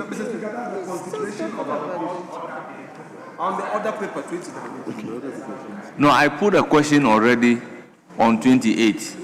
We are now taking amendment on 29. So if there is no Mr. Speaker, amendment finish to the 29. Yes, if there is no amendment to 29, then I have to put a question on entire 29. very well. And all members are maintained that as for Parliament, we are in a learning curve. If a question has been put on a clause and you want to go back to that particular clause, you can only do so by the leave of the Speaker. It's not automatic. So candidate take note. So can I put a question on the entire 29, or there is an amendment to 29? Speaker, Yes. you may put the question. You may put the question on the 29 as advertised. Very well. As many as are in favor of clause 29, standing part of the bill, which is now clause 31 of the winnowing committee document, say aye. Those against say no. The ayes have it, the clause is accordingly ordered to stand part of the bill. So, Mr. Speaker, may I now pray for your leave to enable my colleague Asamoah to proceed to the clause 28 on the winnowed document. 28, clause 28. Yes. Yes, as advertised, yes. Yes. Pardon? It's not an advertised, and it's dealing with a consequential matter. We had already amended clause 25 and introduced an accreditation committee of the council. So it's just consequential to do that mention. Well, I didn't preside over clause 25, but I'm reliably informed by the clerk that amendment to clause 25 was not taken. It's supposed to be deleted. No, it was not taken by the vote and proceedings.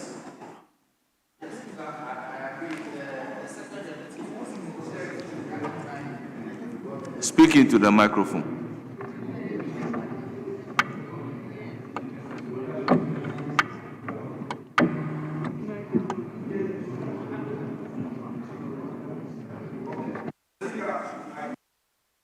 Mr. Speaker, not to refer to the particular clause 25, but we have done an amendment.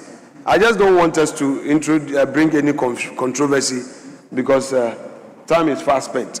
We have done an amendment where the committee to be established for the purposes of considering the application had been amended with a new phrase that accreditation committee of council.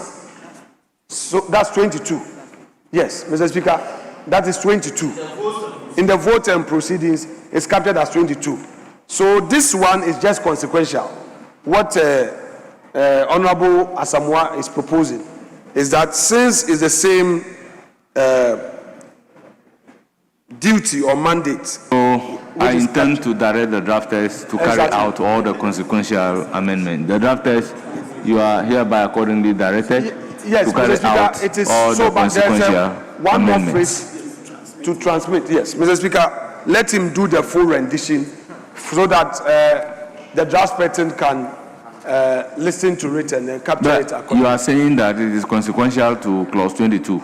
Yes, but there's another line, one more word that is which is a further so I amendment. so I want you to listen to the Very well. full rendition. Thank you.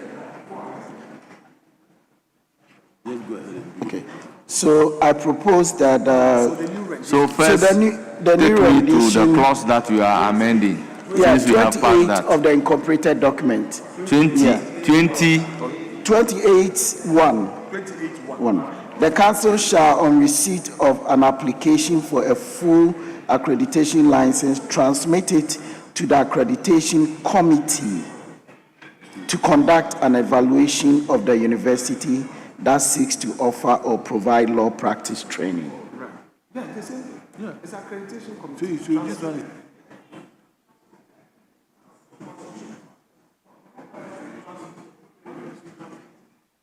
Mr. Speaker, it is the right approach because when the application is received, it has to be transmitted to the committee.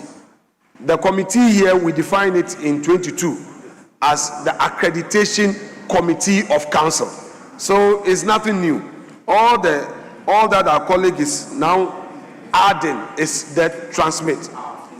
He's deleting constitute, transmit, because constitute has already been established under 22. The rendition says that the council shall, on receipt of an application for a full accreditation license, constitute a committee.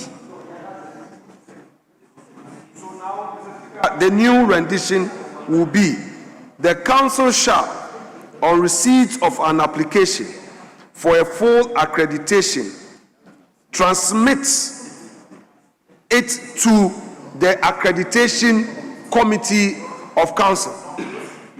Transmit to that. Very well. That's right. No. It's the right way. He's right. You are right. It's okay. Transmit the application. It's okay. He's right. Mr. Speaker, he's just right. Not on many occasions. Just on this occasion. I don't know the impulse of the amendment carried there, but my understanding here is consideration Mr. Speaker, of application for full help you. accreditation, and he's saying that the council shall, on receipt of the listing, constitute a committee.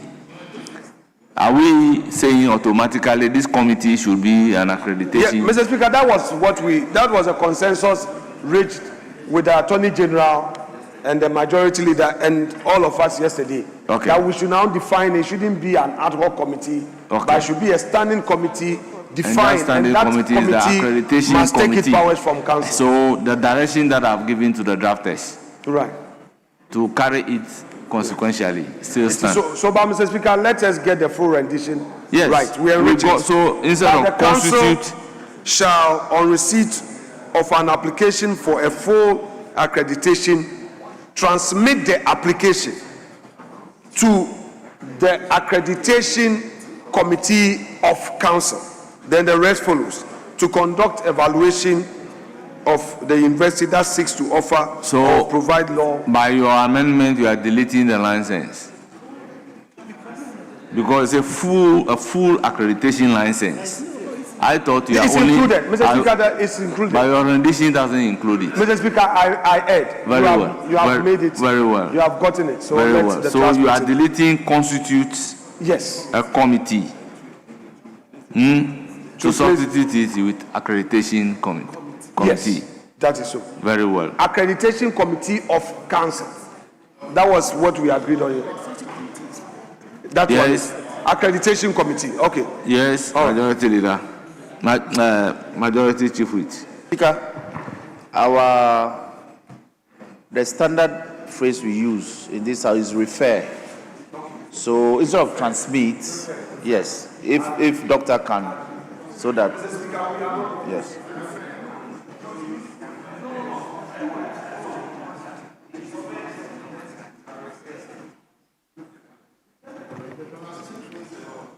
Okay. So the rendition will be: the council shall, on receipt of an application for a full accreditation license, transfer or refer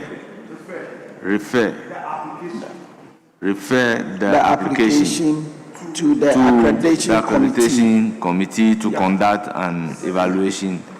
So I'll put a question: as many as are in favor of the proposed amendment to clause 28, say aye. Those against, say no. The ayes have it. The proposed amendment is carried consequentially. Then I'll have to put a question back on the entire clause 28. As many as are in favor of clause 28 standing part of the bill, say aye. Those against, say no. The ayes have it. Clause 28 is ordered to stand part of the bill. So we did clause 29. So we'll now move to clause. There is no advertised amendment on clause 30. Up to clause 33, no advertised amendment.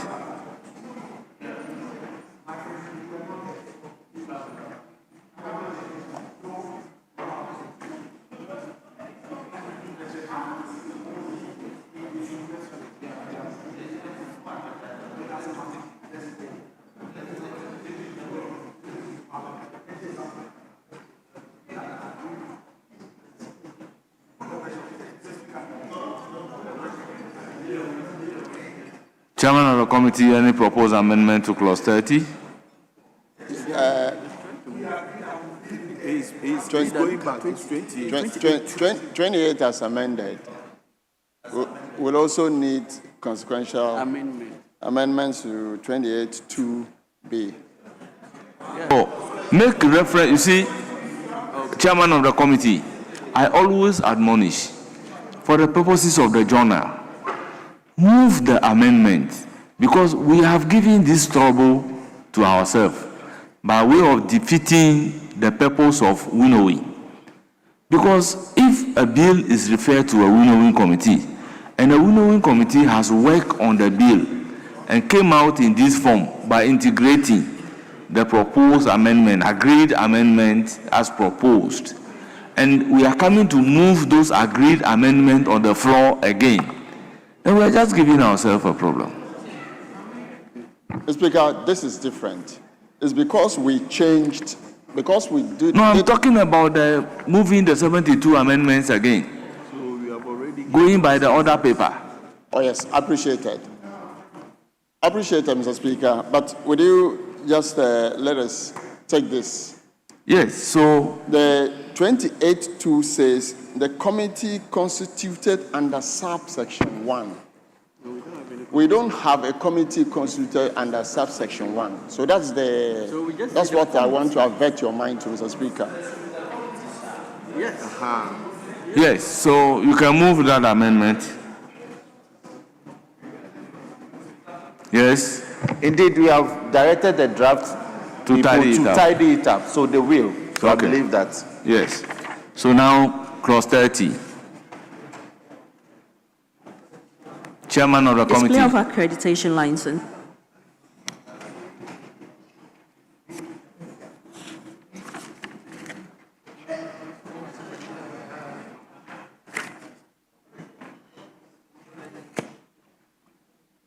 Chairman of the committee. So clause 30 will now be clause 29. Is that it? Will now be clause 28.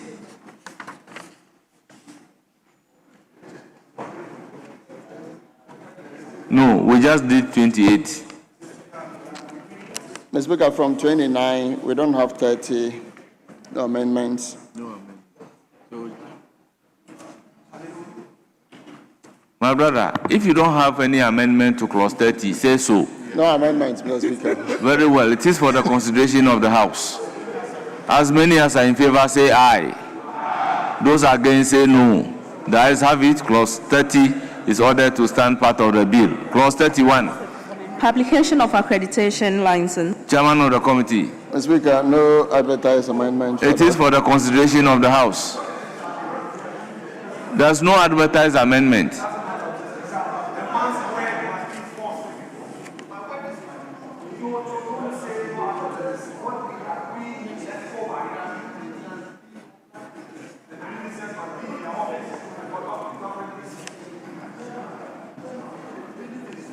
Is it the majority leader that I have seen in the 8th Parliament? I've said no advertised amendment, Mr. Speaker. It is for the consideration of the House. In the absence of any proposed amendment, the question is as many as are in favor of clause 31 standing part of the bill say aye. Aye. Those against say no. The ayes have it. Clause 31 is ordered to stand part of the bill. Yes. Is the mood of the House is that we draw down the curtains at this stage of consideration. We'll come and continue tomorrow, Mr. Speaker. Mr. Speaker. Well, yes. Speaker, my prayer is that the mood of the House is that we bring consideration to a close. So you know what to do. We haven't done 5 hours. No, Speaker. So the Marshal should. Very well. We've come to the end of the constitution for today.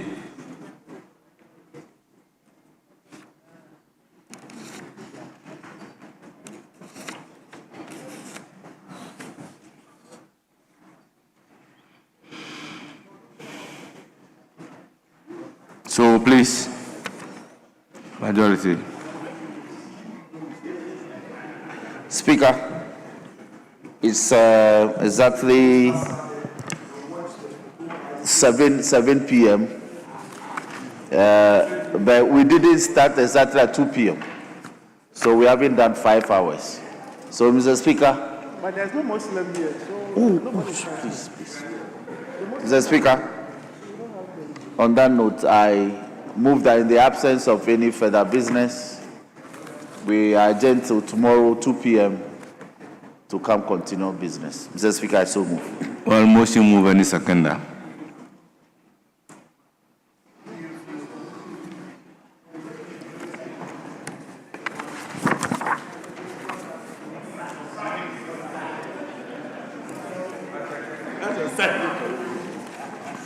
Mr. Speaker, today nature has positively given to humanity every blessing humanity can wish for. Today begins the Lent, and we are also having the Ramadan. It is rare for humanity to get these two energies all coming from the realm, and we must take advantage of this and pray for every blessing. The energies of today are very unusual.